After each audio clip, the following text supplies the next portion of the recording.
Inspire Yourself. By Vernon Howard. Chapter 1. You can now enter a world of wonder. The Dreamer. There was once a man who loved to dream. In his dreams he saw himself as a great and powerful person who was adored by everyone. He dreamed so often that he began to believe that his dreams were realities, and so also thought that realities were dreams. So in his relations with the world his dreams were in command. Misery. Other people did not treat him according to his dreams. Worse, to his fiery indignation, others had their own dreams in which they expected him to honor them. Studying his pain, he traced it back to his insistence upon living out his dreams. That began his awakening. The day came when the man lived from himself, not from his dreams, which gave him command of both himself and his daily affairs. Our first and last task is to understand the meaning of self-awakening and then awaken to our true nature. Mental progress. There was once an earnest man who had succeeded in the spiritual journey. He had traveled all the way from desert to mountaintop. Someone asked him how his thinking had changed along the way. Taking pen and paper, the successful man revealed his step-by-step mental progress. I know. I may not know. I do not know. I would like to know. I will try to know. I know. True spiritual knowledge is acquired through an honest admission of a lack of knowledge. The Enchanting Bell. A temple on a hilltop possessed a bell with enchanting tones. The citizens of a village some distance away could hear the tones only faintly and occasionally. Wanting to hear the bell clearly and more often, the citizens made their request to the man in charge of the temple. "To hear the bell as you wish," replied the man, "you must enter the temple and ring the bell for yourself. You are invited to do so." Those who accepted the invitation heard the enchanting bell whenever they wanted it. The ring of truth will be heard by all who accept personally the invitation to hear it. How to use weariness.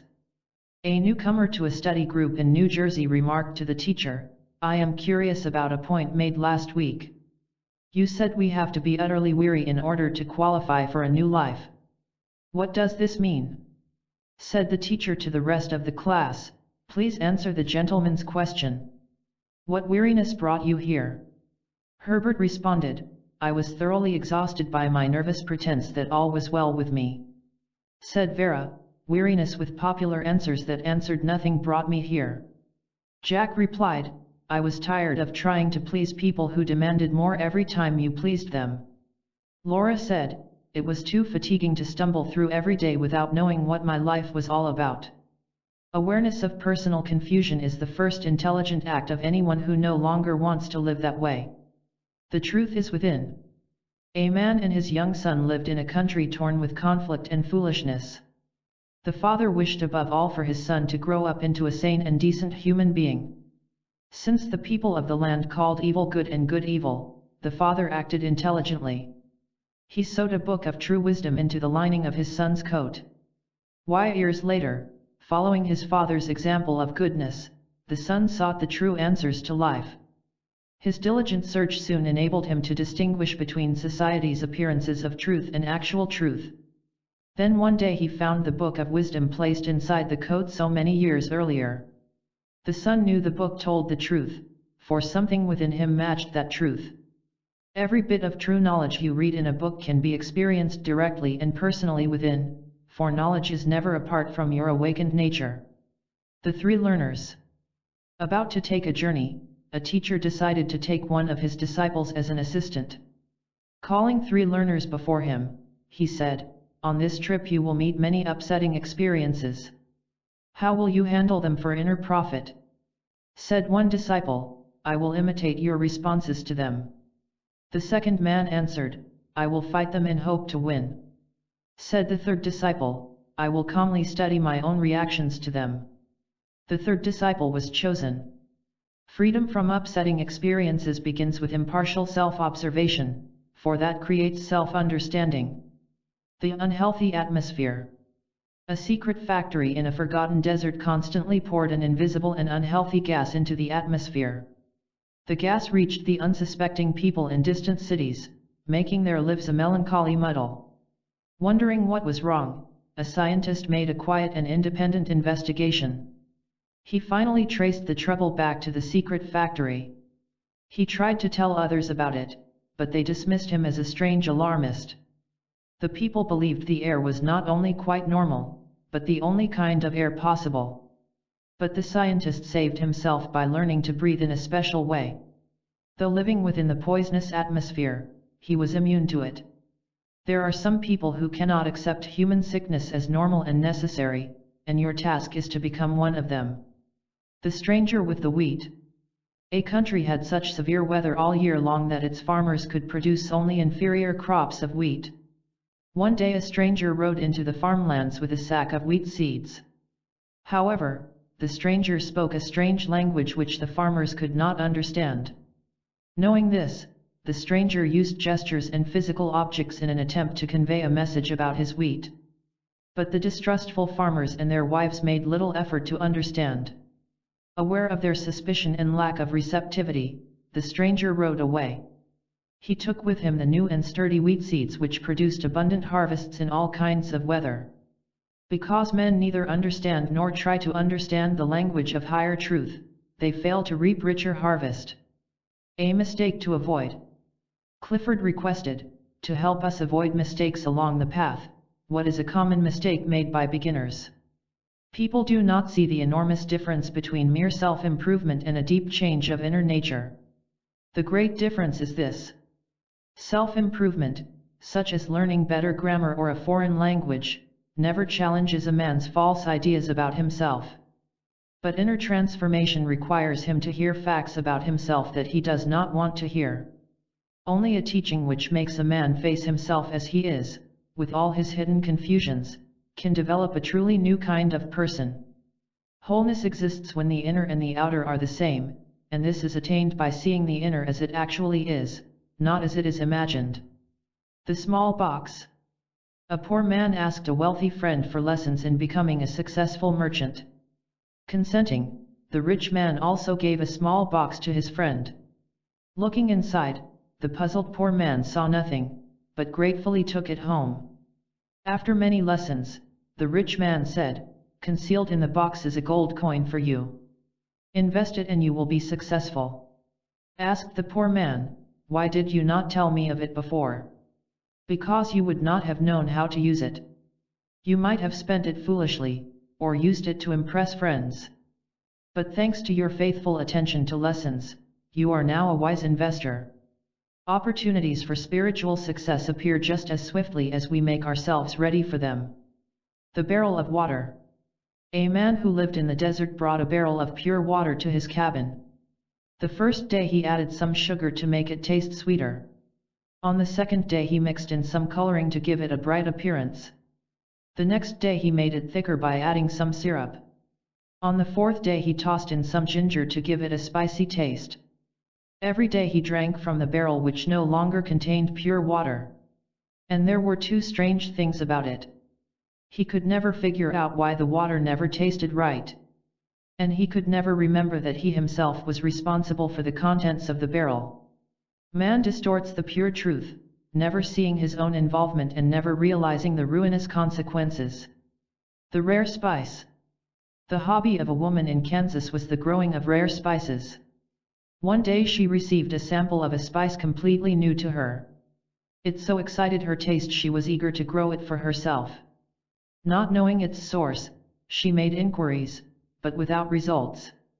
Unable to forget the taste of the rare spice, she put more energy into her search. Dozens of letters were mailed. Notices were inserted in magazines for gardeners. After a long and disappointing search, a letter arrived from Argentina. "I know what you want," the writer stated, "and I can help you." The needed information followed. "Thank heaven," breathed the woman. "There is someone who knows." Those who know the truth are available to whoever cannot forget his first taste of something totally new. Hire help. In the early days of aviation, a pilot was forced down in a remote region of Brazil. Hiking to a distant village, he asked for help from the natives. Though not understanding what it was all about, the natives helped the pilot place tree branches in an open field, arranged in a definite manner. When a rescuing airplane appeared overhead, the pilot explained that the branches spelled out help. The natives then understood how rescue could come from a higher source previously unknown to them. There is something in you which is far wiser than anything in the world of men. Alan's question. May we have, said Alan, an example of how we unknowingly stand in our own way. No barrier is thicker than to pretend to understand something which is far from understood. Take someone who advises a lonely friend to get involved in social activities. But the advisor himself is secretly lonely, even while having his own social escapes. Never having honestly examined himself, he is unaware of pretending to understand what is not understood. Incidentally, loneliness is simply a result of living apart from the whole. A common barrier to self-understanding is the careless assumption that one already understands himself. Mount Bliss. A man who was neither healthy nor happy heard about an invigorating herb which grew on top of a place called Mount Bliss. Not sure of its location, he studied a map and went on his way. While climbing upward he met a mountaineer who discouraged him from continuing.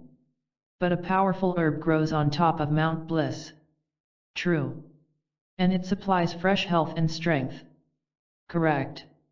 Then why should I stop climbing? Because you are not climbing Mount Bliss. When seeking self-restoration we must make sure we are climbing in the right place, which these ideas help to do. The baffled student. A sincere but baffled student told his teacher, I want to wake up, but the lessons sometimes cause distress. Is it necessary to mention our faulty ways so often? Replied the teacher, do you remember what happened yesterday? You were walking next to a dangerous cliff you could not see because of the bushes. What was my motive in telling you about your position? The student never again brought up the subject. At first we think the truth shouts out in harsh condemnation, but later we see it as a gentle invitation. The secret stream. A woman heard of a secret stream flowing with healing waters. Taking the single path to the stream, she dipped her jar into it. She found that the water was indeed pure and healthful. Hearing about it, the woman's friends hastened to the secret stream, each carrying his own jar filled with the kind of water they drank habitually. We had better compare this stream with our own water, they advised each other. But the secret stream had a unique feature. To produce health, the water had to be placed into the empty jar of each person. Many people were unwilling to empty their jars of the old water, and so denied themselves a healing. But the wise ones threw out the old contents of the jars and received the desired healing. By higher law, the new will be given as soon as the old is given up. Sunny slopes. Philip told this story to other members of the study group. As a boy I once walked among some snowy hills with my father and some neighboring farmers. They wanted to know which slopes were capable of growing new crops. It was easy to determine.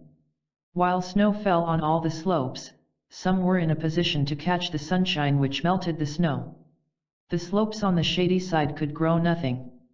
Philip concluded, likewise, we must expose ourselves to the sunshine of cosmic facts. When yesterday's mental snows are melted, a harvest is certain. Place yourself in a receptive position to healing powers. View and viewer. A husband and wife managed a tourist lodge in the mountains. One day a tourist arrived who displayed an irritable nature from the very start. He complained about the food, the service, and much more. Early one morning the manager invited the guests out to the balcony. He explained that weather conditions were perfect for viewing a beautiful sunrise. Accepting, the guests stood there and saw a colorful scene of dawn in the mountains. The irritable man left the balcony and marched sourly past the manager's wife. Wondering about it, she later asked her husband, something wrong with the view? Something wrong with the viewer?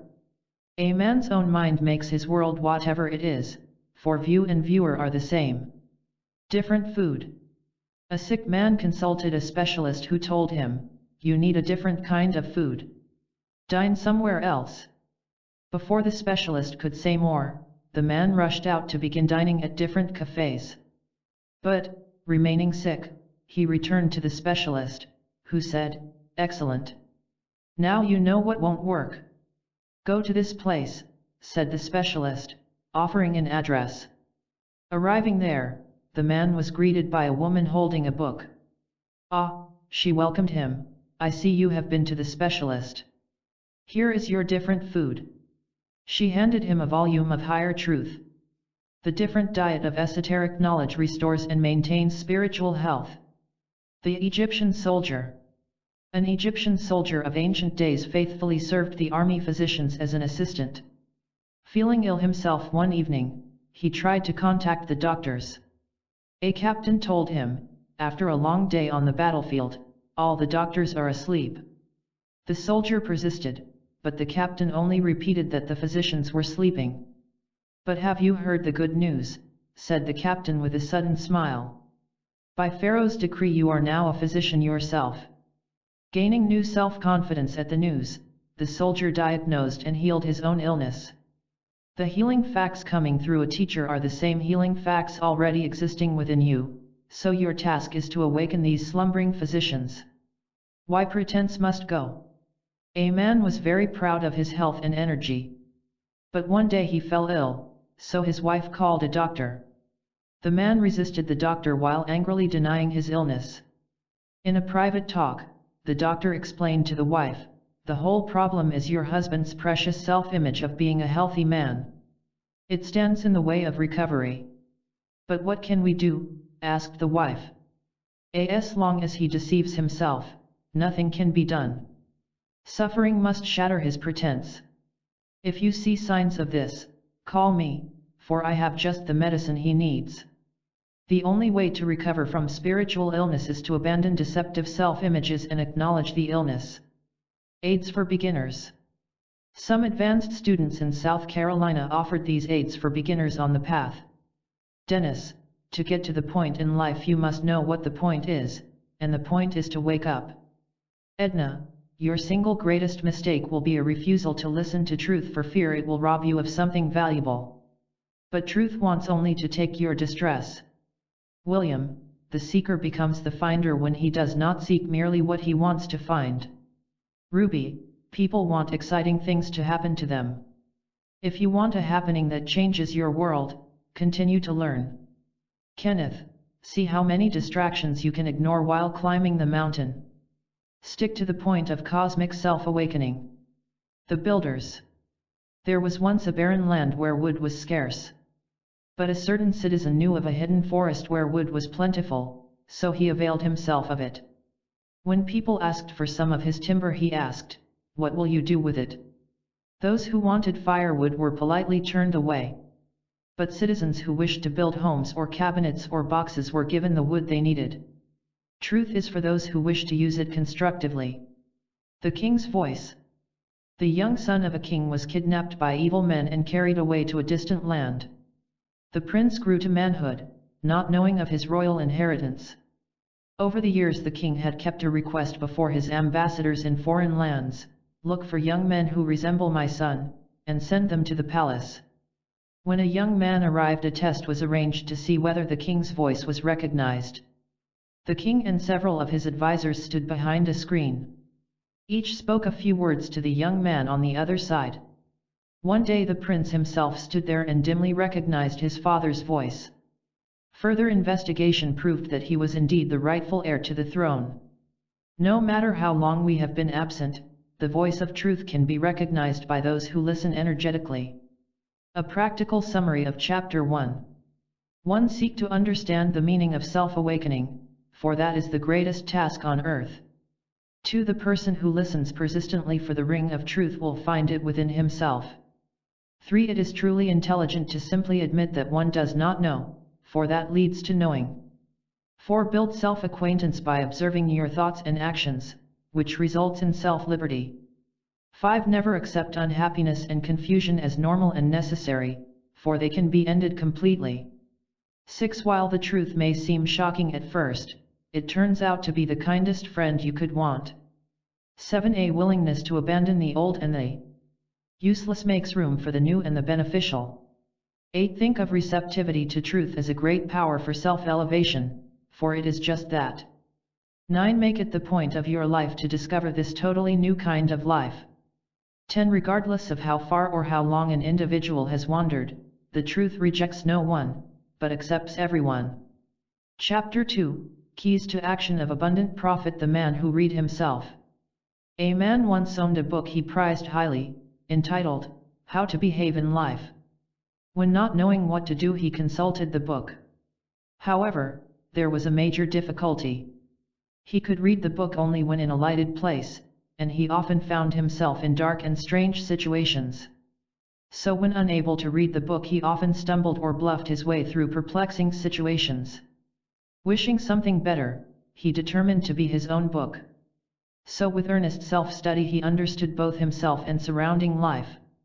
Reading both of them accurately, he behaved from himself, and wherever he went he never again stumbled or bluffed, but behaved perfectly. The person who understands what he himself is all about will also comprehend what life is all about. Inquired Edward, a new student in class, what is the difference between an esoteric education and ordinary schooling? Suppose you study to be a doctor. What are you doing? Filling memory with facts and experiences. So memory education makes you a doctor, but not a whole man, for the doctor could get depressed. In esoteric education the whole man is enlightened and harmonized. A complete man is never depressed because his memory never insists he must be the most popular doctor in town. A fragmented man compares himself with others, which is not the way of a man with an esoteric education. Intellectual knowledge has its place in everyday affairs, but only total insight can lift us above everyday life. The spiritual exercise. A pupil asked his teacher, "Please give me a spiritual exercise." Instructed the teacher, "Sweep the floor." "But I'd like to have a spiritual exercise." "Sweep the floor while being aware of your sweeping." "But I always do it that way." "No, you sweep mechanically, with your mind a mile away." Anything performed consciously is a spiritual exercise. The next day the student asked, "May I have another spiritual exercise?" "Wash the dishes." True spirituality consists of doing whatever we do with a conscious mind, a mind which remains where the action is. The musician. There was once a land where music was unknown. One day a wandering musician came to town and played his flute in public. The citizens were enthralled by the tunes. Crowding around the musician they pleaded, "Show us how to make music." The musician handed the people a spare flute. Several of them blew into it, but when no music came out, they looked bewildered and disappointed. "There is something wrong with this flute," complained several people. "It takes patient practice to make music," explained the musician. "Listen, and I will show you how to do it." When hearing that they had to do certain things to make music, many of the people lost interest and walked away. Spiritual music can be played by those who do the right and the necessary things. Right action. A lecture in esotericism was delivered in Vancouver, Canada, on the topic of right action. In summary, the lecturer said, "For right action, use every experience for additional insight. Consistently challenge your present ways of thinking. Realize that your thoughts create your psychological surroundings. Through awareness and wisdom, do not permit other people to become a problem to you. Do not run away from unpleasant facts about yourself. Never attempt to gain power or authority over anyone. React to daily events with clear thought, not with mechanical emotions. Learn to recognize self-defeating behavior and refuse it. Patiently absorb one lesson at a time." The lecture concluded, "Live your own life with right action." Right action is anything which adds to self-awareness. How to listen. A teacher asked a group of new pupils, "Did it ever occur to you that there might be an entirely new way to see life than your present way? I will show you this astonishing way, but first you must learn to listen. For the next 15 minutes please study what I have written on the blackboard." The students read. Listen with present opinions set aside. Listen with an eagerness to learn. Listen with no desire to dispute. Listen without ego protection. Listen with wonder at this marvelous way. To hear the answers which certainly exist we must first recognize and dissolve our own resistances to them. Turnips. Two foolish men lived next door to each other. Both were so gullible they believed anything anyone told them. One day one of them wanted to grow turnips in his backyard, but did not want to spend money for turnip seeds. "You don't need real seeds," his neighbor told him. "Write turnip seed on several bits of paper and plant them." "That is what I was told." The other man did as he was told. A week later he asked his advisor, "Do you really believe turnips can grow from those bits of paper?" "Well," drawled his neighbor, "I did hear of one man who ended up with paper turnips." Artificial actions bring artificial results. At the oasis. An Arabian salt merchant reached an oasis, where he requested water for the rest of his journey. When a man asked, "Where is your jar?" the merchant admitted he had lost it. The man gestured to another part of the oasis. "There is plenty of clay over there. I can give you water, but you must make your own jar." Through diligent self-study we can prepare ourselves to receive the inspirations we need. Question in Boston. In a class in Boston the teacher asked his students, "What do you want from your studies?" These replies were selected as the best. "I want to be comfortable with myself, not through power or possessions, but because life is understood at last. It is my wish to end the tension of trying to prove myself right by actually being right within. I wish to reach the level where I am not offended by the truth, but healed by it. Since I sense how artificiality causes anxiety, that is reason enough for me to abolish artificiality. I want to live undeceived by myself and by everyone else. Through these principles I wish to halt problems and troublesome involvements before they happen." You will always go right by preferring mental enlightenment to emotional arousal. The value of attention. An experienced forest guide was hired by some people who wanted to explore the woods. He knew it was first necessary to destroy their false confidence in themselves. Pointing to a hilltop beyond the woods he directed, "Fix your attention on that hill and climb it in a minimum of time." When the puffing hikers reached the hilltop they found the guide waiting for them. "Do you know why you are so late?" he asked. "You were distracted by the sights along the way. Had you kept your attention on this hilltop you would not have lost your way. Do not be distracted by superficial attractions, but keep your attention on the spiritual hilltop you want to reach." The basket. Standing over a table, a teacher held a small basket in one hand and several grapes in the other hand. One by one he dropped the grapes into the basket, but all fell through to land on the table. Said the teacher, "You will now remember that unhealthy desires and illusory ambitions always fall into a bottomless basket. They can neither accumulate nor satisfy. End wasteful actions by understanding this. True advancement begins with the realization that everything we have done up to now has not really advanced us 1 inch. The signal drums. Many years ago an explorer in Africa set out along the Zambezi River, with Victoria Falls as his final destination. As he pushed forward he devised a system of signals to summon supplies to him at any point in the journey. Natives with signal drums were placed in a line along the trail, each man within hearing distance of the next man. When supplies were needed, the drums sent out a message across jungles and hills. But when the explorer reached Victoria Falls, something went wrong with the signals. The reason was discovered. Some of the drummers had wandered away from their posts, while others had handled the messages carelessly. When they were replaced with reliable men, the signals brought the needed supplies promptly. Vigilant thoughts and feelings supply your every need. The right start. "We wish a right start in these classes," said Lee, a member of a new study group. "May we have some direction? Start as if you know nothing at all about the way out." Now of course this is insulting to vanity and frightening to hardened thought. Do it anyway. Vanity and hardened thought can only keep you in dismal prison. Dare to not know the answers, dare to discard silly superstition which masquerades as respectable tradition. Do this 10 times a day, every time you feel tempted to pretend you know what you are talking about. Pretense is the very prison itself. Begin every day with the wonderment of not knowing what life is all about. This is true power, refreshment, and relief. Eventually, a new feeling of rightness will arise within you. Can make a new right start every single second, for your real nature is not chained by 5 minutes or 50 years ago. The treacherous rocks. A wandering tribe settled along the bank of a rushing river. The land on the other side of the river looked pleasant, so the people placed large rocks in the water in an attempt to walk across. But the stones shifted positions so treacherously that the people splashed down into the water, cold and irritable. Their failure continued over the years. Oddly, whenever a stranger wanted to reach the other shore, the villagers recommended the rocks. More oddly, few strangers ever asked, "How come you recommend the rocks when they have done nothing but make you miserable and frustrated?"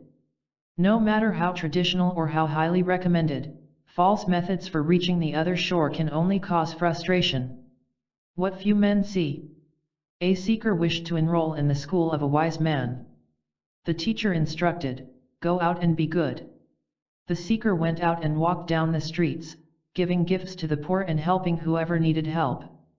When returning to the wise man, he was told, "I asked you to be good, not do good." There is a great difference, which few men see. You did good without being good, for you had a motive of self-reward. When the seeker nodded, the teacher said, "You were already in school but did not know it." Think about your first lesson. Above visible good works is a higher goodness which flows effortlessly and without thought. The incompetent dog. A shepherd owned a dog which was unable to understand its duties in handling sheep. The shepherd placed his dog in the company of other dogs who performed their tasks expertly. The shepherd hoped his dog would observe the others and learn from them. But the dog remained as incompetent as before, so the shepherd asked a friend for advice. The friend said, "Merely being in good company changes nothing. You must show your dog the advantages of right action."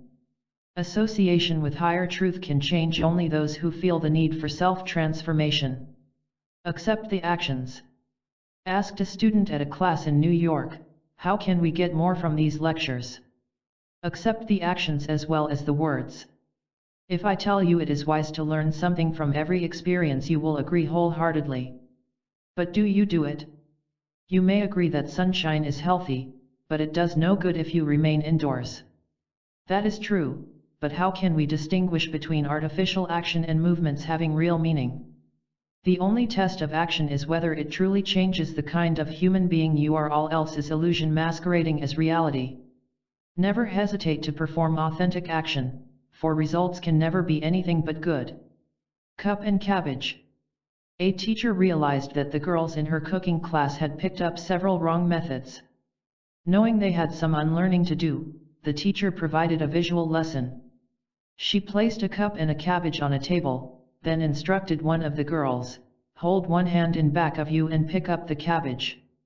When the girl had done so, the teacher said, "Now pick up the cup." "I can't," said the girl. "Why not?" "My hand is filled with the cabbage."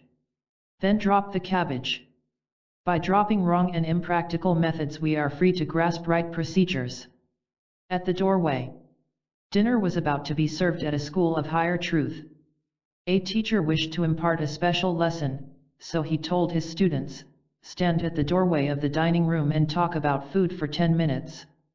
When the students finished, the teacher said, "Explain the lesson." Someone volunteered, "Mere talk about truth leaves one empty. Idle talking and mechanical thinking about right ideas is not the same as living from those ideas, so we must advance to the living." Sand castles. Two boys began to build sand castles on the seashore. One of them chose a site several yards above the topmost reach of the waves. The other boy built his castle close to the waves, which battered his walls and towers. Through the constant need to make repairs, the boy learned to build a strong castle which waves could not damage. The castle of the other boy had no contact with the waves, so he never learned how to make it sturdy. When an unusually high wave smashed against his castle, it melted. A sturdy interior castle arises not by retreating from the pounding waves of life, but by meeting them with cosmic consciousness. Gilbert's story. During a class session, Gilbert told how he had been attracted to esoteric teachings. For many years I felt like a man who endlessly crosses an old bridge which is about to collapse. I don't know whether any of you have ever crossed a dangerous bridge, but as a boy in Kentucky I had to use one every morning. I felt uneasy when approaching it and nervous when crossing. I sensed there was something wrong with what was under my feet. Gilbert continued, the same feeling drew me to this class. I sensed something wrong with my life. I could no longer accept my own flattering evaluation of myself. So here I am, and it's about time. There is another way to live, which unfolds before those who earnestly and persistently question their present ways. A secret for steady success. An enthusiastic mountaineer climbed to the peak of what was believed to be the highest mountain in the land. He rested in satisfaction until hearing of the existence of an even higher peak, which he then climbed and conquered. His pride in himself lasted only until told about a third mountain which towered above the other two. He scaled to its top at once. By this time the mountaineer had learned something, so he philosophized, never again will I assume I have reached the highest peak. The secret of steady success is to detect and abolish self-defeating assumptions. Examine and correct. What would you do, a teacher asked his students, if your automobile broke down? Examine and correct, said someone. What if your television set became faulty? Examine and correct. What do people do when their lives become faulty? Smiling, the students remained silent. Said the teacher, you smile because you know people can be quite practical with cars and television but show not an ounce of sense toward their damaged lives. Tell them to examine and correct, and it sounds too simple. They want mysterious formulas and exciting entertainments. There is more health in eating one cherry than in reading a whole book about cherries. Remember that what society calls creative action may be called foolish tragedy by reality. The Celestial City. An unhappy man heard of a place called Celestial City, where everyone lived in bliss. Gathering all his belongings into several packages, he traveled until reaching the city's narrow gate. He tried to enter, but his large packages prevented him from succeeding. To enter Celestial City, said a voice on the inside, you must drop everything you now consider valuable. To penetrate the new we must first abandon habitual attitudes and preferences. In the fog. Asked a student in class, what is humanity like? Answered the teacher, man is like a motorist driving in a thick fog. He anxiously follows the lights of the car ahead, hoping the driver knows where he is going. How can we escape such anxiety? There is no fog for you except your own fog. Escape it through inner action and you will never anxiously follow anyone else. Men live in unconscious imitation of each other, then wonder why they are uncomfortable with themselves. The invitation. A party of boys and girls left their mountain lodge to hike down to a deep valley. Losing their way, they grew anxious. Seeing they were overdue, the manager sent a guide down, who finally found them. On the upward climb, some of the young people asked the guide nervous questions. Where are we? On the right path. Where are we now? Higher than before. Wishing to assure them, the guide invited, glance upward from time to time. You will glimpse the lodge. The right path proves itself by providing glimpses of something higher than ourselves. Review these steps to useful action. 1. When living from our true nature we see what life is all about, which delivers self-command. 2. Every day practice the art of doing whatever you do with an alert and conscious mind. 3. Right action consists of anything which contributes to self-knowledge and self-unity. 4. Artificial causes bring artificial results, so a study of originating action is good and necessary. 5. Do not permit shallow attractions to pull your attention away from your cosmic destination. 6. Remember that every new second is a fresh start, for you are never chained by the past of 10 seconds or 10 years ago. 7. The person who performs spiritual right actions will certainly feel right. 8. A clear awareness of the self-punishment in wrong action gives us the courage to drop it. 9. You can live from cosmic facts, rather than from human assumptions, because your real nature knows the difference in the two. 10. There is something much loftier than habitual thinking, so your pleasant task is to rise to it. Chapter 3, How to Succeed in Human Relations. Mechanical Man. A class in cosmic consciousness met one Saturday afternoon at the home of a member. The topic of discussion was the unpredictable and savage behavior of human beings. Man preaches peace, said Audrey, but delights in war. What is it all about? Nodding toward the window, the teacher said, see that automobile out there? Suppose you preached a sermon to that car in which you instructed it to never run wild and cause a wreck. Would it obey? No, because the car is mechanical, and can behave only on the level of mechanicalness. Likewise, man is mechanical, which is why events happen the way they do.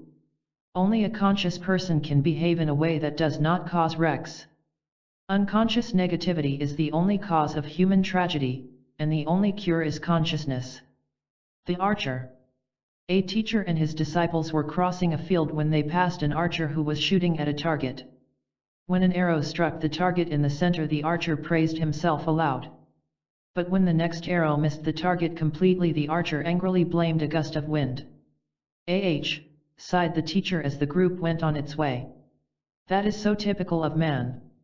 When something goes right, it is due to his great skill, but a wrong result is always the fault of someone else.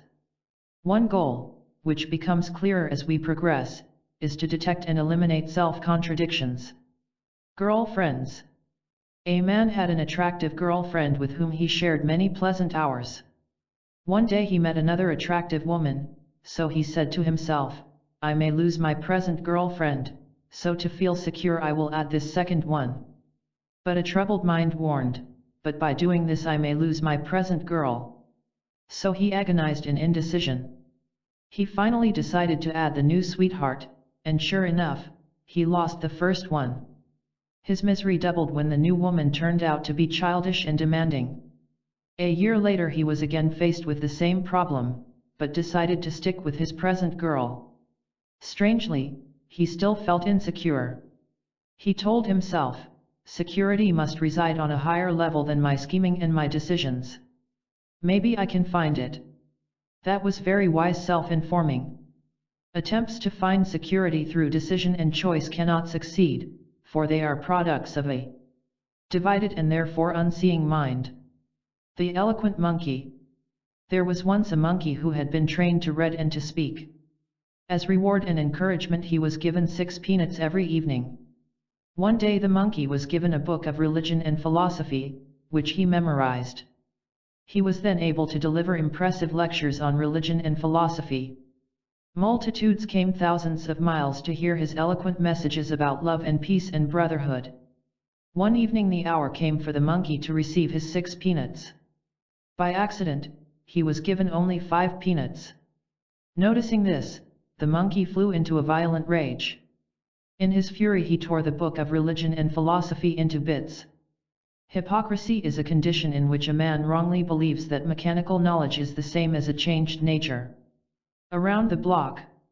A man had constant dizzy spells for which he could find no cure. He told a friend about it, who advised, walk around the block 3 times on Sunday afternoon. The man followed the advice, then complained to his friend, I did what you said, but still feel dizzy. It did me no good either. In trying to understand life, beware of foolish advice from those who do not know. The Pouncer. You have taught us how to listen correctly, said Diane in class, such as by setting aside hardened opinions. As additional aid, please explain how an insincere person listens to a lecture about truth. Like a fox stalking a flock of geese. An enemy of geese, his only aim is to pounce on one of them. It makes no difference which goose he attacks, the attack is all that matters. An insincere listener watches for anything to pounce upon, even the lecturer's way of dressing. This is the listener's desperate attempt to escape the anxiety of hearing truths he does not want to hear. Also, he hopes his pouncing will induce others to do likewise, for he is scared of standing alone. No matter how authoritative or educated he may appear to be, no one is more miserable than a pouncer. To attack truth in an attempt to escape anxiety over hearing the truth will only increase anxiety. The quiet dog. A father took his small son on a short business trip to the other side of town. As they approached the client's house, a large dog appeared in the yard, barking furiously. Unable to reach the front door, the father took his son's hand and led him away. The boy looked back at the dog, which had become silent. "Why can't we stay?" asked the boy. "The dog is quiet."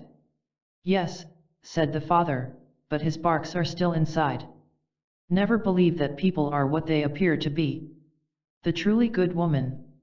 A woman who felt guilty over past misdeeds said to herself, "I must repent. I will start by doing good to others." So she joined charitable organizations and said nice things to people. But to her surprise, she felt a vague resentment toward her activities. She felt forced to be good. This doubled her guilt, for now she felt guilty over her resentment toward doing good. Though confused, she intelligently reflected, there is something dreadfully wrong.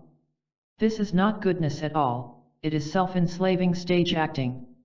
True goodness must be something entirely different. So she began a search for true goodness, which she finally found. She explained to herself, true goodness blooms in the absence of an unconscious self-picture of being good. Abolish conditioned thoughts about personal goodness and badness, and authentic goodness flourishes. Freedom from pretense. In order to get what he wanted, a man pretended to be a friend of people he secretly scorned. But one day he heard a wise man teach, hypocrisy, being self-division, is its own punishment. So with the help of the wise man, the self-divided man became whole and free of pretense. Later, he met a smooth-talking scoundrel who promised fame and power in return for money. The man declined, stating, "No longer my own victim, I am not yours." A man with no deception in himself cannot be deceived by others. The opening in the wall. As a clerk in a courtroom, Wayne daily observed human beings in conflict with each other. As part of his inner work, he tried to connect human affairs with the facts absorbed in class, which speeded his progress. At one group gathering he commented, "The best word to describe human relations is confusion. Is there some opening in the wall we can work on to make things clearer? You get for yourself exactly what you wish for others, what you really wish for others, not what you say you wish. It can be no other way. It is a law of spiritual science. Work with that opening." Conflict does not enter the life of anyone who understands the spiritual laws governing human relations. The well-dressed audience. The people of a certain country did not appreciate truly good music. They preferred noise, which they called music. One day a symphony orchestra visited their country. They did not want its fine music, yet wished to appear cultured and appreciative. So a concert was arranged, which was attended by a large and well-dressed audience. As the concert progressed, the musicians noticed the bored and inattentive manner of the audience. So one by one the musicians quietly left the stage. The music grew fainter and fainter until it faded out entirely. The half-asleep audience suddenly became aware of the silence. Thinking the concert had ended naturally, the people jumped to their feet and applauded wildly. Then they all went back to the noise which they called music. The symphonic truth remains only with sincere people who recognize and appreciate it. No need to think. A teacher provided these answers to an inquirer: what if someone wants to leave me? Let him leave. What if he wants to stay? Let him stay. But what if he is bad for me? If you live from what is true and good, a bad person will not want to stay with you. Your levels have nothing in common. Be true and good yourself, then, you will not even need to think about such things. Right action is so natural to a true and good person he has no need to think about it. The educated man. An educated man who thought he understood human nature asked a stranger, "Would you like to learn about human nature?" The stranger asked, "May I ask you a question about your own human nature without offending you?" The question was unexpected, but the educated man nodded, so the stranger asked, "Why do you get secretly angry so often?" This made the educated man so angry he walked away. He never knew that the stranger really understood human nature. Also, he never knew the stranger could have shown him how to banish hidden anger. Self-healing alone produces profound knowledge of human nature, and both begin by studying one's own hidden nature. Revelations about human nature. Members of a class in Detroit revealed what they had learned about human nature. James, regardless of what they say to the contrary, people always do what they really want to do. Beatrice, whatever makes a man angry has found him out. Warren, we rarely see people as they are, but see them according to our own thoughts about them, which must be corrected. Cecil, the less a person is able to govern himself, the more he is sure he can guide and help others. Grace, a man who does not hurt himself cannot be hurt by others. Neil, desire the truth more than you desire friends, for then the friends in your life will be unable to give you trouble.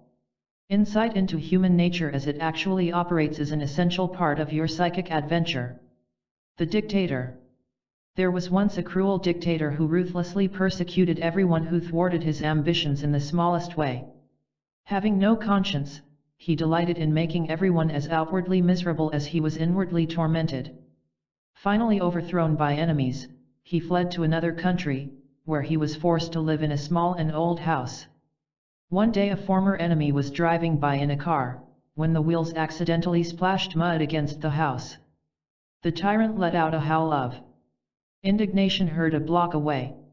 Remarked an observer, there is no howl like the howl of a persecutor who feels persecuted. A man's relationship with others, for peace or discord, will be the same as his relationship with himself. Man and medicine. Feeling ill and weak one day, a man believed he had caught the sickness of some of his neighbors. Slowly making his way to a doctor, the man requested, "Please prescribe some medicine for my neighbors." "But what about you?" asked the physician. "No, you do not understand," insisted the man as he wearily fell into a chair. "It is my neighbors who are sick. The man with the illness is the man who needs the medicine." Personal questions. Some newcomers to a truth lecture were greeted by the teacher's assistant who said, "Since this will be a question and answer session, may I speak frankly with you? Please do not ask personal questions of the teacher. You know, almost everyone wants to know the same things. People are curious as to whether or not he has a sex life. Would you permit people to ask you such a question? People wish to know how long it took him to attain enlightenment. That is asked out of the questioner's anxiety over his own progress. Instead of such wasteful questions, enter into an exploration with the speaker. For instance, ask for guidance in applying the truth to daily affairs, or inquire into the nature of jealousy." The assistant concluded, "Please keep these points in mind and all of us will have a very profitable session." Productive results come from listening and reading with productive attitudes. On the sidewalk. Two friends met on the sidewalk to hold this conversation. "How do you feel?" "Very happy." "Is everything all right?" "Just fine." "Are you really contented?" "Quite contented." "Then you had better notify your face. We can deceive ourselves, but not our actual condition." Esoteric explanation. "Tell us something about human nature," asked Alex in class. "The first time you give a man something he falls all over himself in showing his gratitude. The second time he politely thanks you. The third time he is annoyed that you did not bring it sooner. The fourth time he demands twice as much. The fifth time he considers you an enemy to be plundered." Asked Alex, "What is the esoteric explanation of his behavior?" "The thrill over the first gifts excites his false sense of self, they seem to affirm him.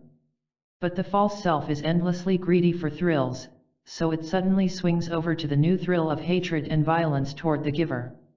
The false self has no conscience, it has only neurotic desires, which finally wreck the man. For right human relations, be in social contact with others, but not in wrong psychological involvement with them." The driver. Two women were motoring down the highway in a heavy fog. The passenger was one of those unaware people who could never put herself into another person's place. Unable to realize the driver's need to concentrate on the road, the passenger chattered and joked and asked questions. At the end of the hazardous drive the passenger remarked, "You have been strangely silent for the last hour. You must have had something important on your mind." "Yes," said the driver. "Your life and mine. Do not expect other people to understand why your attention is on the road to higher truth." The high hill. Several travelers were lost in the desert. Fortunately, they met a man who was well acquainted with the region. He instructed, "Climb that high hill over there. The view will show you the way out." One by one the travelers replied, "My present view is good enough. You may be trying to mislead us. I already know the way out. Have others made it to the hilltop? I am too discouraged to move from here. Give us proof of what you say. I won't go up there alone. With what authority do you advise us?" Wandering men will do everything but prove the truth by their own investigation. The law of attraction. A tourist who was not noted for deep thinking was traveling through a mountainous region. Wishing to take some photographs of bears, he asked a citizen of a small village where he might find the animals. "Just put out some food," he was advised, "and the bears will come." An hour later the tourist raced frantically back to the village, frightened and minus his camera. Between gulps of air he gasped, "I put out food for the bears. The bears came." Whether conscious of it or not, our actions attract the kind of people and conditions in our lives. Inner conversations. Mr. and Mrs. J came to say, "We understand the need to see ourselves as we actually are, not as vanity makes us think we are. But how can we slip past self-deception to see what we are really like? You can do it with honest self-observation. Have you ever noticed the topics of your inner conversations? That is what you are really like. Observe negative conversations, such as complaining over betrayal by other people. In positive conversations you quietly talk things over with yourself in an attempt to understand why your life unfolds as it does. You could then see you were betrayed because of lack of insight into both your own mind and the minds of others. Return often to the idea that a problem resides in the way you think, not in the way the world treats you. The secret formula. There was once a scientist, a good and a peaceful man, who created many useful products. But he lived in a country torn apart by violence. Many times while walking to his laboratory he was innocently caught up by riots in the streets. Just to avoid the madness cost him considerable time and energy. He wondered whether his own scientific mind could solve the problem. It did. With careful research, he developed a secret formula which made him invisible. Because rioters could not see him, he easily passed through the street violence. He recovered his time and energy. These truths make you psychologically invisible, after which you easily avoid what used to cause trouble. The tapestry. In a city on the Arabian Peninsula there was a special temple. On its walls hung a tapestry of rare beauty. Its ingenious designs and colors made it an outstanding work of art. Tradition said it had come from a Sufi school of higher wisdom. Below the tapestry was printed, "For those who love beauty." Over the years, the tapestry was viewed by thousands of visitors. All of them went away in agreement that it was truly for those who loved beauty, for everyone felt new emotions while standing before it. However, a few of the viewers agreed in a different way. Within the tapestry's designs were hidden several symbols which expressed great esoteric truths. People who had developed themselves inwardly could read and understand the symbols. These people loved a higher beauty. To see wonders unseen by the multitudes on earth, develop your psychic sight. Accurate guides to daily harmony. One individual consciousness of inner negativity is the total cure for every human sorrow or tragedy. A person who is whole within himself need never make painful and self-dividing decisions. 3. When we are sufficiently tired of getting wrong answers from society we are ready for right answers from our essence. 4. The truly good person is one who has completely dissolved false ideas about himself. 5. The only way on earth to have no conflict with other people is to have no conflict within oneself. 6. There is a section in every man which appreciates the truth, so our task is to release it fully. 7. Freedom from heartache and confusion comes by seeing human nature as it is, not as it appears to be on the surface. 8. You can be fully involved with people on the social level while remaining perfectly free of their negative traits. 9. A man attracts to himself the people and events which correspond with his own actual nature. 10. Regardless of what other people do with their lives, make your life one of constantly expanding light. Chapter 4. Open the door to authentic happiness. The happy future. A man said to himself, I am unhappy. However, as soon as my goal is attained I will be happy. He attained his goal, but was just as unhappy as before, so he stated, when I win my new desire I will be happy. He won his desire, but remained unhappy, so he took his bewilderment to a wise man. You deceive yourself, said the sage, into thinking that mere passage of time can make you happy. You are both your present and your future. You never experience anything except what you are.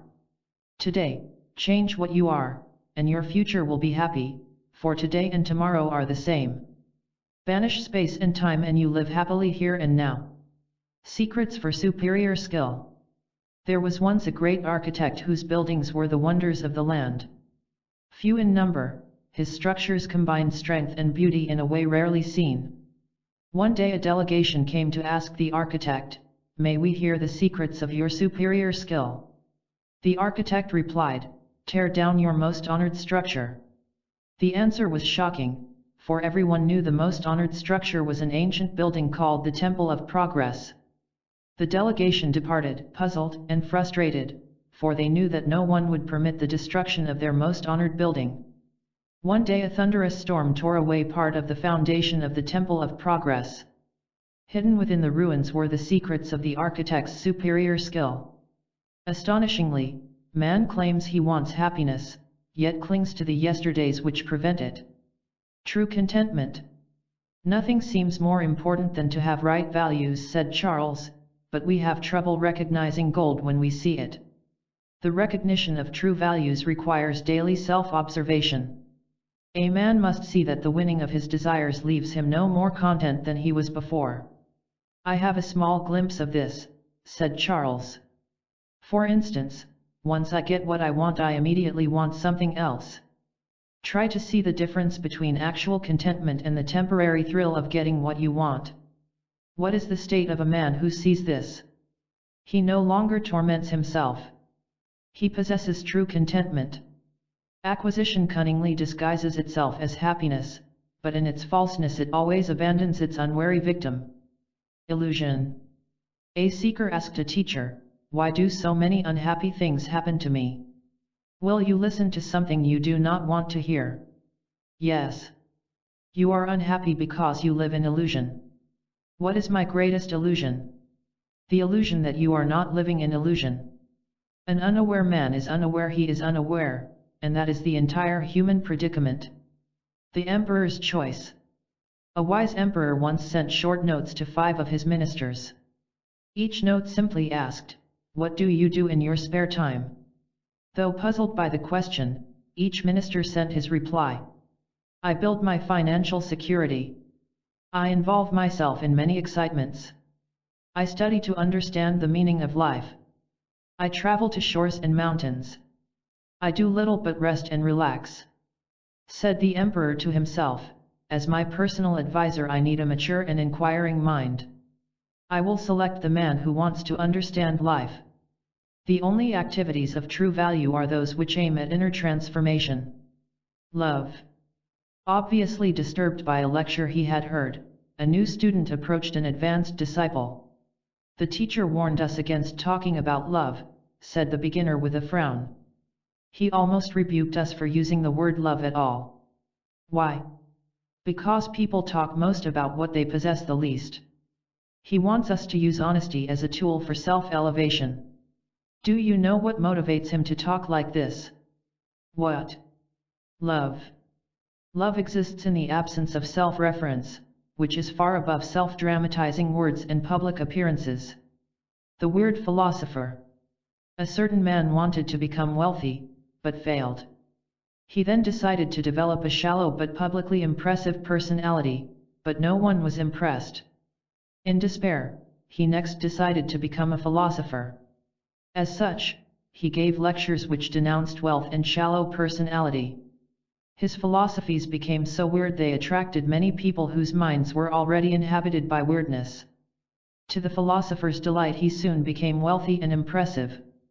You see, he explained in a modest manner to his enthusiastic followers, humility attracts heaven's success. But the number of sleeping pills and tension pills the man secretly consumed was astonishing. He never explained them to his followers. For one thing, he himself could not understand why heaven could make him outwardly successful, but could never make him happy. A philosophy is worthless unless it makes the philosopher successful in his private life. Something to see, requested Lloyd, help us to see something we do not see.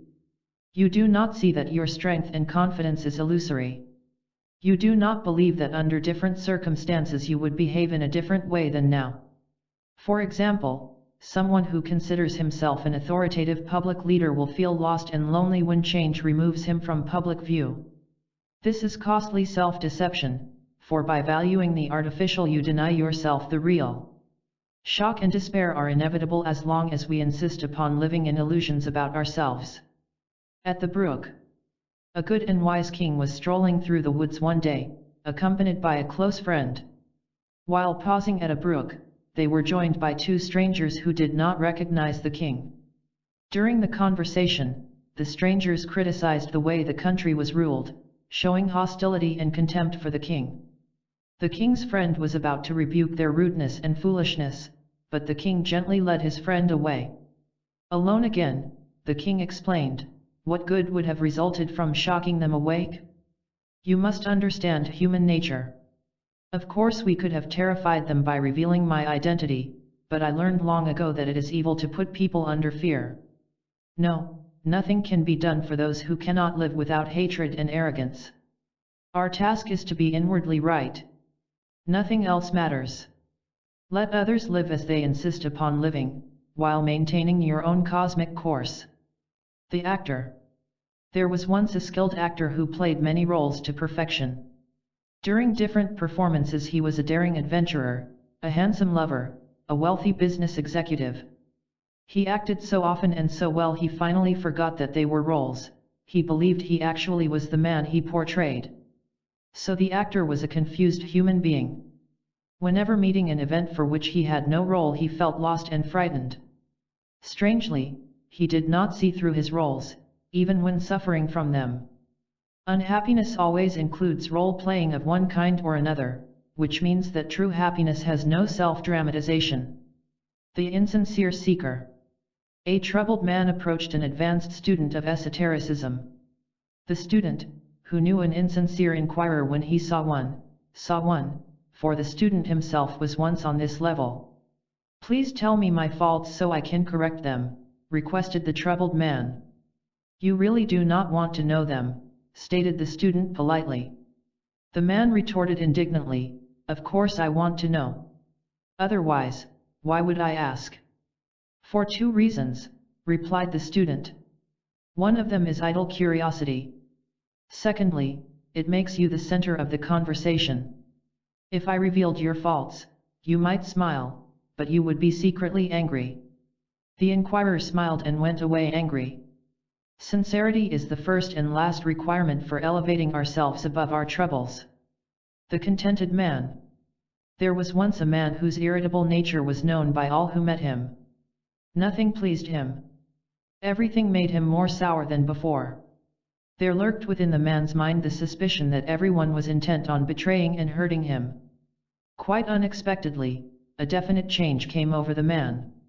He became patient, undemanding, content. When asked about the marvelous change he explained, "All my life I sought something to make me contented.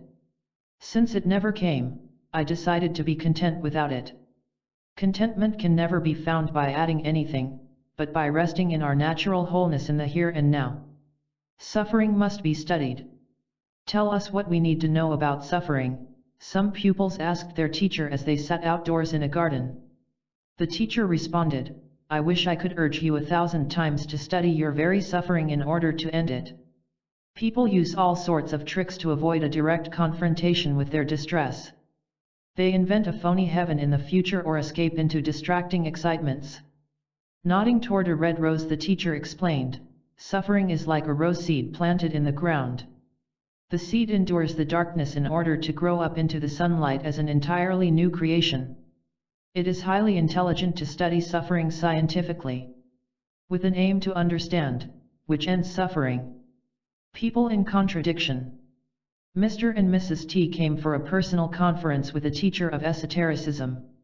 Please explain, requested Mr. T, the contradiction in so-called religious people. Their ways do not match their words. Because they know the words, people believe they have had the experience. That is like living on the steps of a mansion instead of in the mansion itself. An awakened man tries to show such people the difference, which is almost always resisted. Those who gain ego pleasure or other rewards from their exterior form of religion are hostile to true religion. Such people suffer from their contradiction, but neglect to understand and end it. Man's task is to uplift his inner state to the level of his public preaching. The Vine. Students in a group in Chicago were requested to bring an illustration to class. One student contributed. Man can be compared to a young vine growing in a shady place. While having power for movement, it needs guidance. Understanding the needs of the vine, the gardener attempts to turn it in the right direction.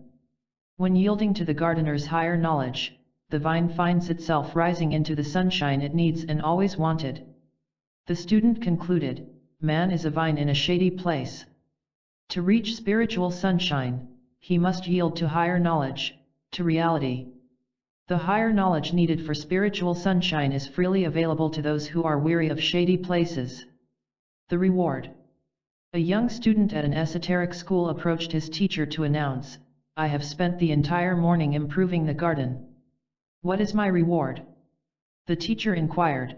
Are you somewhat worried that you might not get a reward, or that an offered reward might not please you?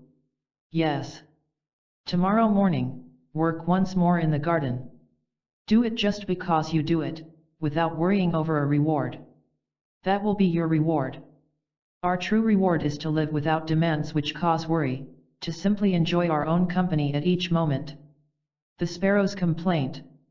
A sparrow complained to Mother Nature, you gave beautiful colors to the peacock and a lovely song to the nightingale, but I am plain and unnoticed. Why was I made to suffer? You were not, stated Mother Nature. You suffer because you make the same foolish mistake as human beings. You compare. Be yourself, for in that there is no comparison and no pain. Comparison operates on the level of conditioned thought, so by transcending thought we never compare and never suffer. Encouragement. A teacher in Oregon asked his class, how would you encourage a gloomy person? The students replied, Thomas, you are never asked to do the impossible, therefore, newness of mind is possible. Jane, limitation of everything truly good for you exists only in an incorrectly operating mind. Victor, things which make a big difference to the false self make no difference whatever to your true nature. Barbara, the nice thing about not having an adorable self-image is that you don't have to live up to it. Owen, the reason you can begin anew every day is because you are new every day. What you now take as pleasant thoughts for encouragement will someday be seen as scientific facts for self-transformation. Candy. Two young men in Syria decided to go into the candy business. Calling on an experienced candy maker in their village, they learned many useful facts. When leaving, one said, we must first find a source of sugar and buy as much as we can. His excited friend began to walk away, protesting, that will take too long. I already have some flour at home. I will use that. But you can't substitute flour for sugar. You do it your way and I'll do it mine. When there is a difference between our way and the right way, there is also chaos. The two balloons. An orange balloon and a blue balloon were set free to float around sky and earth. They separated, but a year later the winds brought them together again. Instantly, the blue balloon began a long story of oppression and misfortune. I resent getting bumped by everything, the complaint ended. The orange balloon nodded in understanding. At first I suffered from the same bumps. Then I learned a fantastic secret which may sound strange to you. I learned to not enjoy my resentment. Now, I still run into all sorts of objects, but miraculously, I don't feel a thing. You see, I learned that my resentment is the bump. If we could only see it, we are at the mercy of absolutely nothing except our own wrong thinking. The bracelet. A woman with a careless mind was given a bracelet which she believed to be of great value. She lived in daily worry that it might be stolen or damaged. One day she decided to buy a stronger case to keep it in, so she took it to a jeweler. Glancing at the bracelet, the jeweler said, "There is no need to protect it from anything. This bracelet has no value at all." Stunned at first by the news, the woman said nothing. Then she exclaimed, "Thank heaven, my worries are over." Worry ends completely for whoever realizes he does not consist of that surface personality which was so anxiously protected. The trail to the top. A national park included a particularly difficult hiking trail which led to the peak of a mountain. Even though long and tiring, it was a favorite with visitors. Those who reached the top did so with a sense of achievement. Halfway to the top there was an especially steep stretch of twisting trail. Weary hikers who reached this point came upon an unexpected sign. It read, "Courage. Others have succeeded. Simply remember that you can do anything that is necessary for reaching self-recovery." Suffering and self-knowledge. A teacher answered these questions. From what does a man suffer? From what he does not know himself. What is an example of the kind of knowledge needed? A man must see how he secretly cherishes anguish because it makes him the center of his own attention. In summary, how is suffering eliminated? By deep and persistent self-study which leads to self-knowledge. Ponder the fundamental fact that anguish and understanding cannot occupy the mind at the same time. Stormy weather. Eva came to her first meetings after suffering the pains of a broken romance. One evening she said, "I know there is something right about everything we hear here, but I seem to be standing in my own way. How can we learn faster?"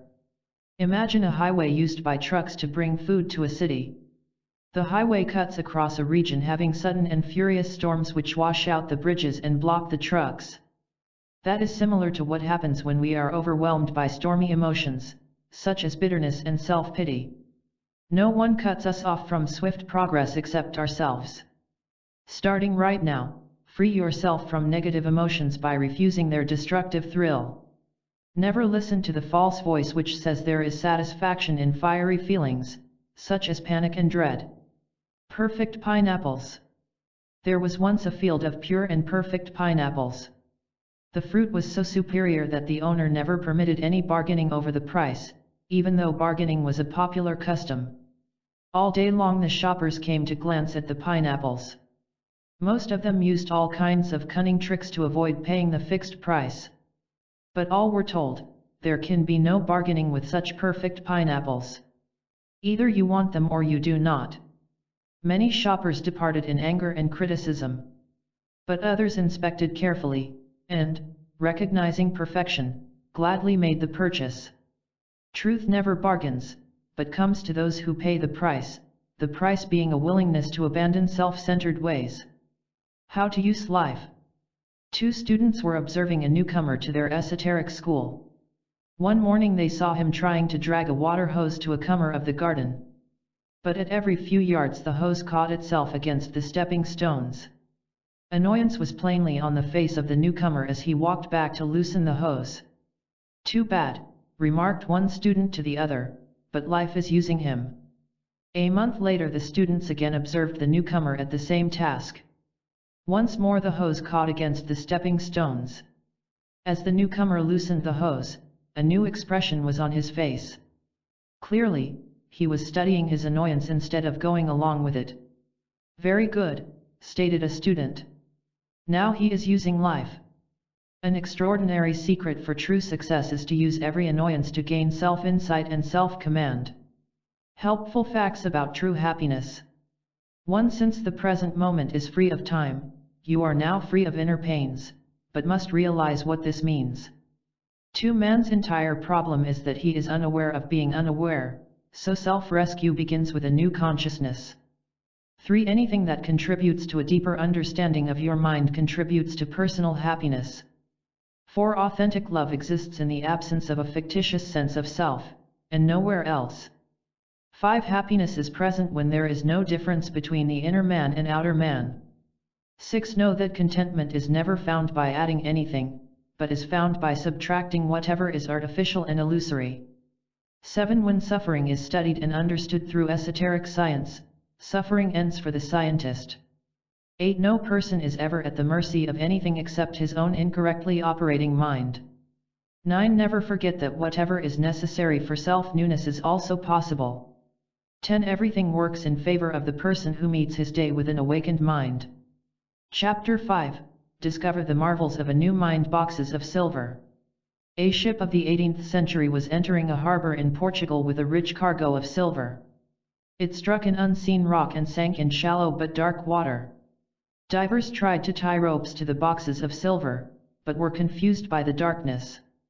The captain realized that the divers were wasting time trying to distinguish between the boxes of silver and the boxes containing products ruined by the water. "Don't try to judge what you see down there," the captain told his sailors. "Just send everything up to the surface." The divers followed instructions. In the light of day, the valuable silver was easily separated from worthless boxes. The light of consciousness enables us to distinguish between true riches and valueless. A vanishing question. Said a bewildered man to a teacher, "I do not know what to do with myself." Understand and correct your mind. "Will I then know what to do?" "Yes." "Then what exactly will I do?" "You will do everything you do without asking what you should do. The question will vanish.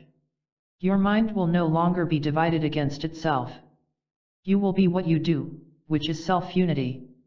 To be in agreement with your own nature is all you ever need to be or do." Something to think about. In a class in Toronto, Canada, Bird requested, "Please give us something to think about for the next few days." No one is ever really endangered by anything but his own wrong thoughts, his fantasies parading as facts. Think diligently about this.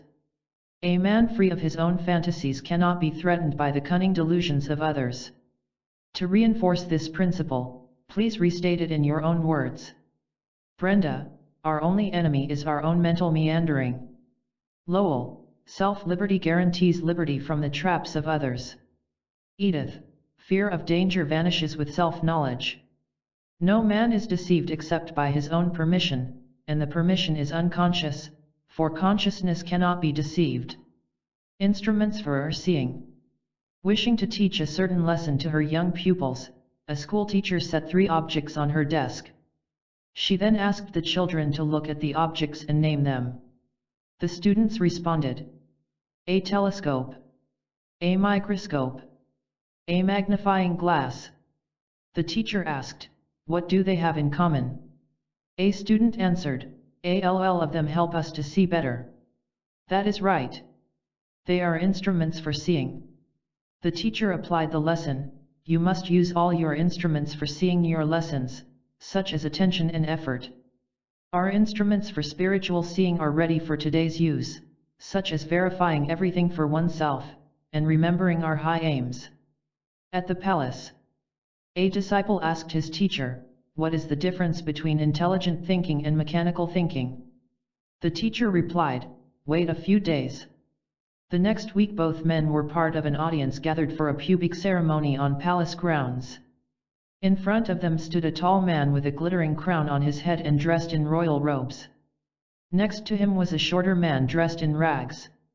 Exclaimed the disciple, "What a dazzling crown on the king's head!" Said the teacher, "The ragged man is the king, who yearly shows his humility." Now you know the difference between intelligent thinking and mechanical thinking. Don't judge from external appearances. Mechanical thinking, which often makes mistakes, can be corrected by pausing and pondering until all the facts become clear. The globe. A student of higher thought worked for a company which manufactured maps and globes. One evening he came to class with a transparent globe of the world.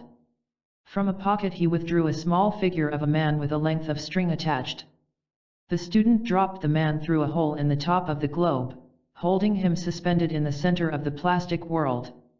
"This illustrates a good lesson for all of us," stated the student. "There is something wrong with this man. Do you see what it is?" The student paused a moment, lifted the man out of the globe and explained, "Stop thinking you are the center of the world.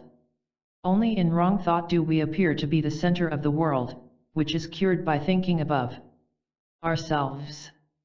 The beam of light. Two friends were walking home on a dark night, when one of them turned his flashlight upward. "What a magical feat if we could walk upward on that beam of light," he remarked. "An interesting but foolish idea," replied his friend. "But think about it. If you could walk up that beam of light, you would be the most famous man on earth." "I would be a sensation, all right," agreed the other man. "You have nothing to lose by trying it," said the man with the flashlight. "Go ahead. Try to walk up that beam of light." "You can't trick me," said his friend with a cunning smile. "The moment I reach the top, you'll turn it off." Constant association with foolish ideas will make a man foolish. The interval. Arnold's office was close to the meeting place. Arriving early one evening, he said, "Right responses seem to be of utmost importance. Will you discuss it, please?" Thoughts rush through the mind one after another like cars of a speeding train. But by watching you can detect an interval between them. Mental clearness and a right response exist within this interval. By resting in this interval you prevent impulsive and harmful responses from crashing through. Practice this seeing and resting. It slows down thought, and the interval becomes clear, just as you see between two train cars to the land beyond. Realize the difference between thinking with mechanical memory and seeing with your total nature. The two fish. Two fish met in the Atlantic Ocean. The first fish said he came from a part of the sea inhabited by savage sharks. He spent a half-hour describing his dangers and hardships. Several times he mentioned his heroic service in saving other fish from sharks. "I don't wish to appear immodest," the first fish concluded, "but I suppose you could call me a suffering hero." The second fish came from a safe and quiet part of the ocean, which he described to the other fish. He added, "There is no need for heroics there, for no one ever attacks anyone else. Follow me and I will show you this peaceful place."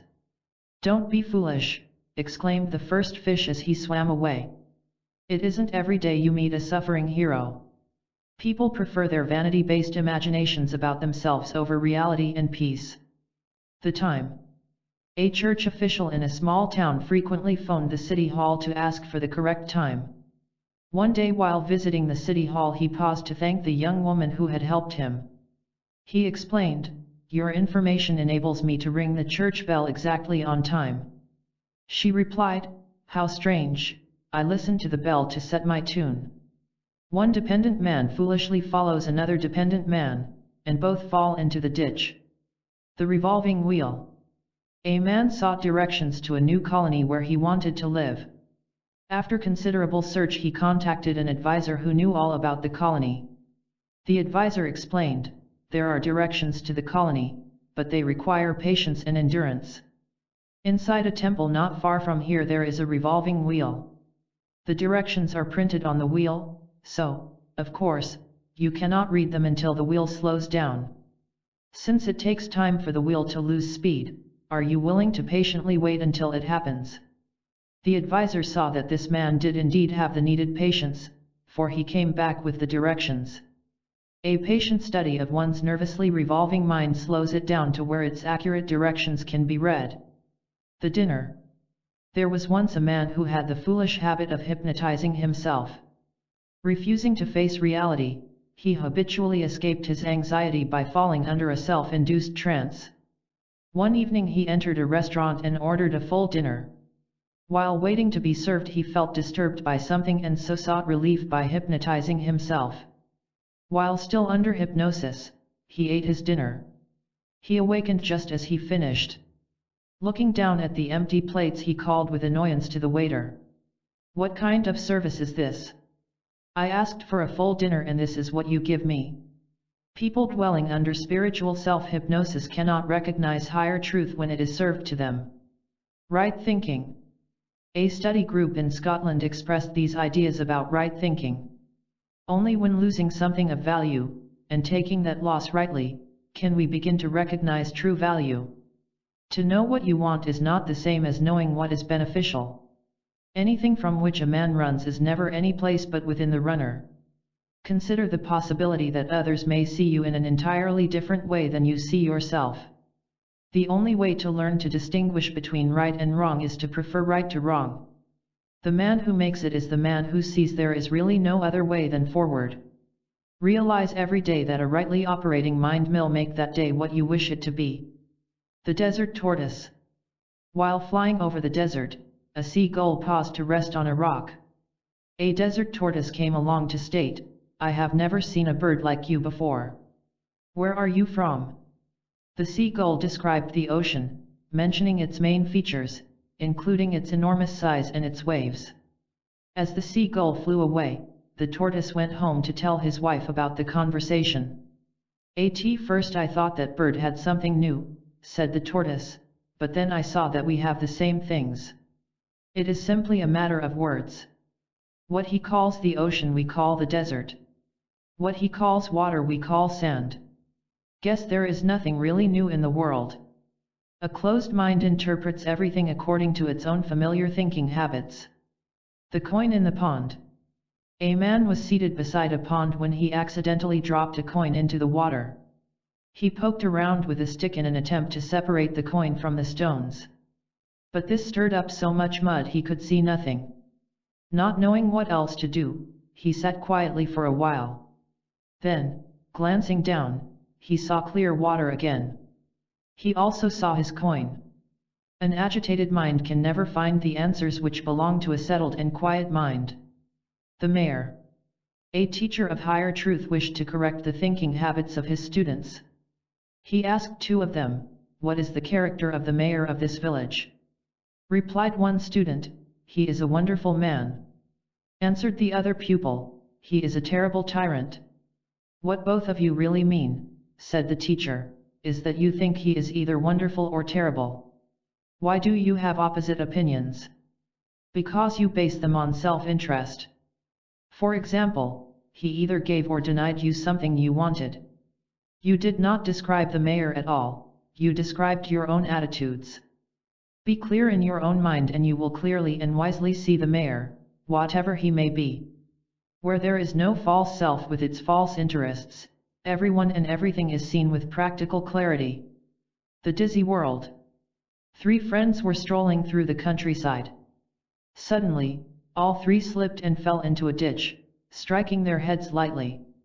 Rising, one man glanced out to yell in terror, "Look! The world is spinning dizzily." "Horrible," cried another, "we must make plans to stop its mad whirl."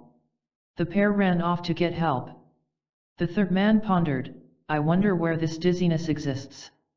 When the mind ceases to whirl with illusion, the world stops spinning. The third way of thinking.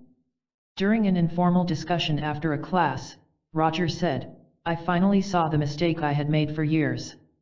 When hearing an argument of any kind, perhaps political or religious, I thought one side was right and the other side wrong." Roger paused to smile. "Of course it was always my side that was right.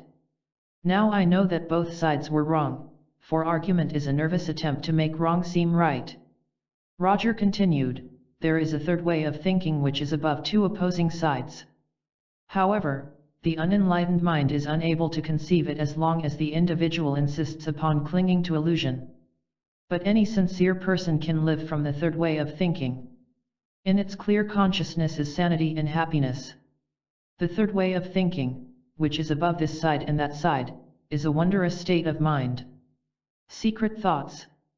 A teacher said to a nervous and confused inquirer, "You understand neither yourself nor life." The inquirer nodded and replied, "You are probably right."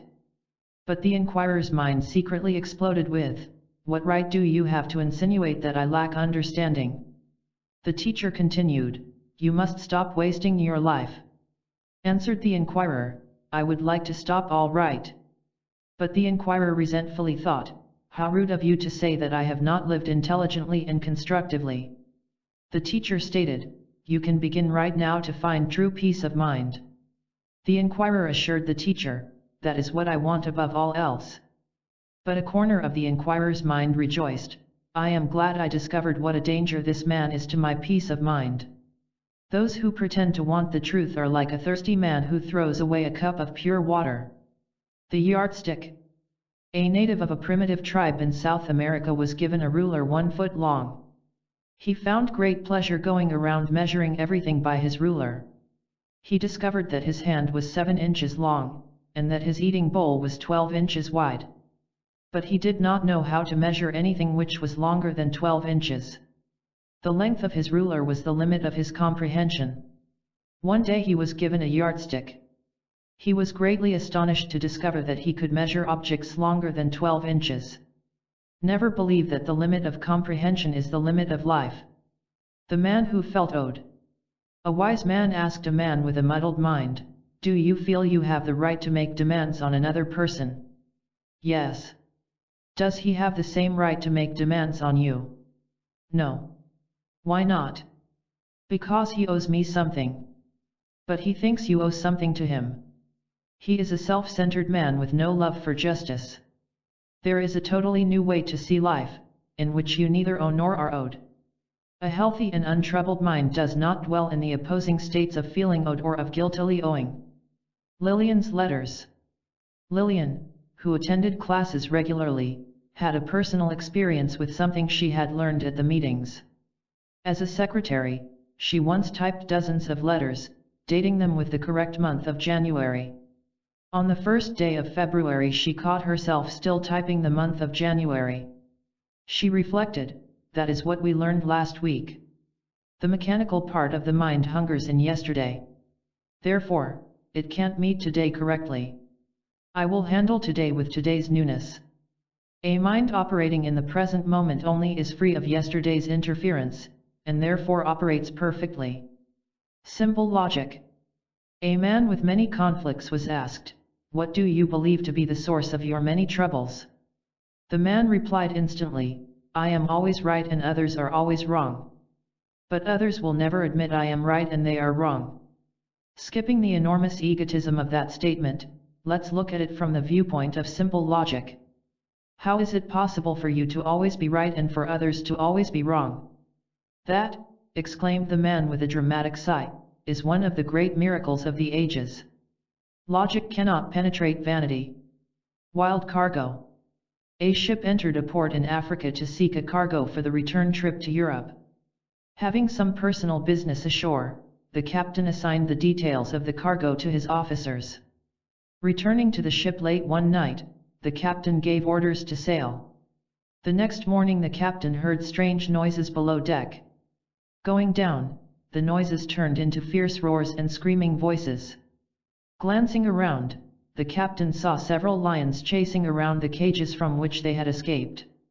Taking instant command, the captain directed the crew in returning the lions to their cages. Realizing his carelessness, the captain said to himself, next time I will check my cargo personally. Check your mental cargo of beliefs and attitudes. The kind of world. A young squirrel and an equally young chipmunk became friends when meeting at the base of a tree. Let's see what kind of world we inhabit, suggested the squirrel. The chipmunk agreed. Climbing the tree, they called to each other from different branches. Announced the squirrel, the world is beautiful with sparkling streams and sunny hills. No, denied the chipmunk. It is a world of pale grass and nothing else. Exclaimed the squirrel. I see the problem. I am on the top branch and you are on the lowest. Come on up. Elevate the viewpoint and we elevate the world, for our world consists of our viewpoint. Plans for winning newness of mind. 1. Constantly develop your talent for distinguishing between the valuable and the useless. 2. Prove all these principles for yourself, which you are quite capable of doing. 3. There is a quiet space between rushing thoughts in which all is seen clearly and in which everything becomes right. 4. The very realization that a nervous mind can accomplish nothing worthwhile can end nervousness in life. 5. Take every loss or defeat with a mind which wants to know life's answers, and the loss turns into gain. 6. The world you experience exists in your mind, so change your world by changing your mind. 7. Thinking with awareness and intelligence is to think above opposing positions taken by battling human beings. 8. Never accept your present world as the only kind of world which exists for you. 9. Yesterday's mistakes have no power whatever to interfere with today's right performances. 10. Today, challenge a belief or opinion, to see whether it produces the kind of life you really want. Chapter 6, How to Cure Daily Difficulties Swiftly. The Businessman's Success. A businessman in earnest about inner transformation developed his own method for meeting daily events correctly. He pictured himself standing at the base of a sloping hill. He then pictured a ball rolling down the hill, which could bounce into a weedy field at his left, or into a box on his right. Everything depended upon his handling of the ball when it reached him. It could be lost in the weeds or saved and used. It was excellent self-help. Among other things, he learned to meet an event with a new and clear mind. Then, an event remained an event, and never turned into a problem. Each day we receive hundreds of impressions from the external world, which can be used for constructive self-change, or which can be wasted. The most important fact. 2 students of higher knowledge had an excellent intention. They were determined to let daily experiences teach them spiritual lessons. They were strolling through the woods one day when one of them shouted, "Look out! A pit!" Both leaped aside in time to avoid falling into a pit covered by vines. What was the most important fact about that pit? One asked the other. The fact that someone carelessly left a danger like that? No. The fact that we nimbly jumped aside? No. What, then? The fact that we saw it. One thing alone delivers us from daily injury, and that is an awareness of a pit as a pit. Inward investigation. Edwin, a government employee, asked, "What do you mean by solving a difficulty with inward investigation?" Suppose you feel mistreated by someone. Glance inward. Notice your boiling feelings. Who is boiling and therefore who is punished by it? You. See how you mistreat yourself. Really see it. You will realize that what you thought was exterior mistreatment is really mistreatment of yourself by yourself. Your awareness of this is liberty, for no man consciously injures himself. The inward look is the only cure for an exterior difficulty, for the problem is not out there, but in here. Get the facts. When something goes wrong, get the facts. That was a teacher's advice to his followers as he departed on a trip. 3 days later, with the teacher still absent, some of the students needed to get the facts. One was upset because his work on the school grounds had been criticized. Another felt mistreated when he was not allowed to talk at great length about his personal difficulties. Seeking the facts, the students found just what they needed in the teacher's notebook, which read: 1. When jolted by anything, it simply means you are dwelling out of harmony with your true nature. It means you are asleep, while dreaming you are awake. 2. However, you can use every jolt for self-awakening. Just let it destroy an illusion or a vanity. To awaken from mental sleep, you must first understand what it means to be asleep, which is promoted by your present reading. The superior grapes. A city dweller became the guest of a country friend who had a large field of grapes. Host and guest took a stroll through the field. Selecting a grape of an unusual color, the host said, "This is a new and superior grape. Try it." Tasting the grape, the guest's lips twisted. "I'm afraid it's sour," he politely remarked. Over the next few days the host repeatedly invited his friend to taste the unusual grape. The guest reluctantly agreed. Later, when departing, the guest remarked, "You know, that grape was sour at first, but grew sweeter with each taste." The host smiled. "I know. That is part of its uniqueness. Higher facts are untasty to our old and habitual nature, but become delicious as our new nature grows stronger. How to make life easier. A teacher and his students were driving through livestock country. Notice, said the teacher, how an animal mingles with its own kind. Cows mix with cows, sheep with sheep. Do you see how this law applies to human behavior? When the students shook their heads, the teacher continued, you attract people and circumstances which correspond with your own nature, your own level of being. You attract what you are. Someone asked, could an understanding of this make our lives easier? Certainly. It will awaken the energy necessary for raising your level of being. To attract something different, you must change what you are. A new consciousness attracts new conditions effortlessly. The one way to change outer conditions is to change the inner condition. Helen's problem. Asked Helen, a new member of the class, can these teachings aid us in everyday matters? Do you have a specific problem in mind? Helen laughed. It's a constant problem to me. Can I be helped in ending shyness, as when meeting people for the first tune? Unfortunately, people never see how practical we are, here. Of course you can change. What is shyness?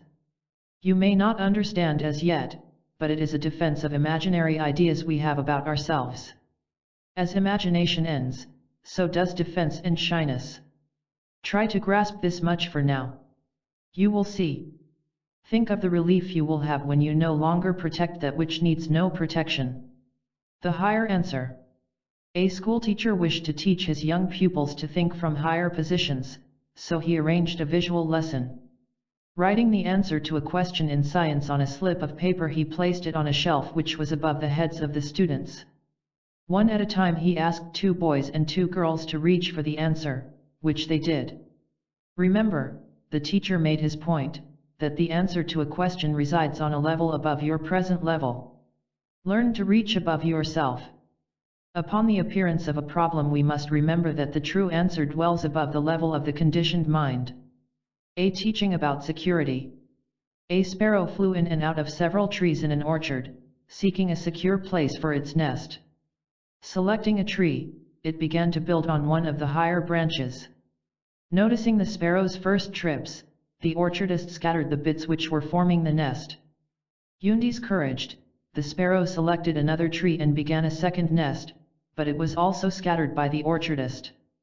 The sparrow then began work in a tree which grew close to the orchardist's home. Nodding in satisfaction, the orchardist watched with interest as the sparrow completed its nest. A few days later, the orchardist cut down the trees selected originally by the sparrow. They had become too weak to withstand strong winds. Though the sparrow did not understand, the orchardist did. When our search for security is frustrated, we need only understand the whole process of life. The secret of the ages. An inquirer asked a teacher, how can I command whatever happens to me? By being one with whatever happens. What does that mean? You really do not possess a separate self which is apart from anything, you are one with all of life.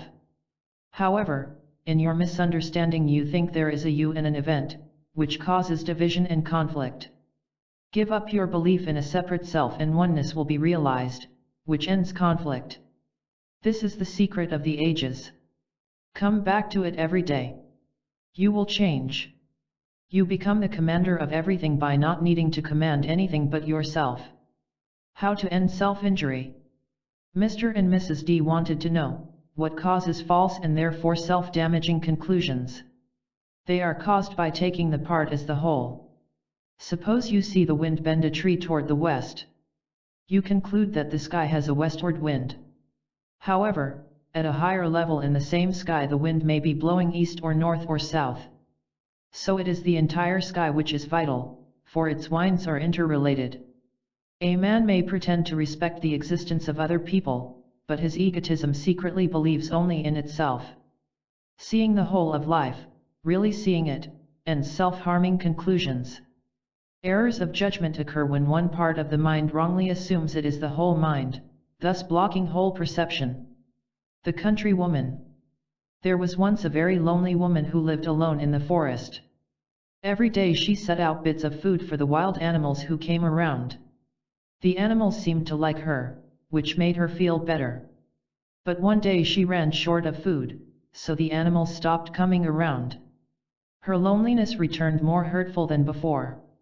However, the woman had once read a book which said, "Dependency causes anxiety. Don't find fickle friends. Find yourself." So the woman found herself and was never again lonely. When wisely used, disappointment enables comprehension to replace inner hauntings. The inventor. An inventor was baffled by a problem connected with a machine he was creating. Certain wheels failed to function as desired. He decided to seek assistance from a scientist who had superior knowledge of such things. For an hour the inventor talked about the problem to the scientist, then talked another hour about possible solutions.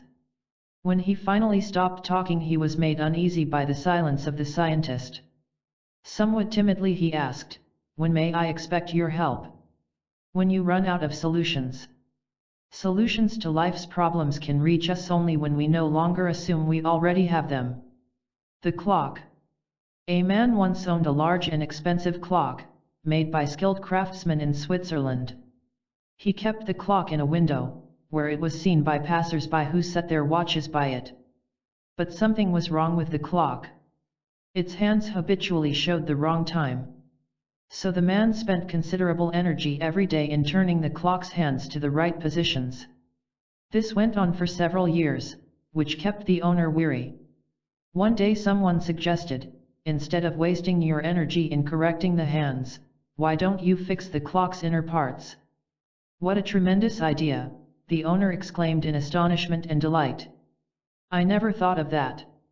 People seldom think of changing their inner nature for the purpose of ending useless and tiring daily tasks. How to make everything different. When problems were discussed in class, Nancy threw up her arms to exclaim, "But how can we find all the needed solutions?" Place all your problems in one basket. They might consist of worry, overweight, regret, problems connected with sex. They are now in front of you. Now realize that each problem does not have a separate cause, not at all. There is but one underlying cause of all the problems. It is the false belief of having a separate ego. Go on from there. How would things be different if you lived from the whole, and not from a sense of separation? You would never fear the loss of your sex partner, you would never feel inferior when others win more money or popularity than you. Think along these lines. When you are truly different, everything else is astonishingly different. What to do? A student of higher truth brought a friend to a lecture. While waiting for the talk to begin, the student said, "The teacher not only knows the answers but knows all the questions. You will see." The student was right, for the lecture began, "You constantly ask what you should do. This is what everyone asks. What should you do? There is only one answer. You must permit truth to bring you an understanding of yourself and your life.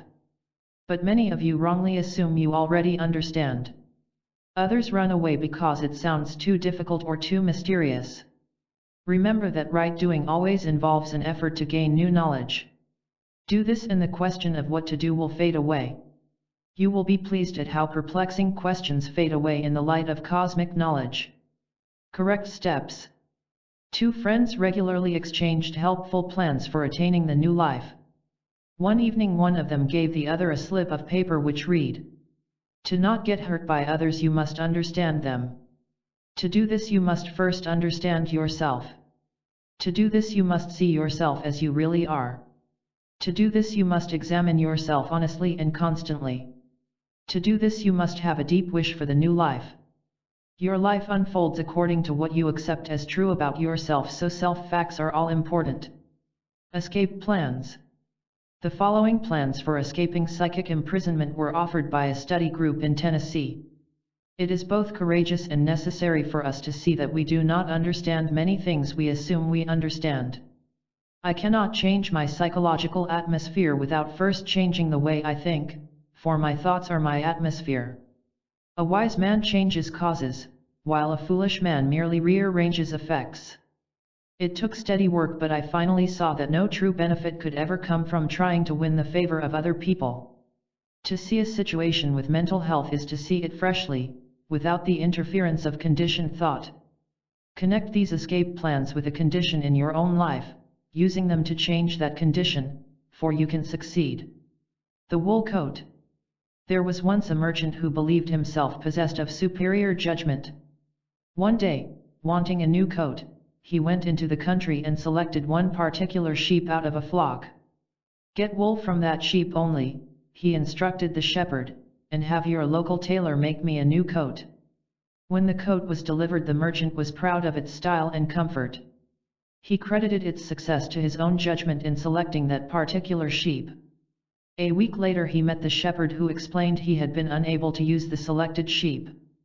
When hearing this, the merchant felt depressed and angry. In the absence of human vanity, daily circumstances cannot cause distress.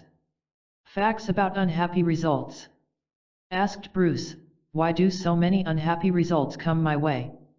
There are two explanations. Firstly, they happen because you do not understand cause and effect. You set an unconscious cause into motion, making an unhappy result inevitable. The cause was negative, such as a gloomy feeling, which then attracted its own nature, such as meeting a treacherous person while attempting to escape your gloom. Secondly, to ask why something happens means you permit the ego to fight an event instead of letting right thoughts understand the cause of the event. You do not ask why the sun rises because your ego is not involved. Understand yourself and why no longer arises. That we reap what we sow is not just religious sentiment, but a scientific fact we prove every day by our experiences. The hypnotized man. An evil magician hypnotized a man, telling him, "You are a great and powerful conqueror. Go into the world and win what is rightfully yours." Under the influence of the self-picture suggested by the evil magician, the man went out and tried to conquer the world. But all he received was tension and rage and bitterness. Suspecting something wrong, he worked on himself until he snapped the hypnotic trance with its false self-picture. All his troubles ended. All difficulties are caused by psychic hypnosis, and all difficulties are cured by self-awakening. Rising and falling fortunes. Some students in an outdoor class had difficulty grasping the lesson, you can live in psychological independence of rising and falling exterior fortunes. The teacher explained, you are hurt by exterior events because you falsely believe you possess an individual ego which is apart from all of life. You wrongly assume there is a self and an event, which causes conflict. Picking up a stone, the teacher tossed it into the air and let it fall. Did either the rising or falling hurt the stone? No, for it had no false ego which thought the rising was good but the falling was bad. When winning the higher victory, you have nothing to win or lose on the everyday level of life. The Mountaineers. A club composed of mountain climbers met for dinner. Afterward, they discussed their plans for the first climb of the season. "The first thing I intend to do," said one of them, "is to find a new peak to conquer." "My first act," said another, "will be to inform the newspapers of my expeditions." The last man to speak was the most skilled and successful mountaineer in the entire group. He told the others, "I will do the first thing I always do. I will inspect my ropes." It is strange how human beings seldom inspect the ideas which produce the kind of life they have. The problem of identity. Said Virgil, "I am troubled by my lack of identity. I try to tell myself who I am but never succeed." When you try to tell yourself who you are, exactly what do you do? Just one thing. You call up memory. Memory says you were the winner of an award last year, you are a social success or a social failure, and so on. Without memory you would not exist in this way, which is a tremendous fact. You are not who memory says you are, for that is merely a cluster of old thoughts, which is certainly not you.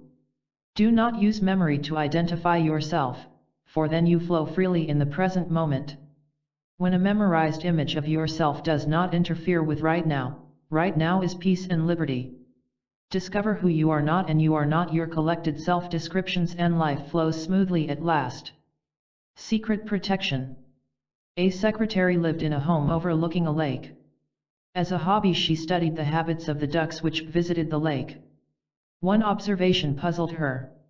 When going to sleep on the water, the ducks never drifted to shore on the gentle current, which would have been natural. Something in the birds seemed to protect them from the dangers in drifting shoreward. But what? The secretary investigated until the secret was revealed. While tucking one foot up among the feathers, a duck's other foot gave an occasional push in the water, which made it revolve in a circle.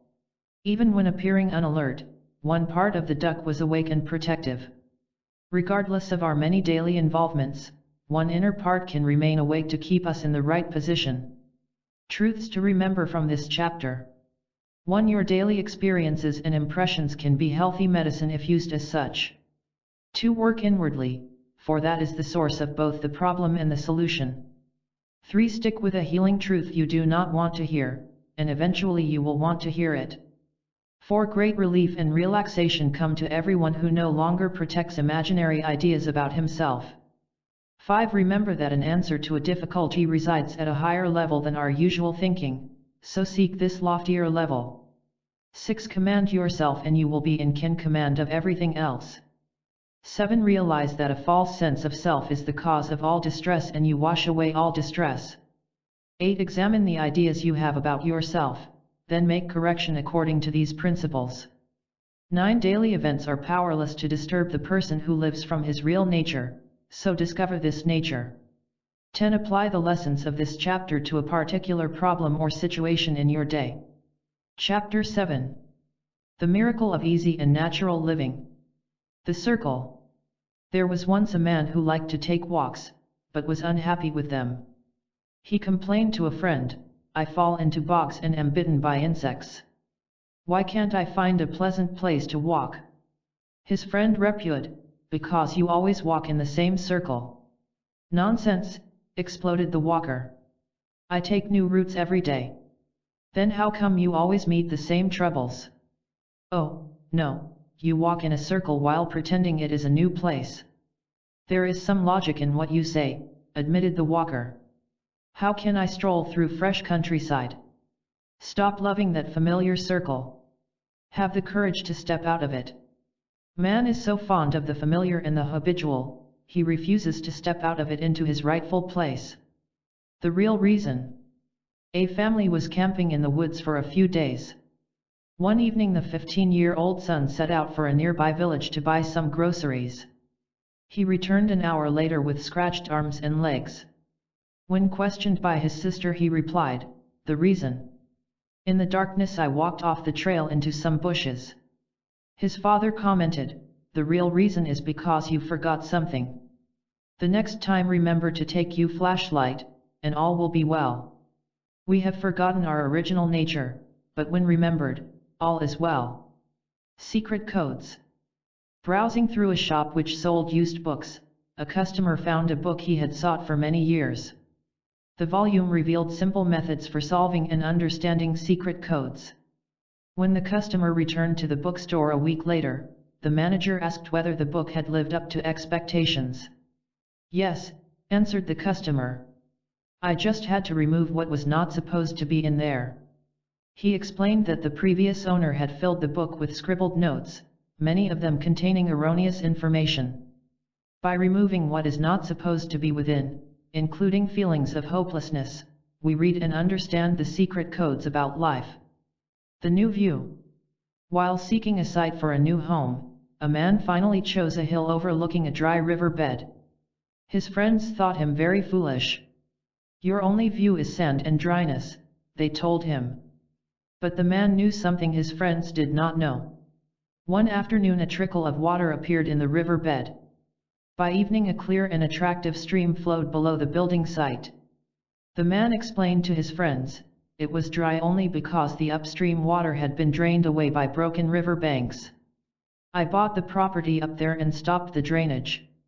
Cosmic wholeness ends the drain of our natural energies, giving us a new view of life. Let life flow. Mr. and Mrs. B said they were studying the principle of non-interference with the natural flow of life. "Eastern religions teach this," commented Mr. B. "Would you please add to our knowledge?" "It is the surface personality, the conditioned mind, which anxiously interferes with the natural flow. Suppose you lose something you had depended upon for feeling safe and supported. In itself this loss cannot cause distress. But you are so closely involved with this exterior object that you wrongly conclude you are losing part of yourself. If you did not care whether or not you lost it, there would be no anxiety.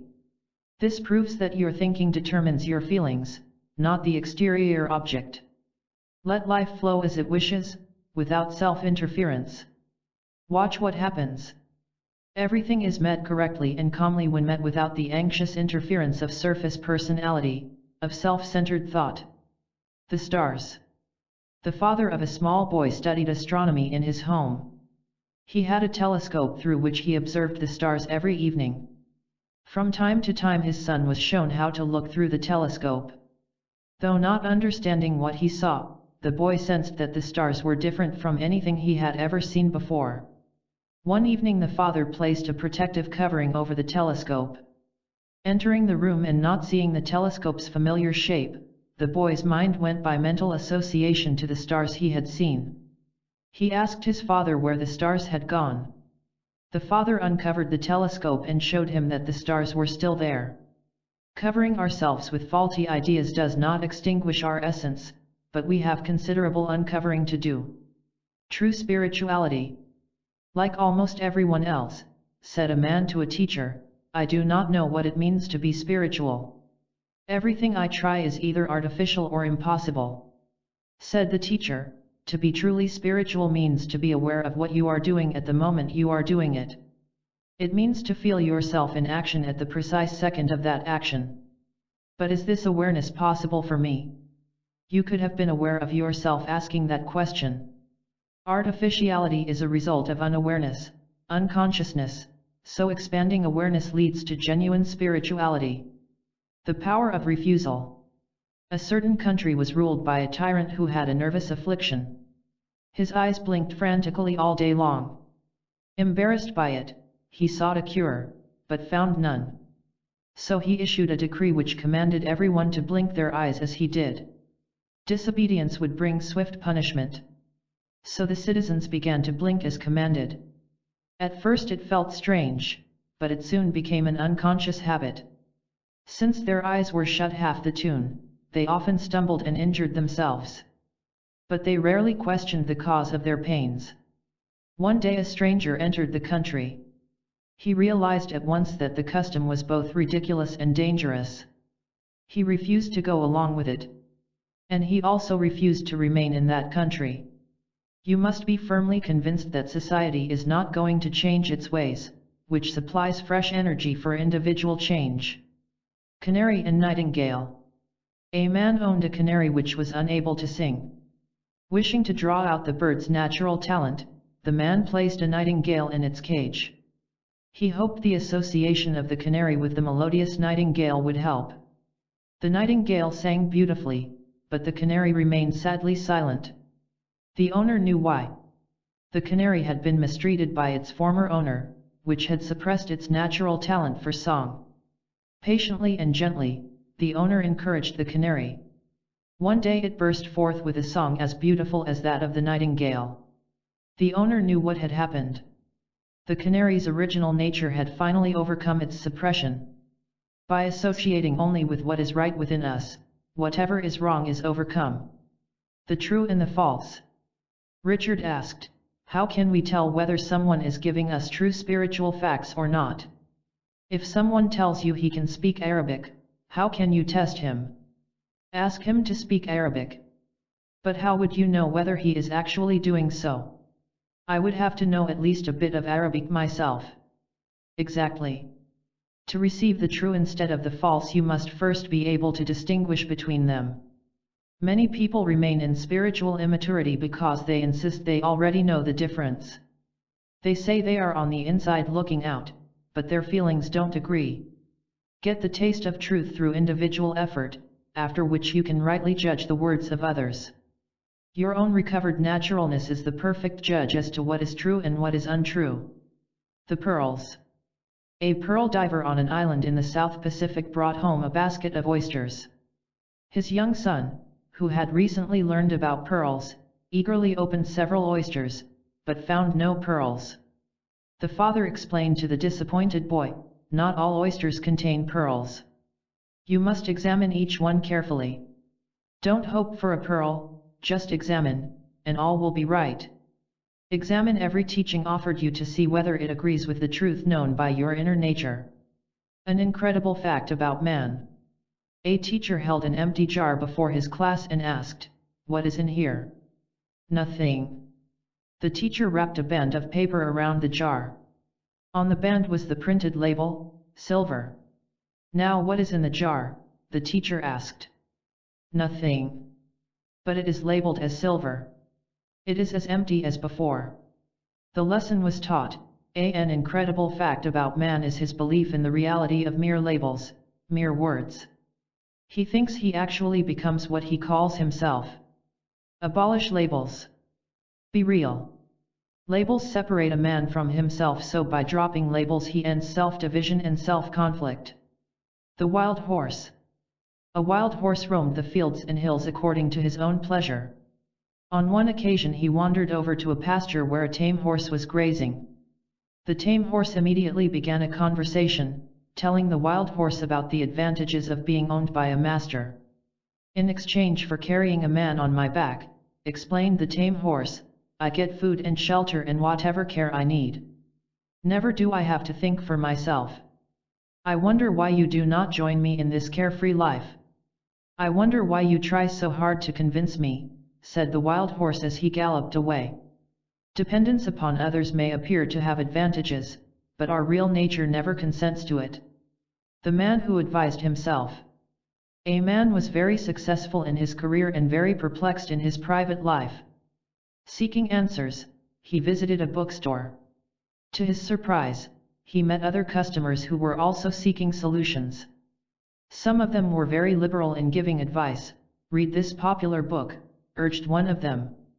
"Try this exciting volume," said another.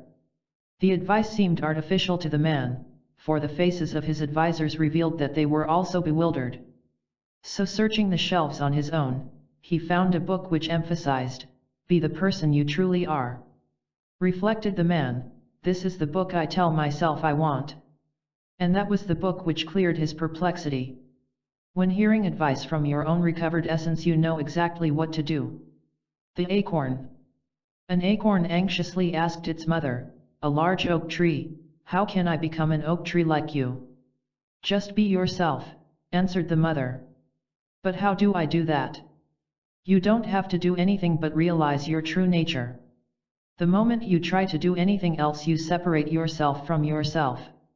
Sometimes I wish I were a sycamore or cypress tree. That is the problem. You are wishing instead of understanding, which causes self-conflict. I still don't understand how I can simply be myself. Get tired of not being yourself. Realize that you are never really anyone but yourself, which is a truth that makes you free. The boy in the pond. Every morning while walking to school, a boy passed a frozen pond. Scattered over the surface of the ice were several rocks, ranging in size from large to small. Also caught by the frozen ice were pieces of wood of various shapes. As warmer weather gradually thawed the ice, the boy's interest was caught by the changing scene. The rocks slowly sank deeper and deeper into the melting ice until disappearing altogether. But when the pieces of wood were freed by the ice, they remained in sight by floating on the water. Fascinated by nature's changes, the boy remembered the scene over the years. As an adult he reflected, the very nature of the wood let it float, regardless of changing weather. I will let my own true nature serve in the same way. Live within the one nature and you will remain lightly afloat throughout exterior changes. The pigeon. Once there was a pigeon that flew with an average flock of other pigeons. One day in the natural course of events he became separated from the others. He sadly complained, "I wonder why they don't like me." On another day he found himself at the head of the flying flock. This made him boast, "What a great leader I am." On a third occasion he naturally flew in an opposite direction than the others. He stated firmly, "Everyone is flying in the wrong direction but me." The pigeon did not see how every natural event was distorted by his misunderstanding and vanity. A wiser pigeon in the same flock saw what was happening and reflected, "I wonder whether I will ever be able to tell him the truth." The self-liberated person does not see himself as either the victim or the beneficiary of natural events. Natural religion. There was once a man who wanted to exchange his life of defeat and despair for a life of true triumph. Accordingly, he studied the offered religions, ranging from religion A to religion Z. But it left him more confused than before. He still did not know the difference between right and wrong religion. He was helped by a clear-minded man who told him, "No collection of man-made doctrines can ever be wholly right. For example, some of the religions you studied taught self-reliance. That is right. But the same religions mistake ego-serving sentimentality for love, which is disastrous. Within you is a natural religion which is totally correct. I will tell you about it. Remember, this natural religion confirms itself, so you never need to take the word of an external teacher. The wholly correct judgment dwelling within every man reveals itself as swiftly as he casts aside man-made judgments." Helpful statements. These helpful statements were made by members of a class in Pennsylvania. Walter, to awaken inwardly means to return to an easy and pleasant way of going through your day. Mary, your aim is not to make things go according to what you call right, but according to your understanding, for that alone is right. Carl, you can have other people agree with you, or you can have agreement from your own nature, but you can't have both. Lucille, to have beneficial values in your life it is first necessary to uncover and abandon false values. Ralph, whatever you can do for yourself you can do right now, for you are not chained by time. Anyone can return to his originally pure nature, just as we climb a mountain to a stream's pure source. In the Rose Garden. A teacher of ancient China was talented at finding spiritual lessons in nature. One time he and some friends were seated in a rose garden. From time to time, various birds crossed before them, flying from one side of the garden to the other. Your thoughts should fly like those birds, the lesson began. They should be permitted to rise, fly past your mental vision, then disappear on the other side. Do you know the cause of personal grief? It is a man's unwise attempt to cling to a thought as if it were his personal possession. For example, many unhappy people cling desperately to thrilling thoughts. Observe each thought, then let it fly away. In this mental freedom is spontaneous happiness. Suffering exists only when the mind runs along in mechanical thought, so to end anguish, learn how to replace habitual thought with consciousness. The authority. A man who considered himself an authority on travel once found himself hiking through a desolate land. On the first evening he slept within inches of a deep pit which he did not see in the darkness. The next night he slept alongside a dozing lion which he mistook for a log. On the third night he slept within a few yards of a camp of bandits, but in the darkness they did not see each other. Finishing his trip, the fortunate traveler told everyone, "For safety's sake, travel as I advise. Listen to the counsel of your own original nature, not to those who do not know but imagine they do." Glenn's story. Glenn came to class with a definite idea in his mind. "I sense the practical power of these ideas," he said. "May I give an example?" Encouraged by the nods from others, Glenn began, "A story will illustrate my point. A man once owned a very expensive horse. It cost him considerable money and time to feed and attend. But strangely, the horse returned no practical services. It was no good to ride and it refused to pull a wagon. Finally coming to his senses, the man turned the horse loose in the hills. This shows how man lives from artificial personality," said Glenn. "The false sense of self is utterly worthless. It costs happiness.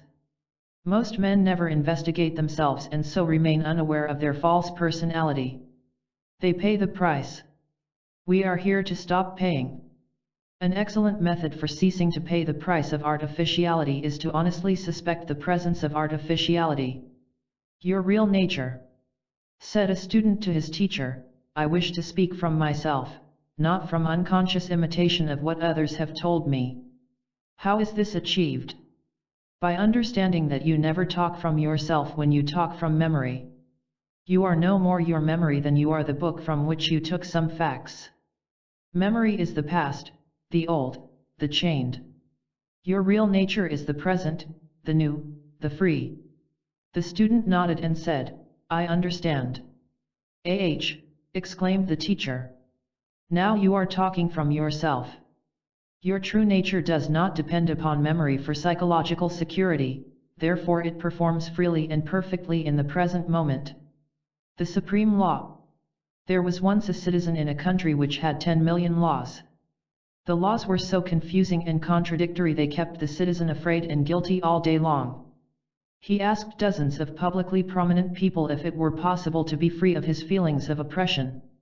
However, he observed that his advisers were just as afraid and guilty as he was.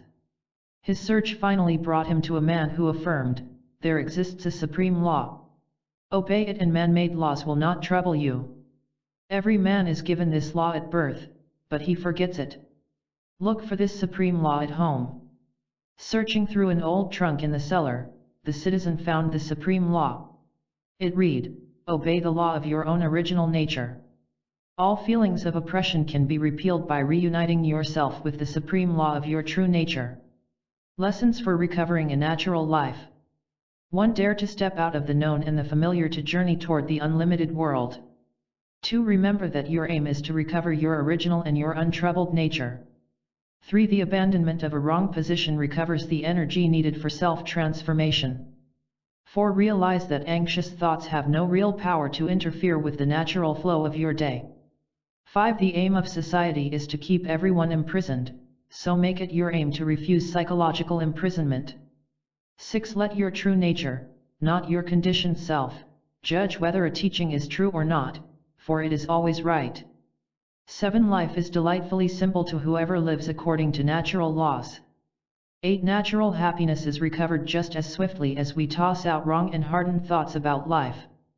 9. Artificiality demands a high price, but when living from natural principles we do not pay it.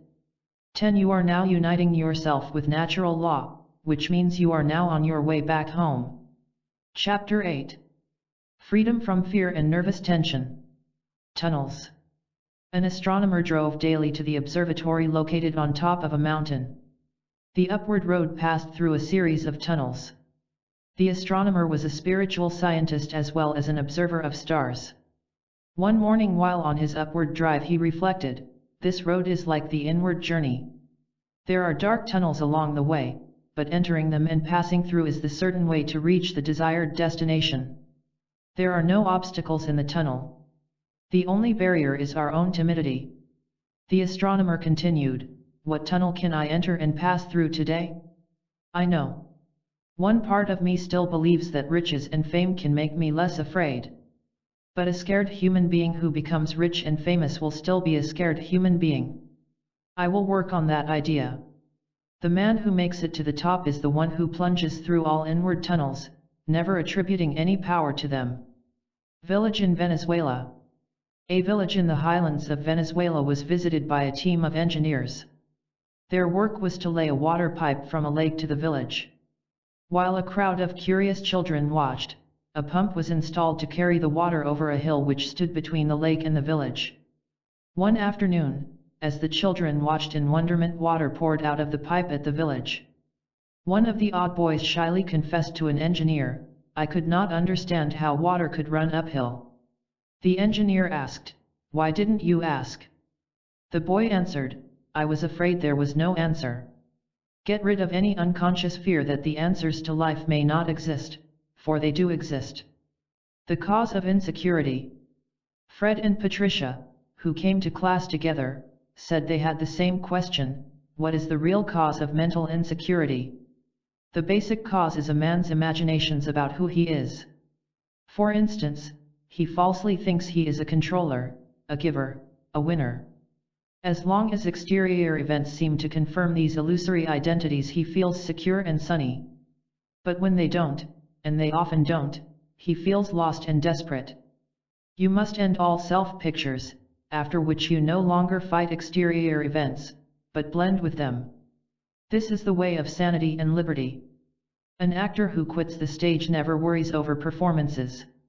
Life correction consists of thinking correctly toward ourselves, after which we think wisely toward everything else. The foolish man's future. A foolish man asked a wise man, "Can you forecast my future?" "Yes," replied the wise man, "I can tell your psychological future. You will be nervous, irritable, and jealous. How can I avoid these painful states?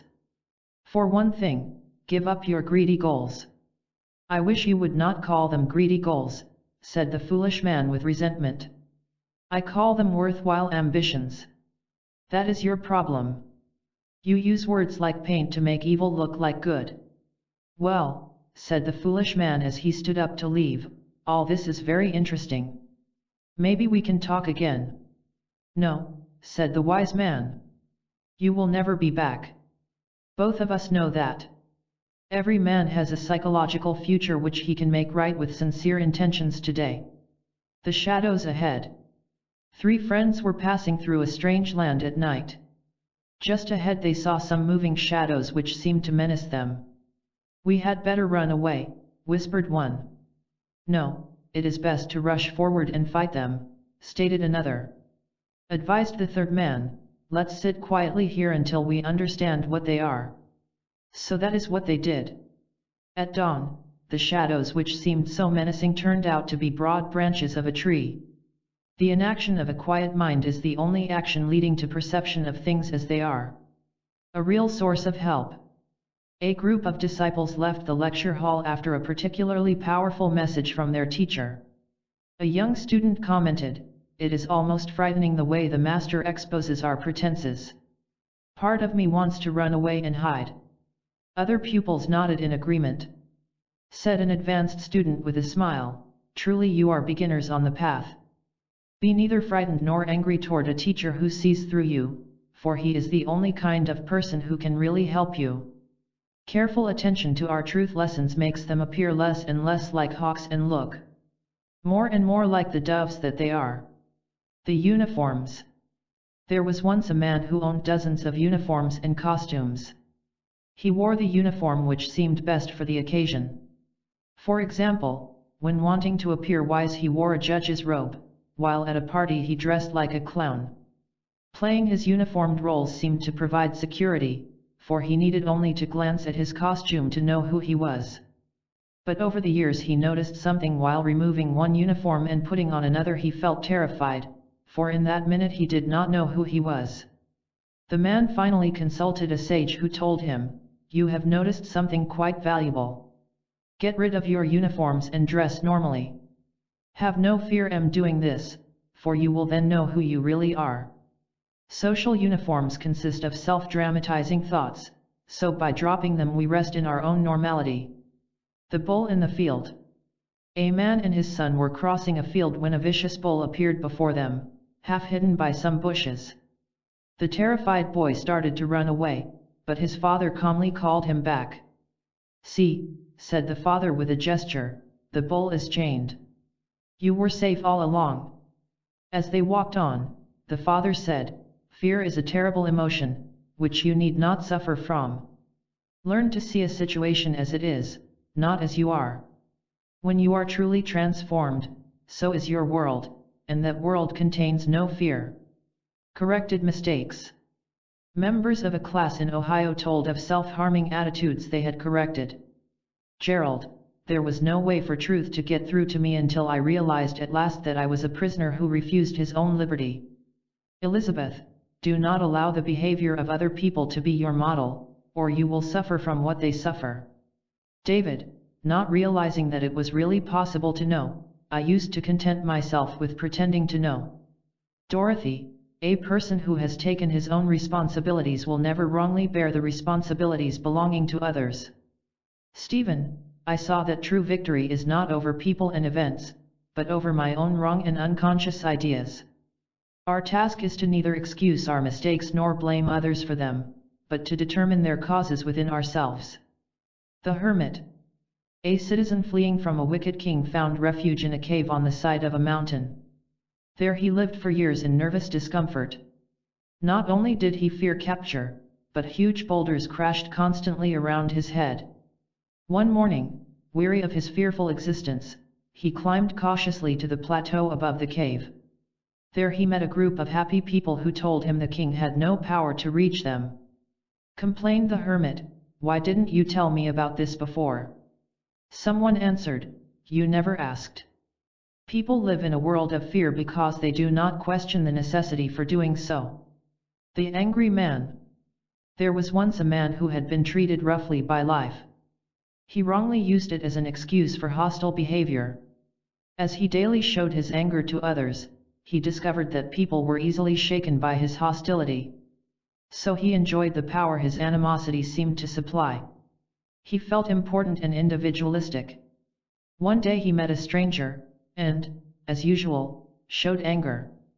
But the stranger reacted in a different way than the others. His eyes seemed to see past the anger and into the man himself. The stranger then said in a calm voice, "There is no need to be afraid." The hostile man began to think about that. Fear goes with anger, and anger goes with fear, but there is no need for either of them. Unexpected events. Asked a student in class, "Is it possible to live without fear of the unknown and the unexpected?" Yes. How? Give up the belief that you possess a separate self which is apart from the whole. Then, in this self-unity you are also in unity with every event in your day. In this total union there can be no battling opposites and therefore no fear. I will try to understand. Good. The understanding of oneness is everything. Insight into oneness ends 1,000 fears and tensions. What the man feared. At a gathering of friends, one man was boasting of his fearlessness. With great pride he described his daring adventures in dense jungles and on stormy seas. He concluded, "I even give lectures in which I tell others how to be unafraid." Several of his friends gently suggested there might be more vanity than veracity in his assertions. "Nonsense," he exploded. "Tell me one thing I fear." "You fear we will see how afraid you are." To pretend to not be afraid of something prevents the healing in which we are really not afraid. Why anxiety continues. Harvey, an insurance agent, asked, "Why does anxiety continue in spite of all attempts to end it?" Think of the last time you searched for a lost article. Did you notice something? Everything was fine as long as you still had places to look. But as you began to run out of likely places, anxiety arose. Man is like that. Fearing coming to an end of himself, he pretends he still has legitimate places to look. He must come to the end of his self-deceiving search. What he has lost can be found, but not as long as he insists upon looking in the wrong places. Look inward, for the healing is in the same place as the hurt. The authoritative attendant. A man was visiting a sick friend in a hospital. While they were conversing, an attendant entered. By his self-important manner, the attendant revealed his love for his authority over the patients. When the attendant approached the sick friend, the visitor stepped away, found a vacant bed and relaxed upon it. The attendant then approached the visitor, eyed him quizzically for a moment, and thrust out a bottle of medicine. "I am sorry," apologized the visitor, "but I am not sick." Do not be intimidated by those who love their authority in human affairs, for your inner spirit possesses true authority. How suffering ended. There was once a man who insisted he knew what he was talking about. Consequently, he talked only with those who talked as he talked and avoided those who talked differently. Those who agreed with him were called friends, while those who disagreed were called enemies. But the man lived in terrible tension. He could never find enough friends and was always harassed by enemies. Still, he received an odd enjoyment from his nervous agitation. One day his supposed friends deserted him. Although suffering terribly, he noticed something peculiar.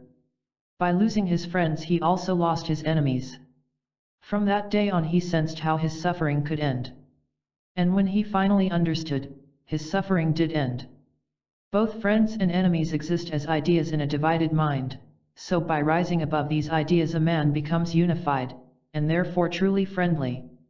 The Princess and the Lion. A king of ancient Babylon had 2 young sons. One day the king's soldiers brought a caged lion to the palace for all to see. The king took the hands of the boys and led them to the lion. The lion suddenly roared, which so frightened one of the princes that he ran away.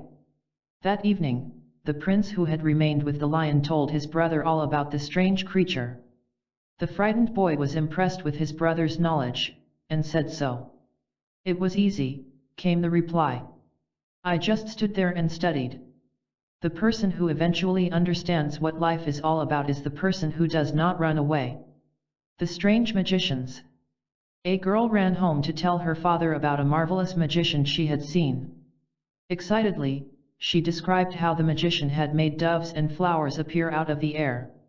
Her father responded, "You know, other people also perform strange acts of magic. I know a man who makes enemies appear out of nowhere. Also, a woman down the street pulls problems out of empty space." In reality, neither enemies nor problems exist except in their confused minds. Part of the girl's mind heard and recorded her father's unexpected words. Years later she understood the lesson and felt grateful. The psychic magician is one who no longer creates his own problems and griefs. The light of self-honesty. Keith stated, "All of us sense the power of self-honesty. How can we make it work for us?" When a man takes an unpleasant fact about himself as a fact, and not as a hurtful criticism, it ceases to be a fact. This is mental magic. Suppose a deceitful man is told that he is deceitful. He wrongly takes it as a criticism but not as a fact. By refusing to face the fact, the self-punishment of deceit must continue, such as the punishment of nervousness. But when honestly taking it as a fact, he admits self-light. This light then reveals that deceit is self-punishing. Seeing this, deceit vanishes of itself, for self-punishment never continues when seen as self-punishment. Honesty is light. Light cancels darkness. People who say they want help and encouragement need look nowhere else but toward their own self-honesty. The creeper. A teacher's assistant was guiding a group of beginners to the esoteric school. While passing through some shadowy woods, the assistant said, "Watch out for the creeper. The creeper is an animal living in these woods. It may suddenly appear in front of you." The beginners whispered worriedly among themselves for a moment. One of them finally asked the assistant, "If there is danger from the creeper, why did you bring us this way?" The assistant reached behind a nearby bush and held up a small and innocent-eyed rabbit. "Creeper," he said, "is the local name for this breed of rabbit. You now have your first lesson. You were afraid of a mere word, which prevented you from understanding the fact. Understanding exists on a higher level than both words and the associations aroused by words." Guilt and desperation. There was once a man who suffered daily from guilt and desperation. A wise friend asked him, "Would you like to know how to get rid of guilt?" The sufferer instantly snapped, "I already know." The friend persisted, "Would you like me to tell you how to banish desperation?" The man replied with pride, "I already know. But if you already know, how come you still suffer from guilt and desperation? Would you like to know how to end your self-punishing confusion?" The suffering man stated, "I already know." Just as darkness is merely the absence of light, fearful resistance to truth is simply the absence of understanding. The candle. There was once a young candle which did not understand his purpose in being a candle. He thought his only need was to illuminate himself, so he hugged his flame as tightly as he could. As a result of this, his light did not reach the other parts of the room, which made him afraid of the shadowy shapes out there. Later, growing tired of being afraid, he loosened his light to let it illumine the whole room. Then the shadowy shapes disappeared and he was no longer afraid. Fear arises from the false belief in a separate self, so fear departs with the understanding of oneness. How to end worry. When attending her first class, Susan had mentioned her specific worries, including worry over money and her human relations. At a later session she asked, "How can we understand and end worry? What would the mind do if it had nothing to worry about?" The very question frightens a mind which operates wrongly. Above all, it fears coming to the end of itself. If it has nothing to worry about, it immediately seizes something. Why all this foolish mental agitation? Because a man's supposed identity, such as being successful, acts upon the stage of thought. He fears the end of thought because he wrongly believes it means the end of himself. But it will only end the false self with all its anguish. Worry is false action, like a man who jumps up and down to convince himself he is traveling somewhere. Useless thought can come to an end, but we must experiment with this until the miracle of consciousness appears. The substitute. A man returned home from a meeting of his club. His wife asked, "Did the speaker give an interesting talk?" "I don't know," her husband replied. "But you were there." "Yes, but the scheduled speaker failed to appear. I was chosen as the substitute speaker." "Well, did you give an interesting talk?" "I don't know. I was so nervous I wasn't listening." Nothing need distract us from hearing the voice of our own essence. Howling wolves. A pioneer in an unsettled wilderness was visited by a friend. As they sat down to dinner, some wolves howled fiercely near the cabin's door. The pioneer proceeded calmly with dinner, but the visitor jumped nervously. "You are not alarmed?" he asked. The pioneer replied, "They often howl near the door. At first I was scared of them. But I decided to study the nature of wolves, and I learned many things. It was my own wrong reaction to them which caused fear, for they have no real power to harm me. Nowadays their howls stop at my ears, they no longer penetrate inwardly to cause disturbance. You can say I am no longer at home to them. They howl in vain. How can they hurt anyone who is no longer at home to them? You can learn to not be at home to wolves of worry or of loneliness or any other kinds of wolves." A summary of ideas for ending fear. 1. Fear may have a terrifying appearance, but has no power whatever to whoever lives from his cosmic mind. 2. If you state that the answers to life exist, you make a perfectly accurate statement. 3. The secret of secrets is to stop setting negative causes into motion, for that makes every new moment a free moment. 4. Simply remember that fear and nervousness cannot exist in a mind which sees things as they are. 5. Oneness with yourself is the same as oneness with the universe, and that universe does not include fear. 6. Constantly question the necessity of anxiety, and you will eventually hear the answer that it is completely unnecessary. 7. Apprehension will not remain with the man or woman who sees through its bluff. 8. Man is fearfully separated from himself by illusion only, so when the illusion is cured, so is the man. 9. Realize that self-honesty is a necessity, an inspiration, and a power for self-transcendence. 10. The tyranny of fear comes to an end by uncovering the lamp of your own mind. Chapter 9. Strange Facts About Man and His Ways. The Group Meeting. Several people once met in group therapy with the stated purpose of clearing confusion from their lives. One of them talked so much that the others glared at him in contempt. Another one who considered himself an authority felt hurt when everyone ignored him. Another person sat quietly and observed a member of the opposite sex across the room. A fourth person sat there in depression and wondered why he had come in the first place. At the end of the meeting, everyone said what a helpful evening it had been. But they never met again. Only right aims and intentions can illuminate a room where people gather for self-help. The Reformer. A citizen said to a famous reformer, "Please explain. You condemn society for violence, yet your protests are equally violent." "There is a big difference," said the reformer. "You demand that other people respect you, but you never speak of your need to respect them. There is a big difference. You criticize other groups for putting on pressure, yet the entire purpose of your group is to apply pressure. There is a big difference." "What is the big difference?" "How stupid you are.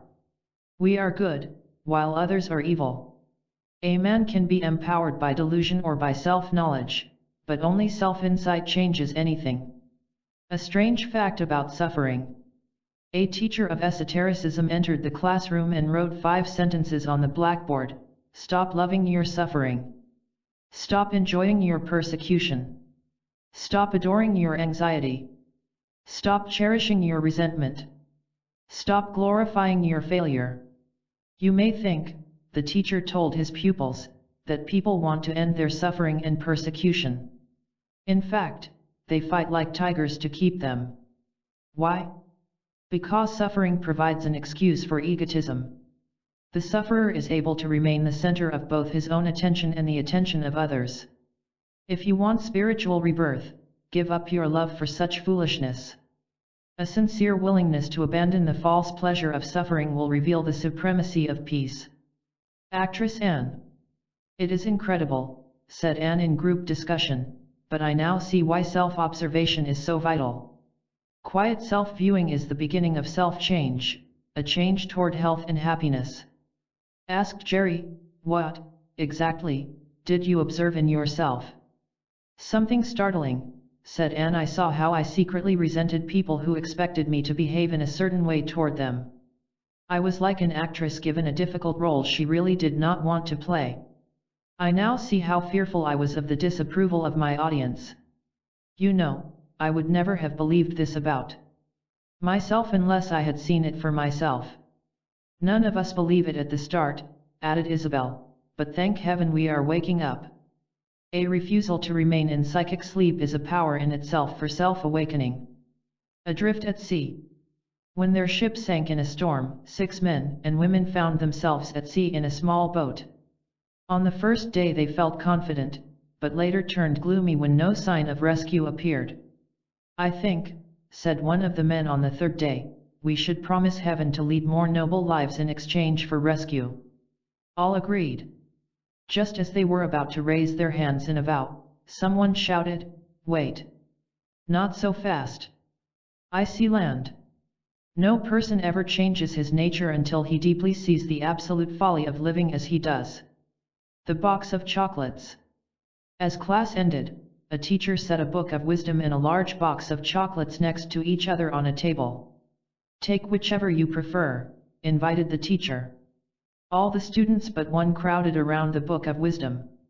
They commented seriously upon the ideas in the book. The other student opened the box of chocolates and helped himself. Noticing the doubtful gaze of the other students, he stated, I see just as much wisdom in the chocolates as in the book. I observed my own attraction to the candy. I watched my hand reach out to it. I was aware of its pleasurable taste. You have no idea how much this candy taught me about myself. Also, the student added with a smile, I was conscious that most of you really preferred the chocolates. Everyone else also smiled, including the teacher. A school of wisdom is wherever a self-working person happens to be, whether at home, in an office, or anywhere else. Trader Travis. A tourist was strolling down a quiet street in an unfamiliar town when he saw a shop sign, Trader Travis. Curious, he entered to ask, what products do you trade? Oh, many things, replied Trader Travis. Give me your anxiety and I will give you poise. Give me gullibility and you can have insight. Astounding, exclaimed the tourist. How busy you must be. Trader Travis shook his head. Not at all. You see, many people do not value my products. Others cannot believe that items such as conscience and compassion can actually be found, while still others believe they already have them. But once in a while I do get a customer. How about you? Welcome the healing facts as you would want the healing facts to welcome you. The divided village. There was once a village in which everyone lived in harmony. One day the people went out to pick the berries which grew in abundance in surrounding fields. Those who picked purple berries stained their clothes with that color. Those gathering orange berries were stained with orange color. When the people looked at the stains, an odd thing happened. Some immediately called themselves the purple people, while the others labeled themselves the orange people. From that day on the village was divided into 2 hostile groups who fought night and day. A wise man who was passing through the village was asked, is it possible for the people to stop fighting? Yes, he said, if they ever get over the childish vanity of calling themselves by special names. Every human problem and heartache can be cured by seeing through society's labels. Psychic hypnosis. In a class in Minnesota, the teacher said, "Remember, you are constantly given facts which you do not accept presently, which have no meaning to you. For instance, if I say you are now seated before me in a state of psychic hypnosis, you do not understand what this means. Not understanding, you either reject it or think it applies to the person next to you. But the plain fact remains that you are now listening to me while immersed in spiritual and psychological hypnosis, which you do not realize." "How can realization come?" asked Douglas. "Listen without resistance, let facts have their way, not just now, but tomorrow and next week and next month and next year. When you know how to be free of mental conditioning, you also know how to be free of psychic hypnosis." The tiger shoes. There was once a country with a proud tradition. As a symbol of strength, its citizens wore shoes which displayed a picture of a tiger. However, the land was rough and rocky, so the shoes wore out quickly, causing discomfort. But there was one shoemaker who made sturdy and durable shoes, always comfortable to whoever wore them. When glancing at the shoes, people asked him, "Where is the picture of the tiger?" He replied patiently, "I have no pictures. I just make strong shoes." "You have no sense of what is right," accused most people, as they limped away in pain. Man conceals his weaknesses under theatrical symbols, then wonders why he limps through life. The great difference.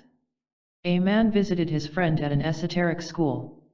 The visitor was eager to meet the teacher, for he had heard that he was a man of extraordinary spiritual attainments. But after seeing the teacher, the visitor spoke with disappointment to his friend, "I see nothing unusual about him." "Of course you don't. It is spiritual law that no man can see above his own level. His supremacy exists, but not to you. A rabbit knows nothing about a star. I still don't see how he is different. He walks and talks much like anyone else.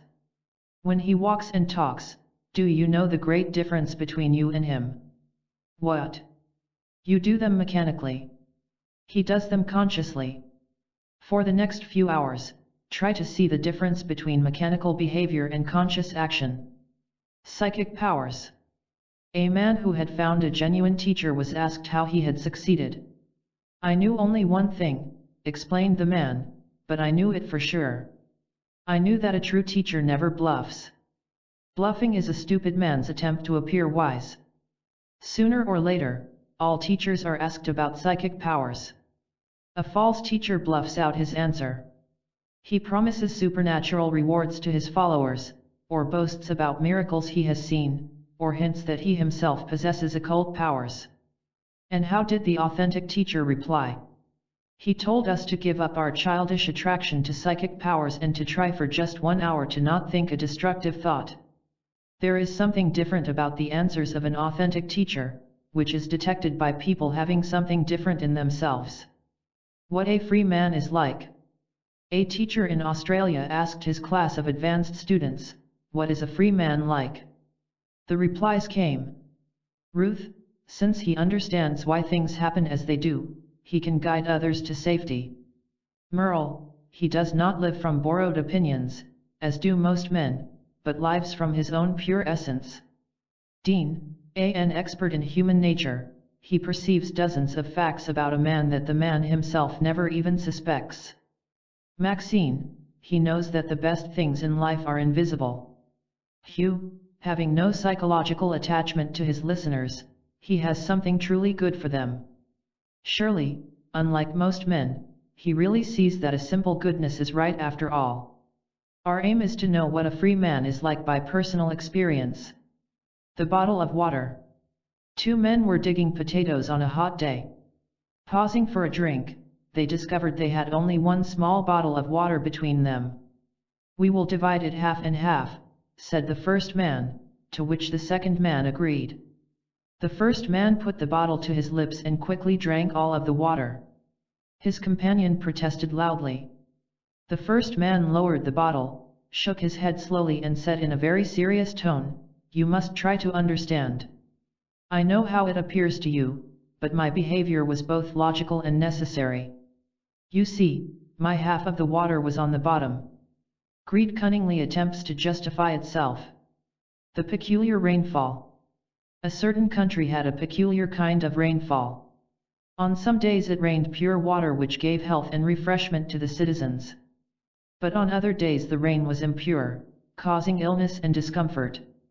Most citizens of the land were unaware of the difference in the two kinds of rain. Also, they had no interest in analyzing the nature of rainfall. Consequently, illness was common in the country. But one of the citizens did not like being sick. So studying the rainfall, he soon saw the difference in the two kinds. Able to distinguish between pure and impure water, he set out his water barrel only when the rainfall was healthy. One of our early tasks is to distinguish between healthy facts and popular illusions. A familiar puzzle. During the question and answer period of a class, the teacher was asked, "We would like an explanation of a familiar puzzle." Human beings can study the virtuous teachings of religion and philosophy for many years and yet show little personal evidence of the virtues they talk about. Why? Because they mistake the method of transportation for the destination. It is as if someone climbs into his car in New York and then announces he has reached his home in Boston. To reach home we must go beyond intellectual knowledge to an abandonment of the false self. The spiritual journey consists of traveling beyond vanity-feeding thoughts about personal goodness to the cosmic goodness of the ego-free man. The desperate woman. A desperate woman asked a teacher, "How can I change my life?" He told her, "Make a personal effort to abandon your old ways." Not caring for personal effort, the woman repeated to another teacher, "How can I change my life?" She heard, "Think new thoughts." But preferring her habitual thoughts, she looked around for another advisor. Meeting a man with a public reputation for knowing all the answers, she asked the usual question, "How can I change my life?" Smiling, he assured her, "You need do nothing but put yourself into our capable hands. We will take care of everything." "Thank heaven," exclaimed the woman. "I have found a compassionate teacher at last. And a miracle worker. He will show me how to change my life without changing my life." There is always medicine for earnest people, but none for the foolish, for they cannot distinguish between medicine and syrup. The Crow and the Hawk. A crow was standing in the sun in a position which made his shadow much larger than the crow himself. Thinking that the shadow represented his true size, the crow became foolish and arrogant. Sighting a nearby hawk, the crow flew toward it, intending to taunt the larger bird. The hawk suddenly drew himself up in a show of strength, which shocked the crow out of his arrogance. The hawk, who had observed the crow with his shadow, advised, "Take another look at yourself. You are not that shadow." Because man lives from self-flattering imaginations about himself, he pays the shocking price. Rich and famous. During a lecture, a teacher suddenly asked his students, "Why do you want to climb a coconut tree?" One student timidly answered for the puzzled class, "But sir, we do not want to climb a coconut tree. There is no reason for it." "No reason for it," replied the teacher. "I see. You know, if you ask a man why he wants to become rich and famous, he will answer you, but will be mouthing mere words. He will not really know why, for there is no why. There is no reason on earth to become rich and famous. Your own cosmic completeness will make this clear. Find yourself, after which you will not wearily waste yourself in trying to find useless objects." The Battlers. A man who lived on a mountain looked down at a man who lived in the valley below. "Obviously," said the mountain man, "T was meant to rule the valley man." The valley man looked up and reflected, "Apparently, I was meant to serve the mountain man." So agreeing upon that arrangement, all went well between them for a while. But one day, by accident, the valley man found himself on the mountain. It changed him. Insisting that he was supposed to be the ruler, he viciously threw the mountain man into the valley. So they battled endlessly, with one on top and then the other. Between battles they signed peace treaties. But neither ever inquired as to the cause of their misery. Self-inquiry reveals the nature of all things, and that revelation is self-liberty. The followers. There was once a famous magician who astounded everyone by making almost any object disappear. His showmanship attracted many followers who attended every performance. One day he performed before an audience on board a ship. The ship sank in a sudden storm, but the magician and his devotees managed to make it to a lifeboat. Wonderful, the people praised and applauded the magician. But tell us, where did you hide the ship? Hero worship is not far from gullibility. The parrot. There was once a parrot who trained himself to speak excellently. This enabled him to teach other parrots to speak, for which he was honored and applauded. But he had a secret sorrow. He did not know how to fly. But he devised a clever method for concealing his humiliation. Using his superb command of words, he told other parrots how to fly. His lectures on flying were a huge success. Thousands assembled each week to hear his dynamic exhortations. And few of his hearers ever suspected that the parrot himself did not know how to fly. A man seldom realizes that spiritual lessons apply to him personally, thus making him an eager reformer of other people. In the bakery. There was once a baker who diligently sought and finally found the secrets of life. He wrote his discoveries in a book and placed the volume on a counter in his bakery. Calling in several unhappy friends, he announced, "In this book are the answers you seek." One by one the men spoke up, "What a delicious-looking chocolate cake! How much are those coconut cookies? What an aroma from that fresh bread! I'll take 2 of your great apple pies." Only one man picked up and studied the book. Man is so distracted by habitual sights and desires he cannot grasp the truth even when it sets plainly before him. What an awakened man sees? Ronald asked, "What does an awakened man see that other people do not perceive?" He is like an observer standing on a hilltop, watching the frantic chasings of men and women on the prairie below. Among other insights, he sees these hypnotized men setting traps for each other. The traps are always attractively decorated, to make them appear beneficial. The awakened man sees clearly all the resulting heartache. You may ask why he does not shout down to them a warning of what they do to each other. He does, but here we meet one of the peculiar features of the tragedy. Man is unable to hear. He is spiritually deaf. But those who listen will hear. These people neither set traps nor fall into them. Self-awakening enables you to see the human scene as it is, not as it appears to be, which frees you of its chaos. Outstanding principles in review. 1. Check and correct your aims every day to make sure they lead toward higher goals. 2. Astonishingly, if you will have absolutely nothing to do with suffering, suffering will have nothing to do with you. 3. Let refusal be your ready power, such as refusing to be guided by anything but your own enlightened mind. 4. Your own mind is a school of true knowledge which you can attend every moment of the day. 5. Travel beyond mere words, beyond labels, beyond society's dramatic but empty performances. 6. Today, think what it means to walk consciously, to speak with self-awareness, to be one with yourself at all times. 7. Never accept a way of life as being right simply because it is publicly popular or rewarding, but build your own way from yourself. 8. True goodness consists of union with cosmic goodness, which is not mysterious, but perfectly plain to sincere seekers. 9. Cosmic completeness releases you from dozens of tiring tasks you really do not want to do. 10. Whoever has cleared himself of inner chaos remains untouched by the chaos of a hysterical society. Chapter 10. How to turn emotions into healing powers. The man without a care. A motorist was driving through farming country when he saw a man working alongside the road. When the motorist stopped to ask for directions, they fell into conversation. The motorist observed the great amount of work to be done, including irrigation and fence mending. "With all the necessary work out there," remarked the motorist with a sweeping gesture, "your mind must be in endless turmoil." "No," replied the other man. "I don't have a care in the world. But the farm requires so many difficult decisions." "Yes, but I don't own it."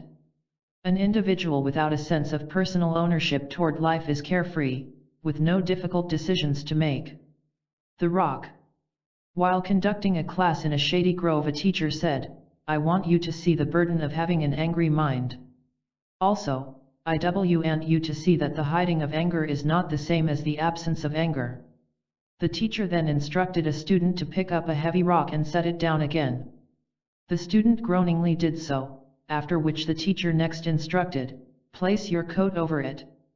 The student obeyed.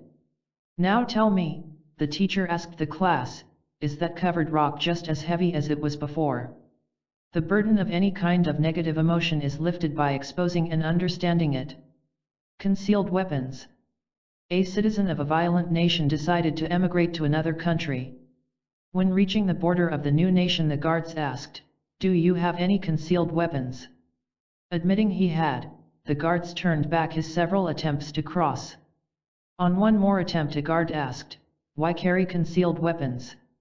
The man explained their necessity in his violent nation. The guard explained, "You misunderstand. This is a peaceful land. There is no need for weapons of any kind." In relief, the emigrant abandoned his concealed weapons and entered the new nation. When dwelling within cosmic consciousness, there is no need for concealed weapons, such as suppressed resentments. The shivering man. It was the month of August, but instead of the usual heat, the day was chilly. A foolish man walked down the street, coatless and shivering. An approaching friend remarked, "You look cold." "Impossible," declared the shivering man. "This is August." "Never mind what the calendar says," advised his friend. "What does your body say?" An honest appraisal of how we really feel is necessary if we wish to change and feel right. Exhausted Donald. Donald's business affairs took him to different parts of the United States. Whenever he could find a class in authentic esotericism, he paid it a visit. In a class in Florida, Donald confessed, "I am tired, but the cause of my exhaustion is not clear to me." And you are interested in knowing what it is? Very much interested. You are tired of looking after yourself. After a short pause, Donald nodded in understanding. "Yes, that's it. Of course. You cleared it up in a flash. What must I do?" "See that you are not the self you think you are. You are not your personal dreams and habits and ambitions. You are part of the whole. Nothing is more exhausting than to haul around a fictitious sense of self, and nothing is more relieving than to drop it." The storm. A group of friends rented a mountain cabin for a few days. When an unexpected storm kept them indoors, the first few hours were spent in pleasant conversation. But one man suddenly revealed a deep bitterness by complaining of past mistreatment by people. Surprised by his outburst, the others said little. Next morning, the complainer asked someone who had just stepped out the door, "Is it still storming?" "Not out here. It is the inner storm which needs attention and correction. Fighting and fussing. There was once a nobody who wanted to become a somebody. So he said to himself, like everyone else who wants to become a somebody, I will start fighting and fussing." That is what he did. Fighting and fussing became his way of life. He made some strange discoveries. The very fighting and fussing made him feel like somebody, even though unrecognized as such by others. Also, when becoming somebody in a small town, he felt the painfully compulsive urge to become somebody in a large city. One day he grew weary of the miserable excitement of fighting and fussing, so he decided to be a nobody again. It was difficult at first, for excitement had become a fixed habit. But he finally saw that nobody and somebody were mere words which deluded human beings took as realities. Then, all was well with him. Man's hypnotic love for emotional agitation, in preference to truth, explains every human tragedy. The right feeling. A tailor was visited regularly by salesmen who showed him a wide variety of fabrics. While displaying sample material, the salesman called attention to the attractive patterns and bright colors. The tailor always listened quietly to the salesman, then requested them to set all the material on a table. Closing his eyes, the tailor ran his fingers over each sample. After feeling a fabric, he remarked, "This feels right," or, "This one does not feel right." The tailor purchased or declined to purchase according to the feeling he received from a fabric. He explained, clothing is very intimate, very close to an individual. It is good for him to look right, but essential that he feels right. We feel right by clothing ourselves in right ideas. The beauty of simplicity. A stream once flowed peacefully and pleasantly down the side of a mountain. It was discovered by some men who cared nothing for its beauty. In order to dig a mine, the men forced the stream out of its natural course. For the next few years the stream flowed between some rocky hills. Its flow was often interrupted and blocked by falling rocks. The stream lost its natural beauty and simplicity. But one day the mine was abandoned and the men went away. With natural movement the stream went back to its original course. No longer in unnatural surroundings, it flowed peacefully and pleasantly once more. Be reunited with the natural and simple flow of your original nature. The end of confusion. A class in Dallas presented these solutions for banishing emotional confusion.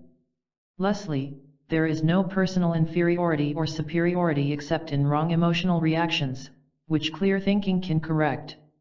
Edwin, every person is his own broadcasting station, sending out messages of harmony or of discord. Nancy, deal wisely and firmly with adverse forces and you will be unafraid of them, for they attack only when detecting weakness. Annette, a healing lesson appears frightening at first only because we fail to understand it. Fred, it may be a man's way to quarrel and to agonize, but it is not the way of higher reality.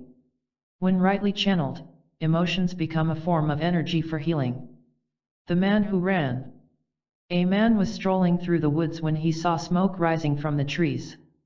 His emotions leaped, for he feared a disastrous forest fire. While racing frantically about and shouting in alarm, he fell several times, hurting himself somewhat. There was no need for frantic running. There was no forest fire. The smoke arose from a perfectly safe campground. But this he did not see because his nervous emotions blocked natural reasoning. If our view of life is wrong, wrong actions follow, causing unnecessary self-injury. The barking dog.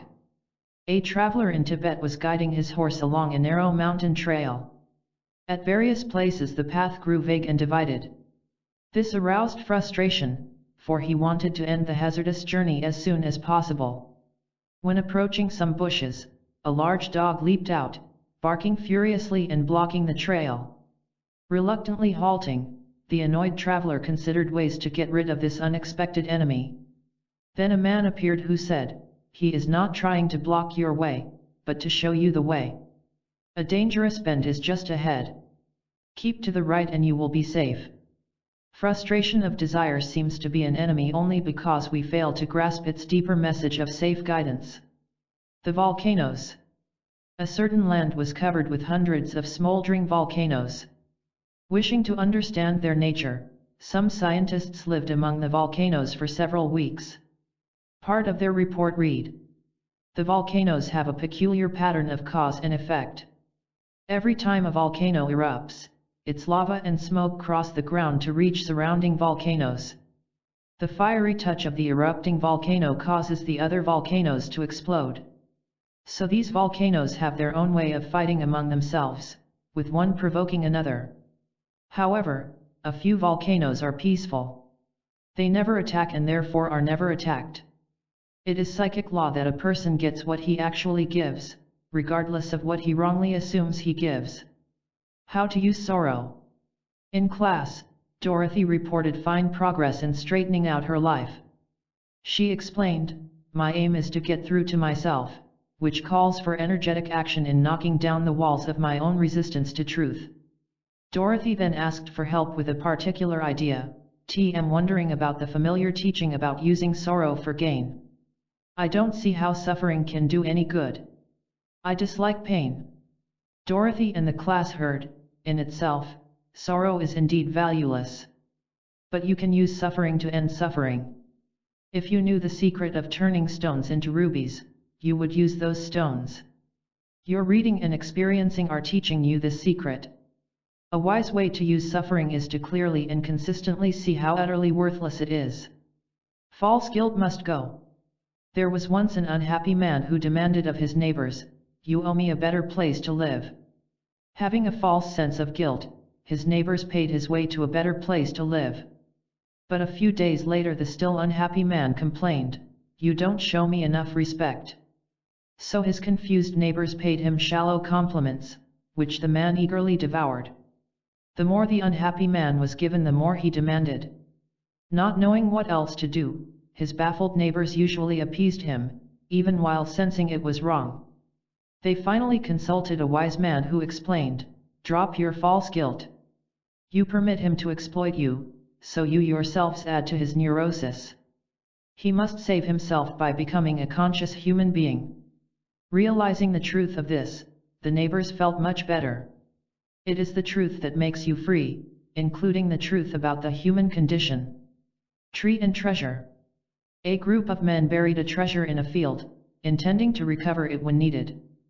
To remember its location, they planted a young tree over it. Years later, they fell into quarrels among themselves. When one man made a demand or claim, another man shouted back with his own claim. Chaos ruled. But it was an incredibly strange dispute. They had forgotten all about the treasure. They quarreled over the tree. Having forgotten the truth itself, man quarrels over religious words and procedures. Paul and Louis. Two young men named Paul and Louis lived in opposite apartments in a large city. They often exchanged greetings in the morning. Paul usually said, "I'm off to school," while Louis replied, "I'm going to school also." Later, Paul's college education led to wealth and fame, but they did not supply the contentment he had expected. One day Paul accidentally met Louis, and was attracted by his self-command. Curious about it, Paul asked Louis, "What school did you attend?" "Among other schools," replied Louis, "I went to the school of life. In other words, wherever I went to school." "But what did you learn?" "I learned to never let external events tell me how to feel. External events dictate the feelings of most human beings, but the self-unified man is no such slave." How shocks can help.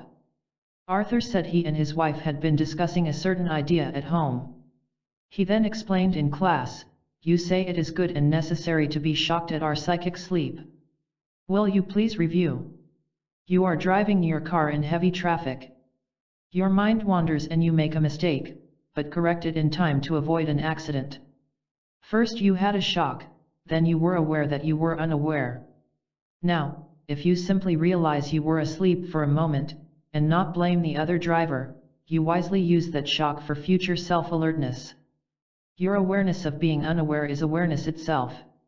All this is of great value in everyday life. To the truly intelligent individual, shocks and humiliations are nothing more than corrective guideposts along the road. The two horses.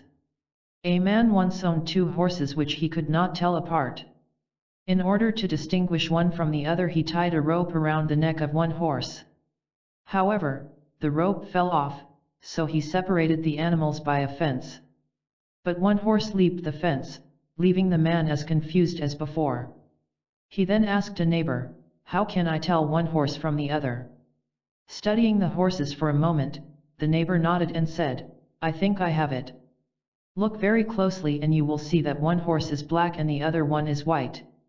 Man fails to see the obvious, as when he does not see the difference between what he says and the way he really feels.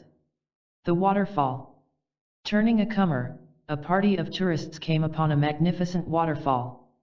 With loud words and wild gestures, everyone praised the sight before them. The party's guide, who stood off to one side, was asked, "Do you still enjoy its beauty?" "I do," sighed the guide, "until someone shouts about it." Beauty, which originates in a quiet mind, vanishes with the appearance of mechanical emotionalism. The open sea. There was once a boat which was careful to remain within the quiet waters of the harbor. When finding itself drifting toward the open sea, it quickly dropped anchor. One day, to its horror, it lost its anchor and drifted into open waters. When knocked around by stormy seas, it asked some other boats for help. They replied, "Remain in the open sea until you understand it." The boat fought the advice at first, but finally succeeded in seeing that the open sea was its true home. Fear vanished. Later, it met a new boat from the harbor which had just lost its anchor. The terrified boat asked, "Do you know how to help me?" "Yes, I know," the older boat replied, then added with a sigh, "Do you also know how you will fight everything I tell you?" The loss of psychological anchors, such as dependency and self-centered thought, can be wisely used to enter the whole of life. The deceiver. There was once a man with a compulsive need to deceive people, for it gave him a feeling of power and superiority. Feeling ill one day, he went to a doctor who gave him the correct medicine. "Take a spoonful every day," instructed the physician. The man promised to do so. Every morning the man poured out a spoonful of medicine, and with a broad grin, poured it down the kitchen sink. Of course, the man grew sicker and sicker every day, until he had to enter a hospital. As the doctor approached, the man silently shouted in triumph, "Ah! Another victim." The first deception is self-deception. The feeling of annoyance. Said Gerald at class, "I am trying to let these principles work for me in everyday situations. Today, I had an interesting experience. A man took my place on the company parking lot. It annoyed me. What do I need to know?" Your real nature was not annoyed at all. The old nature simply loved the feeling of annoyance, for it made you feel important. Under different circumstances you might have felt pleased, for example, had your place been taken by a pretty girl. Don't let a false fondness for annoyance and agitation carry you away from yourself. Just as you would not let a tornado carry you off, you must not permit stormy emotions to pull you away from yourself. The nature of true love. What is the nature of authentic love? A class asked the teacher. He replied, "I will give you 4 explanations. Each connects with another." The teacher continued, "True love exists only in a person who has seen through and abandoned his artificial surface personality. Genuine compassion never demands anything from anyone, for it dwells within its own completeness.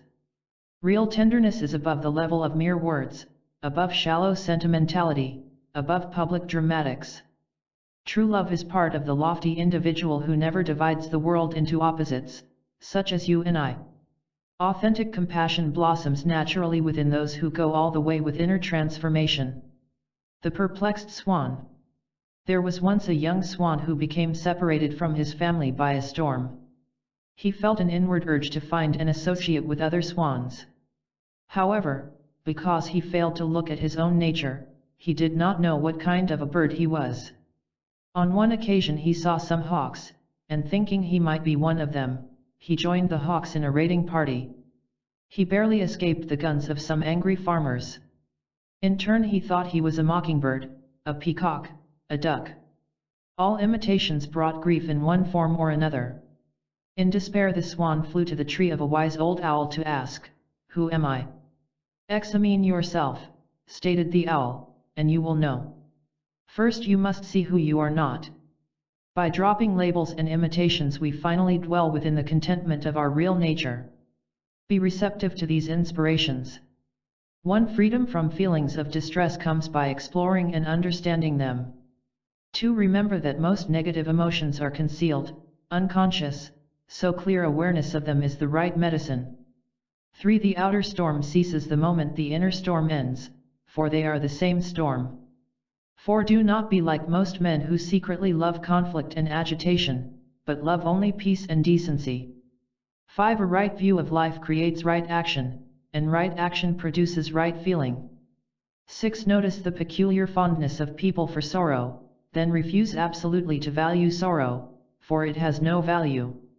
7. Make correction where necessary, but never feel guilty, for guilt is slavery masquerading as humility. 8. With right inner work your emotions will never be at the mercy of changing circumstances. 9. Never anchor yourself to anything, for only in detachment can you feel what you really want to feel. 10. Authentic love flows freely and naturally, having no demands because it has no insecurities. Chapter 11. Secrets for winning personal independence. The secret tunnel. A prisoner of war camp contained thousands of men. Life for them was dreary and monotonous, for all but one. There was one man who appeared to be much like everyone else, but was quite different inwardly. He possessed an astonishing secret. He knew of an underground tunnel which led under the fence into liberty. It had been dug many years before by prisoners who had escaped. This unique man came and went as he pleased. Possessing the secret, he was as free within the camp as he was when outside.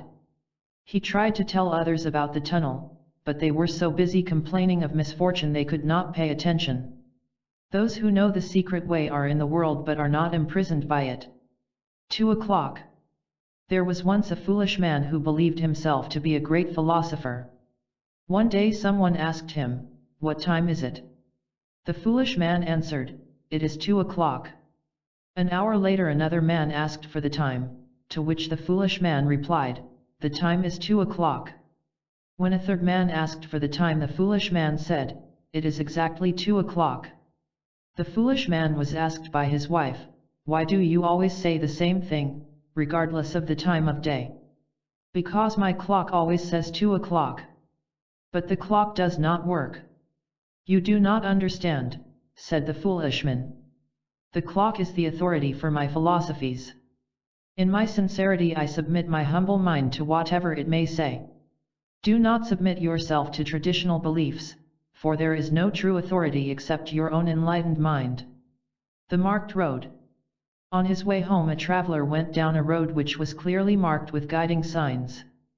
But very often when coming to a fork in the road he preferred the appearance of an unmarked road, which he took. He enjoyed the excitement of the unmarked roads for a while, but sooner or later grew tired of them, so he returned to the signs. After many weary miles he said to himself, "I see my error. There is my way and there is the way. I will make the way my way." Let your inner teacher call you back from bumpy detours to the main highway. The slave. Some students asked their teacher to tell them of an experience of his with inquirers. The teacher began, "I once met a slave. Though his slavery was inward, it was just as binding as if he wore actual chains. When I casually mentioned his plight he reacted as all slaves react. His response was a combination of disbelief, scorn, bewilderment, and rejection. Had he been receptive, I could have helped him, for awareness of slavery must precede freedom." The teacher continued, "What awareness could have helped him? I could have told him he was the slave of everyone he needed to impress, of everyone he feared, of those he depended upon for psychological security. He could have seen his enslavement to shame over past follies, and could have understood how shame prevents understanding and freedom. The test of a man's teachability is to tell him about his chains and watch how he takes it." What Claude saw. A class in California was given a specific assignment. Each member was to carefully observe his own mind in order to see something which needed correction. "Remember a basic rule of mental wholeness," the class was told. "Honest awareness of a negative condition is the first step toward removing it." Claude reported at the next meeting, "It is not easy for me to come out with it, but I see how most of my reactions are determined by exterior influences. A word or a letter or face tells me what to think, and it is often an unpleasant thought. But having been shocked by seeing this, I also see possibilities I never saw before. I want to be my own influence, which is why these teachings are my great passion in life. The one sure way to attain self-command is to strive each day for a bit more self-knowledge." The apologetic man. There was once a man with a very apologetic nature. He felt compelled to explain everything he did to everyone he met. For instance, when not buying something at a shop he explained to the owner, "But maybe I'll buy something tomorrow." Not liking his fearful submission, he sought help. He found a book entitled, "Explain to No One But Yourself." The book showed the way to independence from people and events. It said in part, "Explain your behavior to yourself until you are aware of hidden motives and desires. This awareness frees you of explanations to others. Your true nature never apologizes. Does a lion apologize for being a lion?" The man felt great relief and never apologized again. These principles teach you to be yourself, and that real self is independent of the criticisms and opinions of others. The invisible fence. Through a system of rewards and punishments, a collie was trained by its owner to never leave the yard. Though there was no fence, the dog never crossed the invisible boundary line and therefore never knew anything about the outside world. Later, a new owner of both the collie and the home tried to lead the dog through the invisible fence, but it refused to go. However, through gentle unlearning, the collie was finally set free. Anyone can unlearn his self-limiting ways of thinking to cross over to the abundant world. Authentic self-command. There was once a man who believed he commanded the events in his life. He owned a factory in which he had authority over many employees, and he also had a pretty wife. His relationship with them protected his belief in self-command. One day the factory failed and the wife went away. The man felt he had lost himself. Being a student of esotericism, he asked a teacher for an explanation.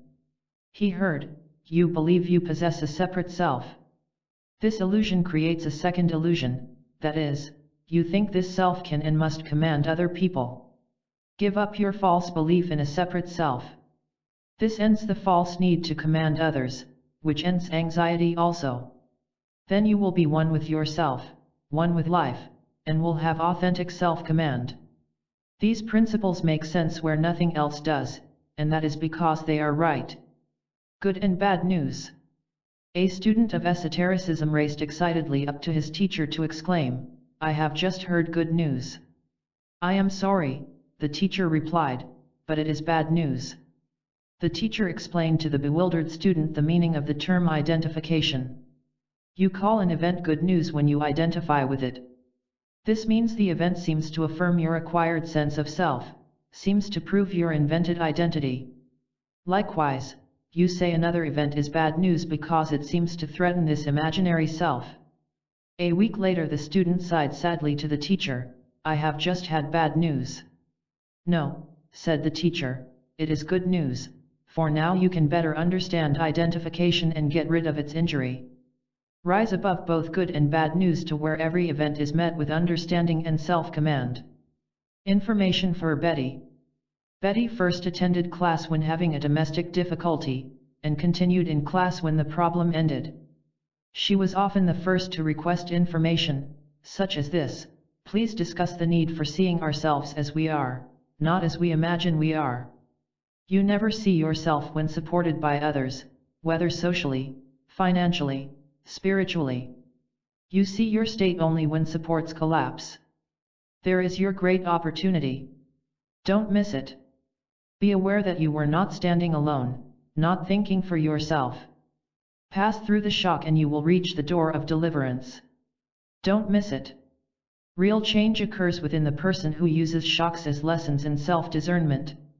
Conversation about values. Two men fell into a conversation about their philosophies toward life. Said one, "I value the simple virtues of integrity and sincerity. Also, I value books which guide me toward a higher life." "Very interesting," said the second man, "for that is also what I consider valuable." The first speaker was unaware of the gulf between his words and his heart. His life was out of control, though few knew it.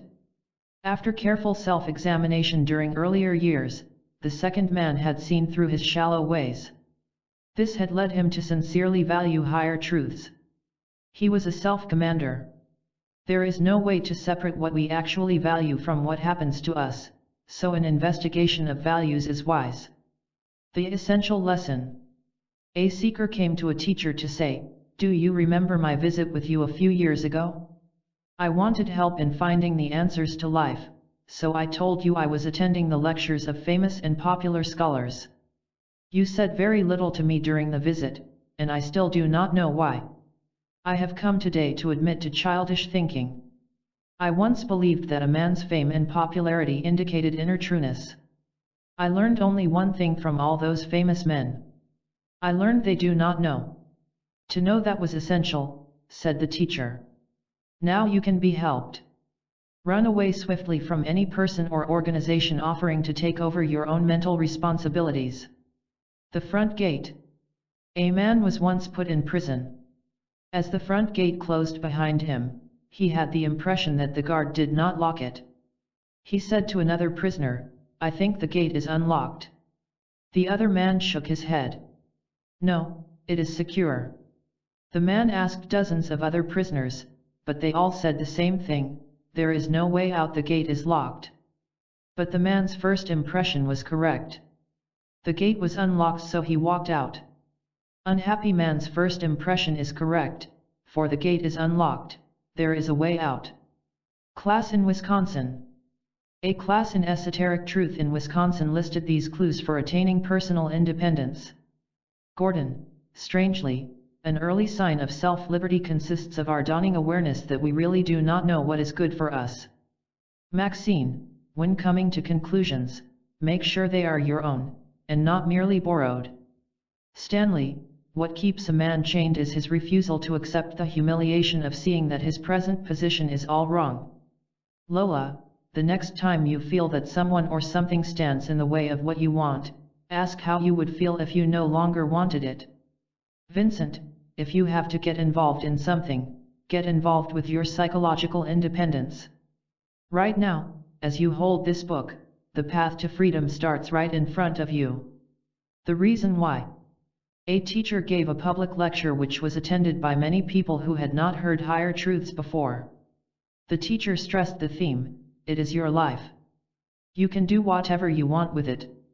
For good or bad, it is entirely up to you. Afterward, the teacher's regular students asked why he had stressed that theme. He explained, it arouses a number of responses which can be favorable to anyone with anything worthwhile inside. It cuts away his belief that others can or should rescue him, thus encouraging self-responsibility. It challenges his false assumption that he is a helpless victim of circumstances, which in turn challenges self-pity. It throws him on himself, makes him feel all alone. If he uses this critical moment wisely, instead of fearing it, he admits a ray of psychic sunshine. Self-reliance is a cosmic law, which means that the only person who can solve a problem is the person having the problem. The self-commanding king. There was once a king whose empire stretched from sea to sea. But with all his wealth and power he felt empty within. Turning to spiritual studies, he finally attained what he really wanted, self-command. One day the king told a close friend about his inner adventures. Others would not understand all this, the monarch explained, but I know you do. The friend asked, what caused the turning point? The king replied, when I saw the real ruler of the land. Let me show you what people really worship. The king reached out and held up the royal uniform. If you want the command which is above men, do not seek it in the ways of men. The poised teacher. A new student and an advanced disciple were discussing their teacher. He is a marvel of poise and judgment, praised the new student. How superbly he handles questions from the audience, even when some of the questions are foolish or pointless. Is it possible, asked the student, for me to attain this perfect command? Of course. When will it happen? When you are awake to what is awake in you. An awakened man is like a captain who knows both ship and sea, and who is therefore never upset by a nervous passenger. The man who understood. There was once a man who understood many things. Truly realizing the beauty in simplicity, he lived quietly and sanely. He had no compulsive ambitions to grab for society's shallow prizes. One day his neighbor raced over to shout, "Did you hear the awful news? Some people have formed a pressure group to serve their own selfish interests. But this means the end of our own benefits. Help me organize our own pressure group to fight back. Do you see what I am trying to do?" "Yes," replied the hearer. "I see that you have a problem, and wish to convince me that it is also my problem. Pardon me, but I am not part of the madness." A man with true insight never permits society's violence to intrude upon his sanity. The chains. There was once a citizen of a certain country who moved about awkwardly and uncomfortably. This was because his arms and legs were bound with chains. But because he never questioned his bondage, he became quite used to it. In fact, had anyone told him about his chains, he would have denied having them at all. This was because he and everyone else gave their chains fancy names, such as jewels of freedom and ornaments of honor. One day the chains made him especially uncomfortable, which made him aware of them for the first time. Though shocked, he took an even closer look. To his delight and astonishment he saw that the chains were made of paper, not of steel as he had first supposed. So he broke the paper chains and moved freely about ever after. Chains of unhappiness can be broken by seeing that they have no real power. True independence. The topic of individual independence was introduced by Lewis in an afternoon class. He said, "People love to preach about human independence, but have you ever studied the distorted faces of those who scream about liberty? You can see they are slaves to themselves. Please discuss true independence. Independence is individual, never collective. You must begin to stand alone in order to see that you are not really alone. You see you are not alone because you also see you are not a separate ego which is apart from the universe." Strangely, man says he wants independence, but refuses the true independence found by ending the false independence of the ego self. You will know true independence when your nature and universal nature are one, which they are in reality. Think of independence as being a state of freedom from whatever is inwardly wrong, for that is the true and the only independence. The wild man. There was once a man whose life ran wild. He was a near alcoholic, he eventually fought with everyone he met, and he was tormented daily by violent thoughts. Someone told him about a true teacher who knew the cause and the cure of human ruin. "You understand," the wild man was told, "that you must listen carefully to what he says about finding a new life. Then you must energetically turn the words into right actions." The wild man exploded with anger and indignation. "Are you mad?" he roared. "I must learn about a new life? What? And lose control of my own life? The more a man is out of control, the louder will he insist that he possesses self-control." The topaz. While on a stroll, a student of esotericism found a stone he believed to be a topaz. Knowing his teacher was a gem expert, he brought the stone to school to ask, "Is this a genuine topaz?" The teacher instructed, "Go to the library and read everything there about the topaz."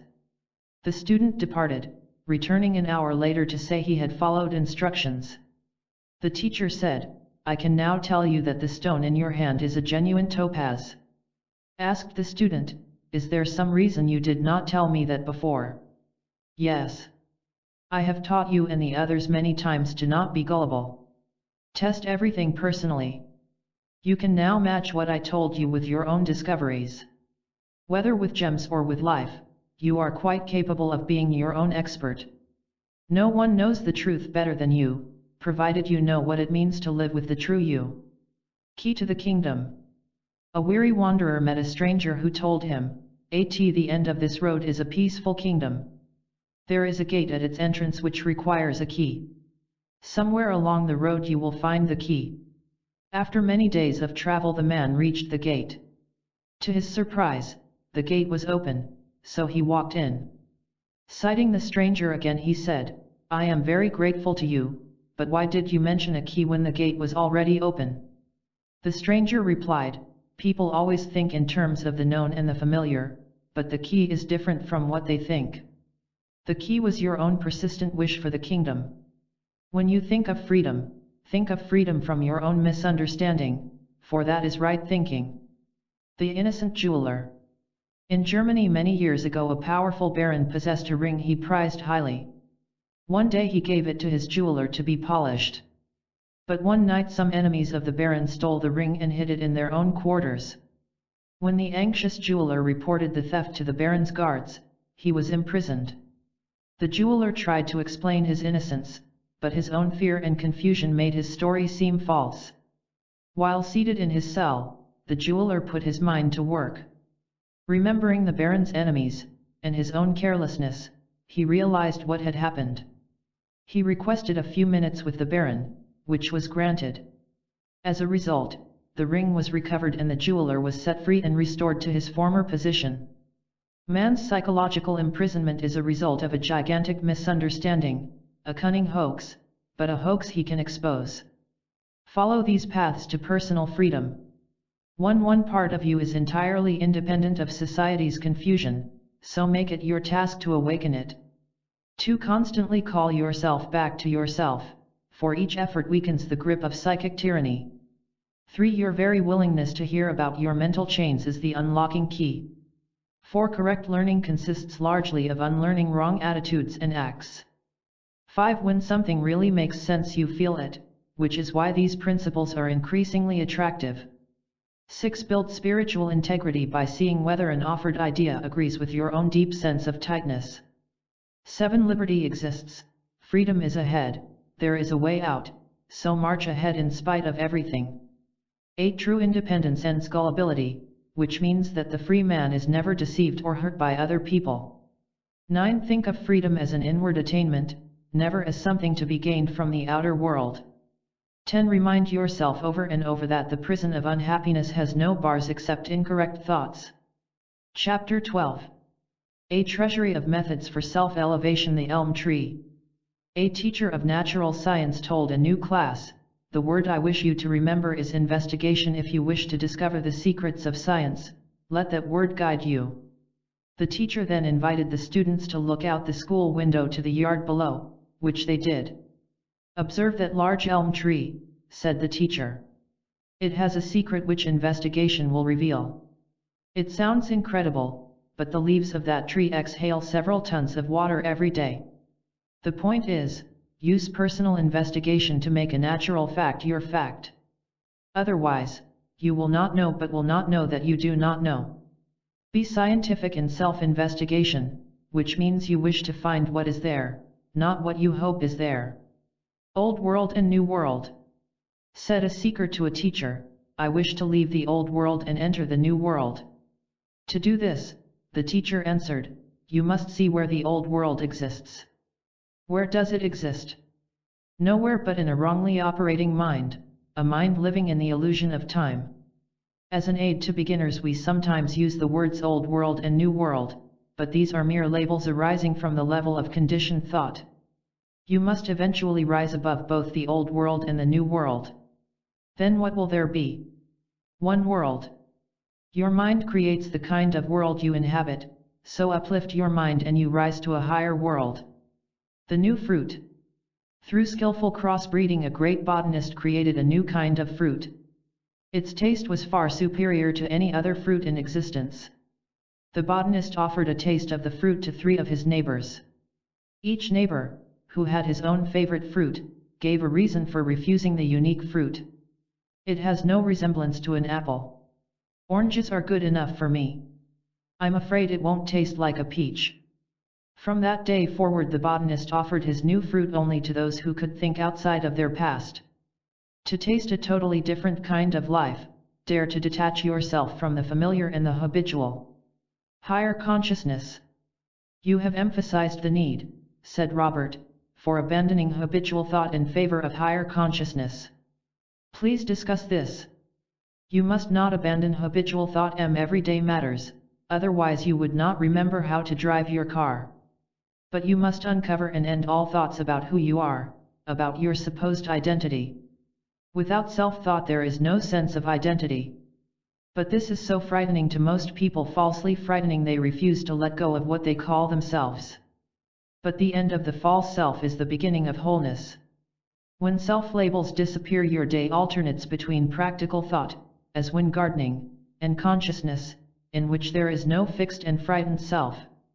See the difference between wrong thought, which includes self-labels, and higher consciousness, which is free of nervous self-references. The bewildered metal.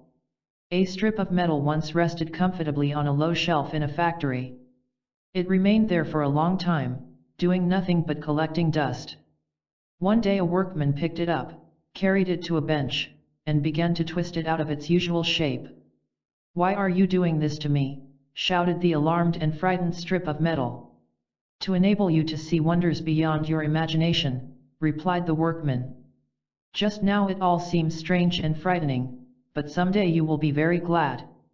You see, I am turning you into a telescope." A willingness to pass through interchange enables us to see the vastness beyond our present position. Sheep in the pasture. 2 sheep were discussing human beings. "People are peculiar," commented one sheep, "including our owners. Why do you say that? Inquired the other. Well, look. They spend lots of money getting this fine pasture into shape, then spent several weeks putting a fence around it. Then what do? They go and live in a house. A man's viewpoint is the only one he thinks is logical. At the king's command. Several hundred years ago a French king ordered the construction of a canal. It ran from a distant river to the interior of the castle. One summer an enemy army surrounded the castle, cutting off the water from the canal. The defenders of the castle grew increasingly worried as the water supply ran low. Talk of surrender spread around the castle. On a day when the situation seemed hopeless, the king ordered everyone to assemble in the courtyard. At the king's command, some soldiers lifted a covering on the ground to expose a secret well. There is ample water here, announced the king, which the enemy cannot touch. Finally realizing that the castle had an inner supply of water, the enemy departed in defeat. Since no one can successfully attack the truth, our oneness with truth ensures our safety. The man who sought truth. A man who wanted help in straightening out his life asked a teacher, "Do you know the truth?" Replied the teacher, "Please do not be gullible. How can you know whether I know the truth unless you know at least a bit of it yourself? If a man talks about farming, only a farmer knows whether the man states the truth or not. But how can I know in order to know whether or not you know? Come here every day with a truly receptive mind." Receptivity to the truth and to the truth alone is a wise way to locate an authentic source of higher guidance. A trick of the mind.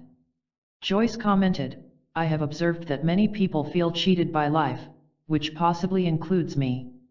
How can we end this self-damaging attitude? Work with this concise answer. The denial of his desires is not what really bothers a man. That is just a cunning trick of the mind. He deliberately manufactures ways to feel cheated in order to thrill at the fiery indignation it arouses. This strong feeling seems to confirm his illusion of having a separate ego, for complaint seems to create a complainer. It is this illusion of a separate self which he falsely treasures above all else. Command of the mind begins with an understanding of its wrong ways. Good and bad. A man asked a teacher, "What does it mean to be either good or bad?" Asked the teacher, "How do you judge whether another man is good or bad? If he agrees with me, he is good, if not, he is bad." Ah! So that is your entire system of morality. You do not see his goodness or badness, you judge him by your own ideas about good and bad. So you are not really concerned with morality, you are concerned with yourself. Believe me, true goodness is much higher than that. Authentic goodness dwells in those who have transcended personal opinions about good and bad. Carrots and radishes. A citizen wanted to grow some carrots, so he consulted a man who was known as the famous gardener. Buying some seeds from the famous gardener, the man planted them. A few weeks later he proudly invited a friend, "See my fine carrots." "Carrots?" exploded the staring friend. "These are radishes." "Impossible." The famous gardener said they were carrots. "Who are you to question his great authority?" "You can call them carrots," said the friend, "but they will remain radishes." How strange that you refuse to see this, even after tasting them. Do you know when you will get carrots? When you really want carrots.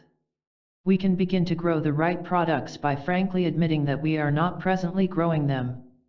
The 3 barriers. There are 3 major barriers to your progress, an advanced student of esotericism told some new pupils. Just 3, burst out a listener. Please tell us what they are and how we can conquer them. Replied the advanced student, ask daily whether you might be thinking that something is true which may be quite untrue. And the second, never shield yourself from criticism. The third, get over the thought that you have just 3 barriers to your progress. It is positive, not negative, to see how many barriers we must hurdle, for it is a part of healthy self-honesty. The decorated hall. A teacher had a special method for separating the merely curious from those who yearned for real wisdom. He let his assistant occupy a large lecture hall, richly decorated and attractive to the eye. The teacher himself remained in a small and plain room a block away. All inquirers were first directed to the assistant, who taught them many truths. But occasionally he hinted that higher wisdom could be found in the plain room down the street. There were always more people in the decorated hall than in the plain room. Wisdom for self-transformation resides on a level much higher than habitual eyes can see. Self-advancing statements. Members of a study group in Florida supplied these self-advancing statements to new students in the group. Walter, there is no law which compels yesterday's blunders to repeat themselves today, so your adventure is to experience this present liberty. Evelyn, the next time you want self-promotion, promote the idea that mental stillness and true power are the same thing. Patrick, do not assume that understanding the words about the truth is the same as living within the truth. Clyde, spiritual law can never be against you, for you are the law, which means that in reality you are not divided against yourself. Virginia, never hesitate to travel a long way in search of truth, for what other really important task do we have? For today's project, develop and write down several self-advancing statements, then think about them. The award. There was once a dissatisfied man who believed he would be happy by obtaining more money. Several schemes for getting rich ended in nothing. One day he read a news item which filled him with fresh hope and excitement. The story told about a medical scientist who had been given an international award for his great discoveries in human health. The award included a large sum of money. The dissatisfied man sought out the scientist to ask questions about his success. The scientist began to tell about his many years of patient research. He was soon interrupted by the dissatisfied man who exclaimed, "Never mind the details. When do they give the next award?" People want to separate happiness from patient self-study, which is like trying to separate a violin from its own music. Human hypocrisy. Two friends were discussing a teacher of higher thought. "I have heard him lecture," said the first man, "and I can tell you that he sees human beings as they really are, not as they pretend to be." The second man expressed interest in hearing the teacher, but was told, "Not everyone is ready for such honest revelations. We must see our own faults, and not just find fault with others. However, you can accompany me to the next lecture. Your own reaction will determine whether you are ready to find yourself." After the first lecture, the second man exclaimed, "How right you are! That man sees straight through human hypocrisy." "What makes you say that?" He described several people I know. Seeing ourselves as we really are may be surprising, but nothing is more healthy. The 6 witnesses. A teacher told this story. 6 men journeyed toward a magnificent temple which none had ever seen. 3 of them stopped a mile away from it, while the other 3 stopped a half-mile away. When returning home, all 6 men described the temple to their friends. The loudest and most authoritative were those who remained a mile away. The teacher concluded, the greater the distance between a man and the truth, the more he deceives himself into believing he understands it. So take care to whom you listen. These truths supply a new kind of confidence in which you listen not to human error, but to your own purified nature. Deceived Doris. Doris opened a class discussion in Iowa by saying, without mentioning details, "I was deceived by someone I trusted. It was my own fault, I know, but how can I prevent future hurts? Would you like to know the actual root of the pain?" "Yes, please." "And will you think about it for the next few days?" "Yes." "It was shame over your own gullibility. You had a self-image of being alert and wise.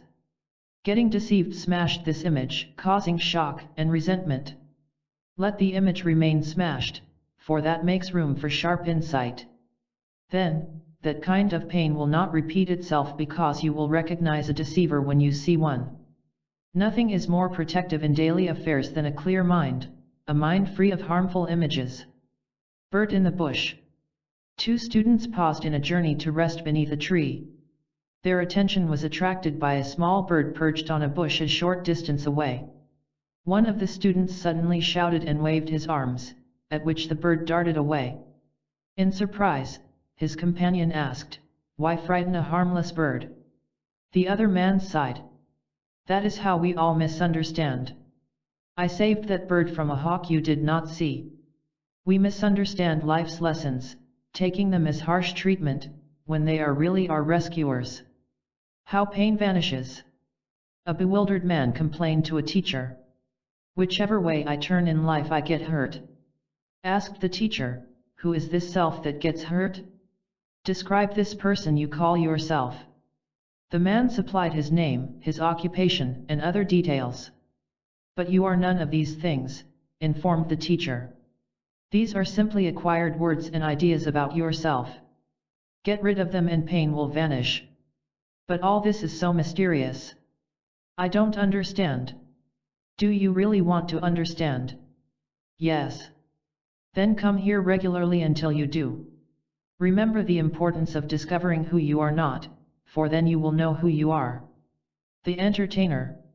Reaching a fork in the road, a party of travelers did not know which turn to take. Then attention was attracted by a nearby entertainer who performed a clever singing and dancing act. The travelers were so amused they forgot they were on the road.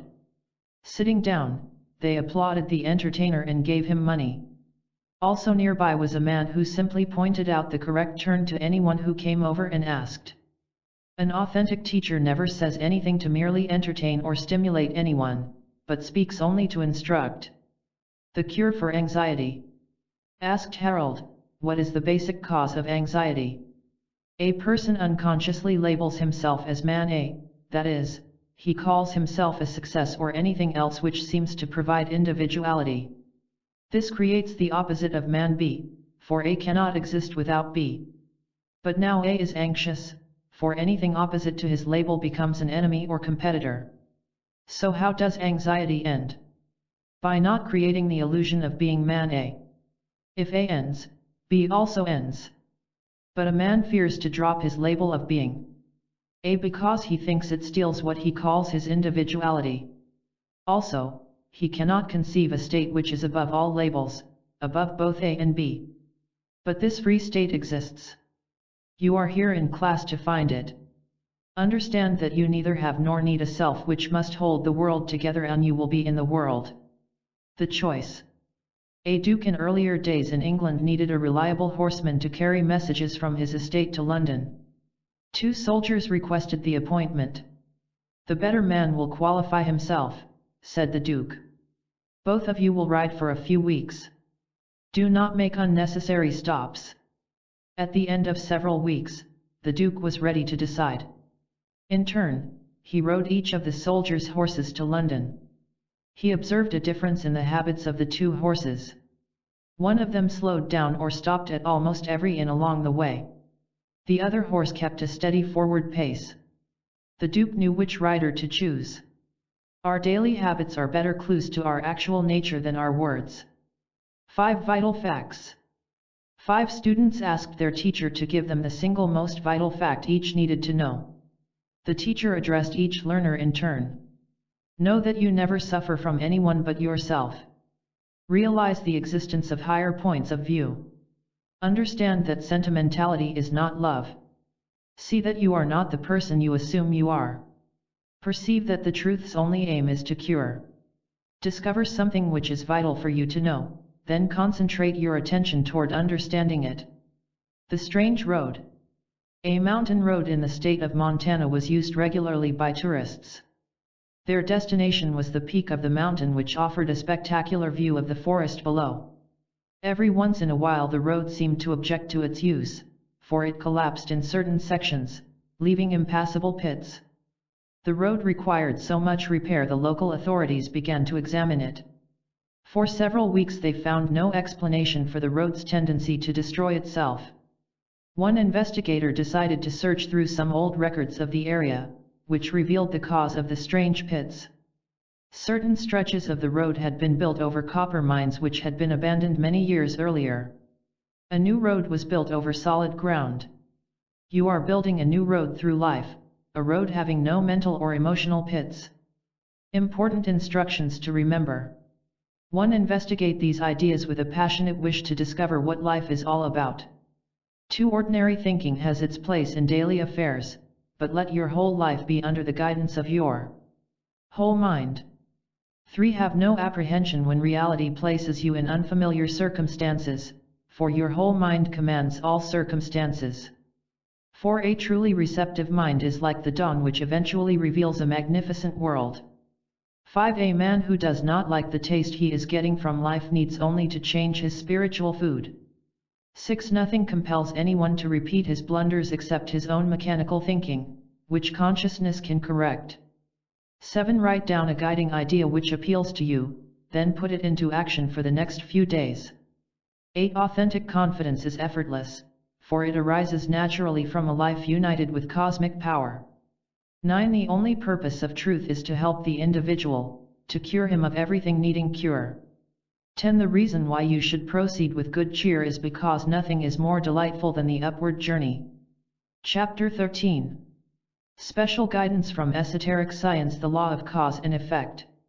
In frontier days of America, several gold prospectors camped alongside a river. They cut down a dozen trees to use as logs for a cabin. But in a sudden change of plans they abandoned their camp in favor of a new site several miles downstream. One day, after a heavy rain, they were panning gold in the swollen and rushing river. Suddenly, an alarm was shouted. The men looked up to see several logs hurtling down the river toward them. Struggling frantically, they barely made it out of the way in time. One of the frightened men gasped, "The rising river carried those logs down here. They are the ones we ourselves cut. By the law of cause and effect, we ourselves put into motion the events we experience." 3 answers. The following exchange took place between teacher and inquirer: how can I avoid a noisy world? Be quiet yourself. How can I avoid getting hurt? Be harmless yourself. How can I avoid false teachings? Be true yourself. Whatever kind of psychological events a man meets, he really meets himself, for he and his world are one. George and Lucy. George and his wife Lucy stayed after class to say, "You state that we are our own psychological atmosphere, for good or bad. May we hear more?" Smile and frown into a mirror. Are those states in the mirror, outside you? No, they are within. What you see you are, so at all times you are your own atmosphere. This is difficult for people to see, mainly because they do not want to see it. Blaming someone else is easier. Even if another person frowns at you, it can have no effect unless you also occupy his negative atmosphere. Change yourself and you change your atmosphere, for they are exactly the same. Good things happen when a man sees that he has no life atmosphere except the one he creates for himself. The man who was right. 3 friends were seated on an outdoor bench. 2 of them were having a lively argument over religion and philosophy. Each accused the other of being childish and superstitious. They finally turned to the third man to say, "You heard everything. Who is right?" Replied the third man, "You would never believe me if I told you." "Tell us anyway." "I am right." "What do you mean?" "I don't have to convince you I'm right." The man who really knows has no compulsion to prove it. The gleam in the stream. An inquirer called upon a wise man whose cabin was located in the center of a broad meadow. As they stood outside, the inquirer lamented, "I look everywhere, but cannot see truth." "The gleam of a sunny stream can be seen from here," stated the wise man. "Turn and look in several directions." The inquirer followed instructions, but failed to see the stream. "There is one precise direction in which you did not look," the wise man said. "Find it and look that way." With diligent action the inquirer found the right direction and saw the gleam of the stream. Taught the wise man, "Willingly exhaust your wrong viewpoints, after which you will look in the right direction." This way is true magic, for with it you are able to see what was formerly invisible. Television news. 4 people sat in front of a television set and watched a news story. The story was a combination of human madness and human tragedy. One viewer worried, "I wonder how this event will affect my business." A second man accused, "People like that always cause trouble." The third viewer arrogantly stated, "If people would only listen to my solutions there would be no more such disasters." The fourth man reflected to himself, esoteric science explains why this event happened as it did. There is no mass cure, but thank heaven for individual healing. The only mind capable of understanding human events is a mind which has transcended its own self-centered errors. The persecuted man. A distressed man asked a teacher, "Why do people persecute me?" "Because you ask for it." "I don't believe that." "Explain." Without the excitement of persecution you feel you are nothing. When attacked you feel you are at least important enough to be persecuted. Give up your fondness for false excitement and persecution will end. Esoteric science explains all this perfectly. The law of cause and effect operates unceasingly in human relations, but we can rise above it to dwell in tranquility. How the world became right. A boy was given a large map of the world, which he studied and enjoyed. While outdoors one morning his small sister tore the map into pieces. The boy's mother called him inside to explain what had happened to his map. Going to work at once, the boy quickly pasted the map together again. "How did you put it together so fast?" asked his curious mother. "It was easy," the boy explained. "There was a map of a man on the other side. By putting the man together the world became right. When a man is right his world is right, for a man and his world are one." The stones. A group of men were traveling through a rugged land. Having neglected to carry adequate supplies they found themselves without food for lunch. Deciding to rest for a while anyway, they amused themselves by tossing stones over a row of tall bushes. Tiring of the game, one of the men climbed a nearby hill. Looking down to the other side of the bushes, he gasped at what he saw. The tossed stones were striking a wild pear tree, knocking down and injuring its fruit. "Stop throwing stones," he called down. "Why stop?" they called back. "Because I can see the consequences." The ability to see injurious consequences, and thus prevent them, is a unique talent of an awakened man. Signs of a storm. Mr. and Mrs. W came for a private session. Mr. W introduced himself, "I am a weather reporter for the government. There are signs of a coming storm, such as changes in clouds and wind and temperature. Might there also be signs of an approaching psychological storm? If so," added Mrs. W, "it would help us avoid unhappiness. There are many signs you can learn to recognize. One of them is a demand that events happen according to personal desire. Since events happen by cosmic law, not by individual preference, frustration is inevitable. Another sign is the seeking of so-called security by joining a group which believes as you believe. Since this blocks independent thinking, inner storms are certain. Esoteric science enables you to forecast psychological weather and avoid inner storms. The saddle. A man who wanted to buy a fine saddle asked the price. When told, he waved his arm, shouting, "Too much. Take off the fancy decorations." When told the new price he complained, "Still too much. Remove something." When given the third price he scowled, "More than I want to pay. Eliminate something else." Finally, the man was told, "I hope you are satisfied. The saddle will cost you nothing." Nothing? Wonderful. What do I get? Nothing. Spiritually, we get according to our willingness to pay, and payment consists of giving up popular but wrong ideas. Philip and Bernard. In the days of knights and castles there were two peaceful brothers named Philip and Bernard. Captured by an evil prince, they were imprisoned in separate dungeons. After a few months, Philip escaped. Then began a difficult adventure to locate and free his brother. Wherever Philip quietly inquired, no one knew anything about Bernard.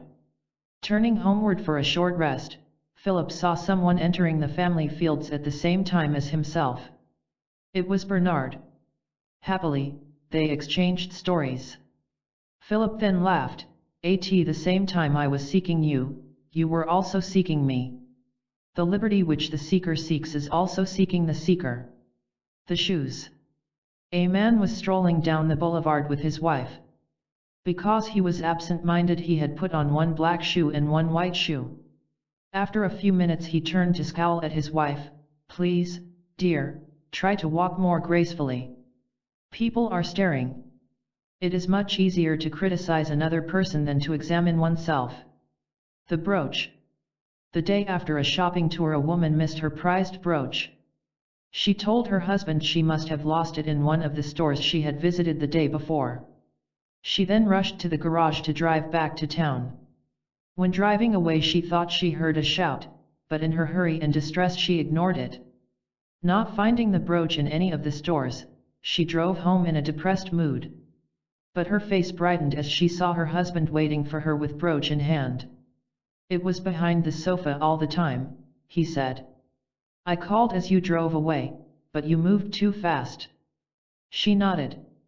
It would have saved lots of grief had I heard.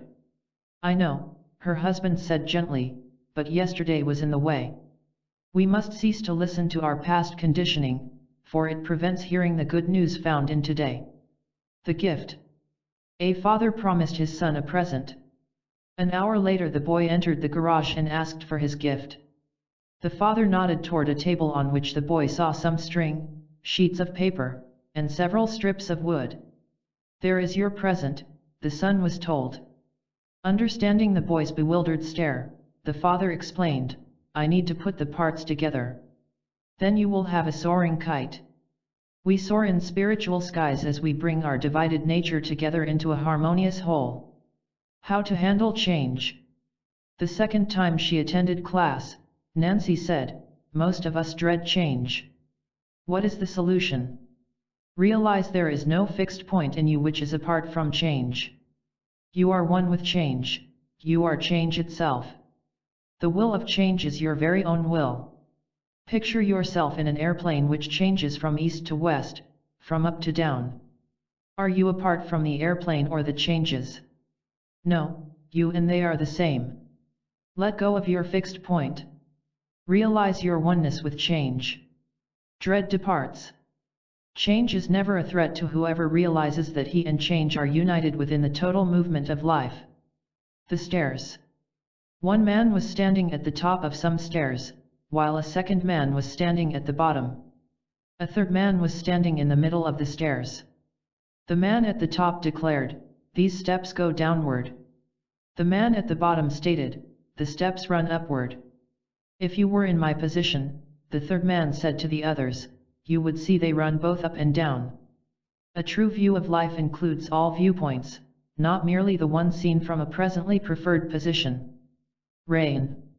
A man often stood at his window and prayed for rain. If the showers came he felt that heaven was on his side. But on dry days he believed he was being punished for his sins. His neighbor also stood at the window, but he prayed that it would not rain. So in dry weather the neighbor felt favored by heaven. But on rainy days he had bitter feelings of being betrayed by heaven. There was also a third man who stood at the window. He made no attempt to influence the weather, for he knew it operated on a different cosmic scale than his own. He did not think that heaven was either for him or against him. And he was a sane and calm human being who enjoyed all kinds of weather. Sanity and enjoyment exist within the man who does not make himself the center of the universe. Inner trueness is supreme. A seeker was asked by a teacher, what is 2 and 2? 4. Add it so that the answer is 5. It cannot be done. Then make it come out 6. Also impossible. I see. Human error cannot distort the principles of arithmetic. Likewise, inner trueness is immune to attacks from falsehood. The reason you can win the victory is because truth and health have total power over falsehood and illness. What happened to Evelyn? Evelyn said during an open discussion, 30 years ago I attended a social gathering. There I met a person who damaged my life for many years. Why did this happen to me? Had you attended this social gathering in a state of consciousness, the event would not have happened. The negative chain of cause and effect would not have started, you would have remained uninvolved. Why? Because consciousness knows human nature as it is, and is never deceived by appearances. When you know an apple is sour, you do not eat it. This necessary knowledge of people must start with self-knowledge. Your present is totally free of the past, which we will discuss next time. The sure way to stop getting hurt by others is to first stop hurting oneself, which comes through self-insight. The windy land. There was a land which was swept by fierce winds all year long. One man, an expert in the ways of the wind, was approached by some people. "Teach us to understand the winds," they pleaded, "so we might build sturdy houses to withstand them." The expert handed them a book, saying, "This is written in another language. Learn to read it and you will master the wind." Some replied, "We want help, not work." Others accused, "You put your knowledge into a strange language in order to keep it for your own selfish purposes." But a few said, "We will learn to read." The facts a man refuses to investigate are the very facts which can rescue him. The floating stick. While seated by a stream with his teacher, a disciple said, "You teach that there is a difference between head knowledge and total understanding. What is the difference?" The teacher took a stick and dropped it to the ground. "That motionless stick is knowledge," he said. Again taking the stick, he dropped it into the stream where it briskly floated away. "That active stick," the teacher continued, "is total understanding. Knowledge can build cities, but by itself it is powerless to carry the inner man forward. Total understanding is a combination of knowledge and flowing essence. Be willing to rise above accumulated knowledge to the harmony of a whole self." The flourishing tree. 2 willow trees grew a short distance from a stream in New Mexico. One of them was sturdy and rich with leaves, while the other was smaller and less attractive. Over the years, the owner of the property wondered why the 2 trees should have such a different quality and appearance. Unable to find an answer, he dismissed the puzzle from his mind. One week, while digging near the trees, his shovel struck something hard.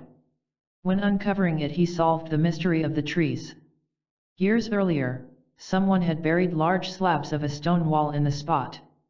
The underground wall prevented the roots of the frail tree from reaching the water in the stream. But there was no wall between the flourishing tree and the water.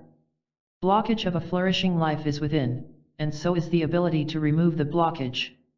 The cosmic hole. "We are working on the first floor of the cosmic building," said Gary during an open discussion, "but may we hear something about the 9th or 10th floor? Did it ever occur to you that separate countries do not exist in the eyes of God, of the cosmic whole? Whenever you have a name or a label, you have separation and therefore conflict. Inasmuch as the cosmic whole is not divided in itself, it does not divide the world into fragments. Think about this, for it connects with your personal life. When you dwell within this cosmic whole, then you do not divide the world into separate countries and peoples. In this state you are whole, unified, and therefore a quiet contributor to social wholeness. Social healing can come only from those who have first attained individual healing." The symphony. 3 friends decided to attend a concert by a famous symphony orchestra. While on their way, each mentioned his favorite musical instrument. When leaving the concert, one of them remarked, "It would have been a better symphony had they eliminated all instruments except the piano." Complained the second man, "If only the trumpet had been given a special place."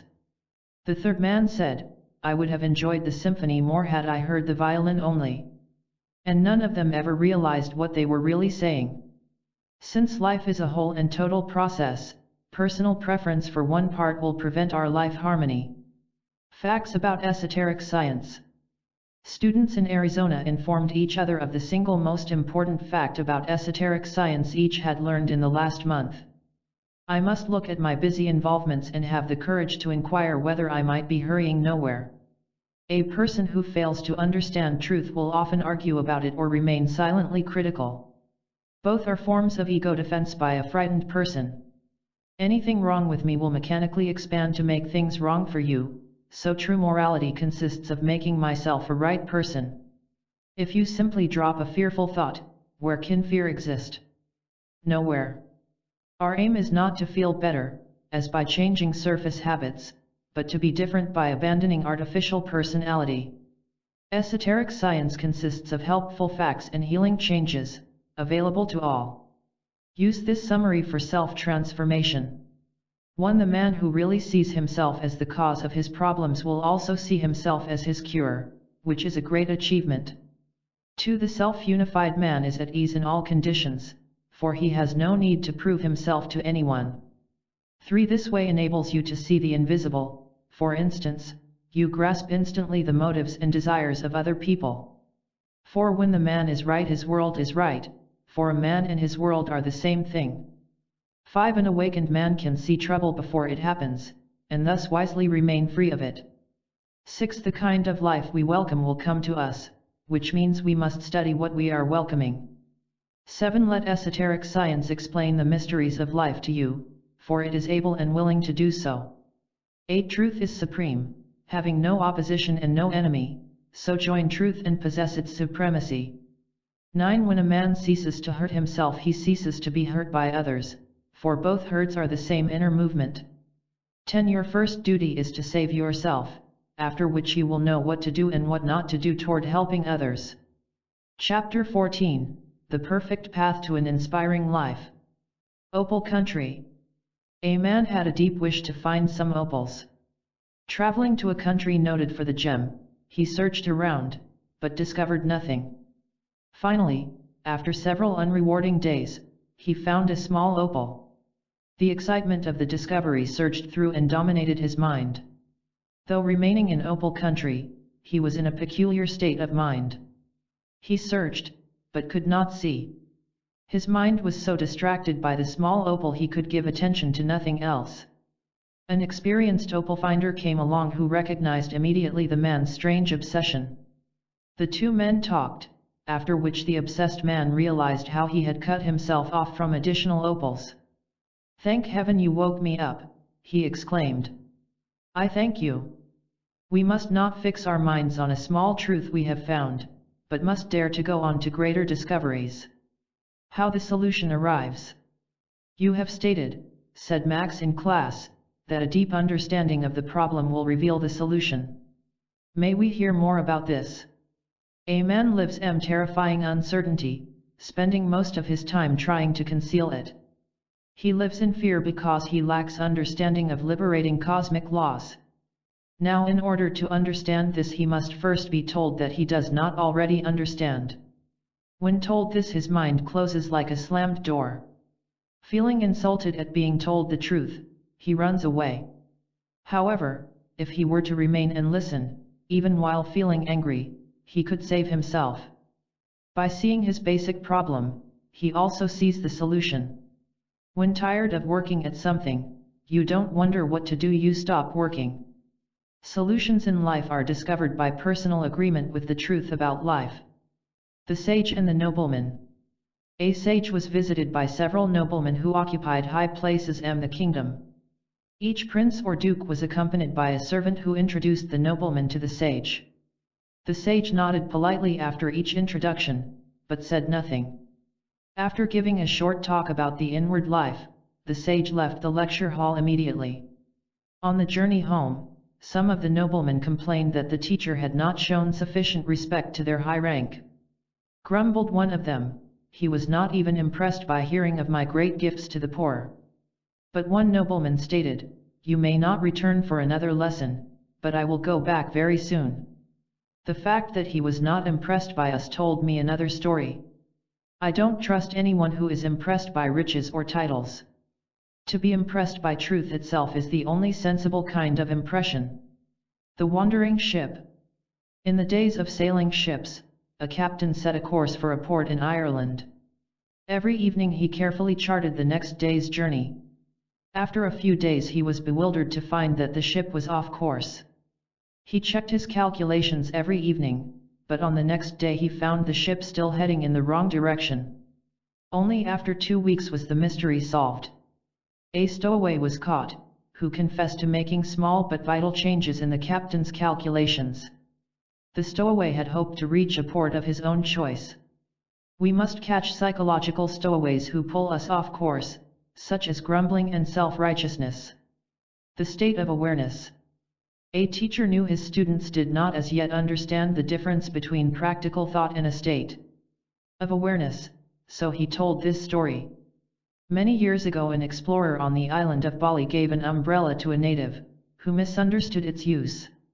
He held it above his head at all times, even in pleasant weather. By doing this he burdened himself unnecessarily. Man is like that, explained the teacher. He fails to see that thought is useful only for everyday tasks, such as conducting business. He tries to use conditioned thought to understand the whole of life, which cannot be done. Only in a state of simple awareness, which is above thought, can he be one with himself and therefore one with all of life. Thought cannot comprehend the whole, for it is but one part of the mind's total function. Today, begin to see the difference between practical thought and clear awareness, which is whole understanding. The natural flow of life. A river once ran through the heart of a certain town. The town was inhabited by agitated people who always needed something to complain about. Looking nervously around, their glance fell on the river. "That river is all wrong," they declared. "We must pass 10,000 laws to correct it." So they enacted complicated laws and prohibitions about the river. For example, it was ordered to flow slowly on Sunday and to flow swiftly on Monday. But the laws caused endless conflict. In the one case, half the people demanded a reversal of the law. They wanted the river to flow swiftly on Sunday and slowly on Monday. So from morning to night the people quarreled and hurt each other. And the river flowed on as it always flowed. Happy action consists of non-interference with the natural flow of life. Protect your privacy. Bonnie asked, "May we have a simple and clear example of how unawareness causes a problem which consciousness can cure?" A woman living in Rhode Island will serve as an example. A few months after starting inner investigation she met some friends she had not seen for 3 years. The resulting conversation made her uncomfortable. Examining herself, she saw that it was caused by the personal questions the friends had asked about her faltering marriage. She also saw her resentment at their invasion of her private life. But not wishing to offend them, she had answered their questions. Later, she made a decision. At the risk of losing all her friends, she would no longer fear to politely reject any prying into her life. This new awareness ended my problem. Realizing that familiarity breeds contempt, never permit people to intrude into your personal affairs. The game players. One day a group of seekers came to an esoteric school to consult the teacher. They were met at the door by an assistant who asked them to remain outdoors for a while. Somewhat annoyed by this, the visitors looked around for something to do. They noticed a basket by the door which contained several rubber balls. Like gleeful children, they began to play ball games. After a while they grew tired of games, so very tired that they forgot why they had come to the school. Picking up their coats, they wandered away. The assistant walked outside and picked up the scattered balls. Sighing, he read once more the message printed on each ball: "When you are tired of playing games, please come inside." But it was an invitation the game players never noticed. The door to newness is not open to those who play at success and popularity, but opens to those who no longer want to play the game. At the auction. 2 friends attended a livestock auction where a prize-winning ram was on sale. A magnificent animal, it was eagerly desired by the dozens of people at the auction. The bidding began, and the price of the ram went up and up. Though paying a high price, one of the friends finally obtained the prize-winning animal. He was congratulated enthusiastically by everyone. Smiling, he thanked the people for their good wishes. As the 2 friends walked home, they became silent and serious. The new owner of the ram suddenly said to his friend, "I don't need a ram. What should I do with it?" A person who sees through his false aims and his worthless ambitions is on his way to self-awakening. Why man is miserable? "I am unhappy," a man told a sage. "Please help me. Tell me a reason for your misery. I have failed in my business career. Give me another reason. I lack the love of a good woman." "You asked for help," said the sage, "which I will give by explaining you to yourself. The reasons you gave are the inventions of a misunderstanding mind. Not knowing the real reason, you imagine false reasons. Even if you had a thriving career or a good woman, you would still suffer anguish. You must see through your own fictions. You are miserable because you are alienated from yourself, because you are split in two. See this. Explain yourself to yourself, then watch how differently your life unfolds. An unnecessary act.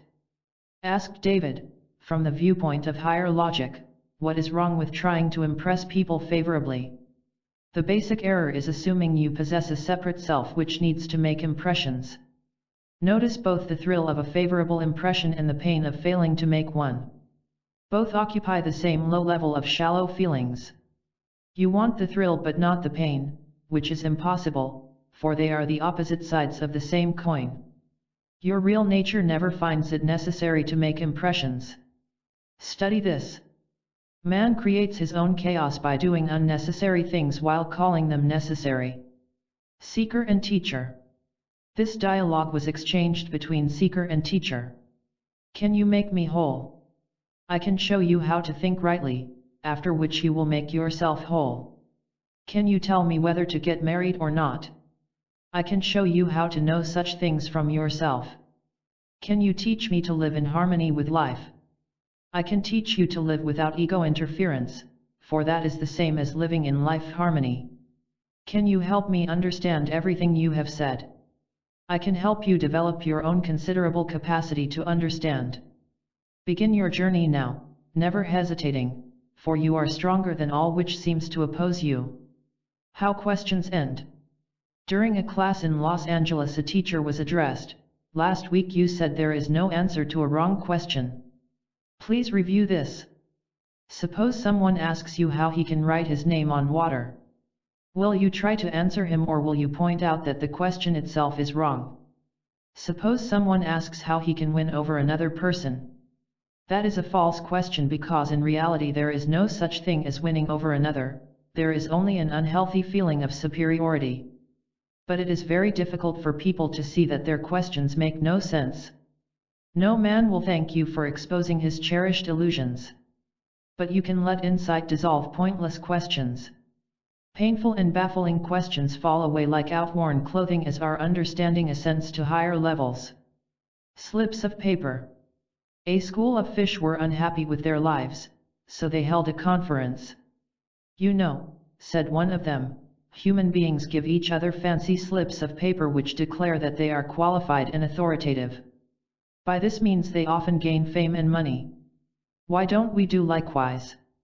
So the fish gave each other the fancy slips of paper. But they remained just as unhappy and unwise as before. And the papers did absolutely nothing to protect them from marauding sharks. How come, complained one fish, the fancy slips of paper do good for human beings, but not for us? It does them no good either, stated another fish, but few human beings know it. There is only one authority who can bestow life qualification upon you, and that is your own true nature. Where love exists. Asked Elizabeth, may we hear more about authentic love? When you say you love someone, you really mean that the other person gives you pleasure or a feeling of security. So it is your own feelings which are important, which is certainly not love. Where there is an object of love there is no love, there is only the mind's cunning escape toward an idol. Notice how quickly false love turns into hostility when the object causes displeasure. Where there is an object there is mental division, an illusion that you and the other person are separate beings. Authentic love is above conditioned thought. Love exists in the absence of excited and divisive thought. True love is the same thing as mental health, psychological wholeness, spiritual trueness. What the lecturer saw. Two friends came together to hear a lecture about authentic esotericism. One of them came because he had felt a faint but sincere urge to change his life. The other came out of idle curiosity. The sincere man listened to many disturbing ideas, but he thrilled over their rightness. The idle listener was equally disturbed, but he reacted with hidden hostility. On the way home the idler attacked the speaker and his message. Feeling personally threatened by the truth, he had no conscience in damaging the budding rightness of his friend. Being weak, the sincere man was half persuaded to not attend additional lectures. The lecturer himself knew what had happened, for he had witnessed it many times before. He reflected, one must not be persuaded by evil counselors. To accept dark advice from those who prefer to ruin themselves is to accept their ruin as your own. The special color. An artist wished to mix up a special shade of color for his painting of a seacoast. After several experiments he found what he wanted, which was a variety of orange. He set the special color in a separate dish. He paused in his work to receive several visitors who claimed to possess artistic skill. The visitors examined and criticized the artist's special color, declaring they could give him something far better. So each created a mixture which distorted the artist's original and special color. As the visitors departed, the artist studied their mixtures. He knew they were all wrong for him. He returned to his own special color and knew it was just right. Man's illusions and vanities distort the truth, but any individual can find it within his own recovered essence. To those who go away. A lecturer gave a series of talks on esotericism. On the last night he told his audience, I wish to say a few words to those of you who go away, who do not continue with these studies. You fall away because you are not presently ready. This is not said as criticism, but as helpful information. You lose interest because you believe it is too hard to understand. Or maybe your habitual ways feel threatened by the newness of what you have heard. If you only knew that what you fearfully refuse is what you have been seeking all your lives. Someday, concluded the speaker, if the pain becomes unbearable, a distant bell may ring and you will remember what you heard tonight. Then you may wish to return. Human beings may depart from the truth, still, a total welcome awaits those who wish to return to what is true. The stroller.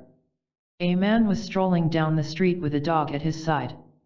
Suddenly, 3 people ran out of their homes to block his path. Last week your dog chased my cat up a tree, one of the men angrily accused. I'm not going to stand for it. And why don't you feed him properly? Asked a woman with a self-righteous manner. He is plainly underfed. Yesterday, howled another man, your dog's barking kept me awake all night. The stroller quietly replied, do you have a need to be so unkind? This dog sensed my friendliness toward him and began to follow me. It is not my dog.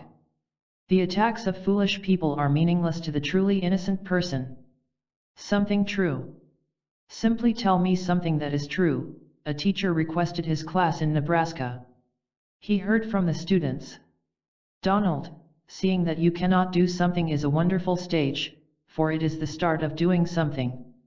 Barbara, our task is to know better that deeper part of us that knows better. Harvey, one moment of pure and present consciousness can end forever the tyranny of 40 or 50 years in the past. Virginia, there is a way to be in your own life without being anxiously involved with it, which is known as self-freedom. Kenneth, if you really want to climb, every experience can be used as an upward step. Discover some simple truth today, then live within it for the rest of the day. The social atmosphere. Some students asked their teacher, how will we be different when attaining enlightenment? You will not become your atmosphere. What does that mean? Place a man in a parade and he becomes the excitement of that parade. Set him in a crowd of hysterical people and the hysteria takes him over. Place him in a so-called spiritual atmosphere and he becomes a so-called spiritual person. Upon enlightenment, there will be something in you which is independent of the social atmosphere. The enlightened man is himself at all times, which goes unnoticed, for others wrongly assume that he is as weak as they are. A free mind is no more influenced by social frenzy than the moon is affected by an earthly wind. The new student. A teacher and his disciples were having dinner together. The newest student said to the teacher, please sir, I have been here only a month, but already I feel blocked. Every day you serve us the same lessons. You urge us to study our minds, to end self-deception, to exercise unused powers. May we hear something new and different? Calling in the cook, the teacher said to him, please, sir, every evening you serve us delicious dinners. Each dish is a delightful surprise to the taste. However, all this is getting monotonous. Could we have something different? The cook smiled in understanding, as did everyone else, including the new student. Hearing about reality is never anything but a delight to a receptive mind which loves reality. The alert sentry. While riding through wooded hills, an emperor of Saxony became separated from his soldiers. Deciding to return by himself, he turned his horse down the road to the palace. When reaching a bridge, he was stopped by a young sentry. Realizing that he was in riding clothes, the emperor invited the sentry, "Look closely. Do you not recognize my face?" The sentry shook his head.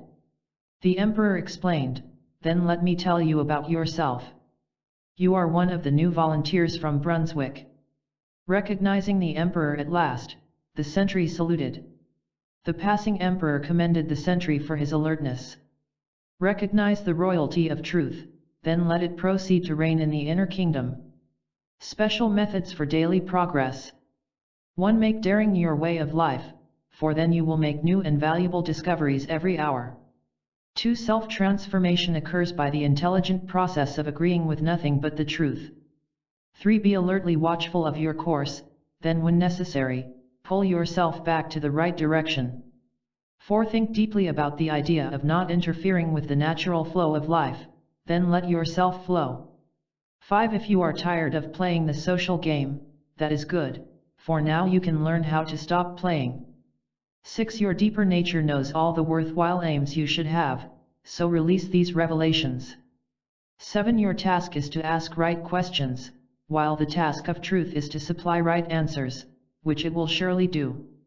8. A free man possesses authentic love, gentleness, decency, spiritual wholeness, mental health, physical relaxation. 9. If you want a new delight, let a truth tell you all about yourself, then watch your delight. 10. Everything of true value exists within the kingdom of heaven, so turn your back on the past and step boldly forward.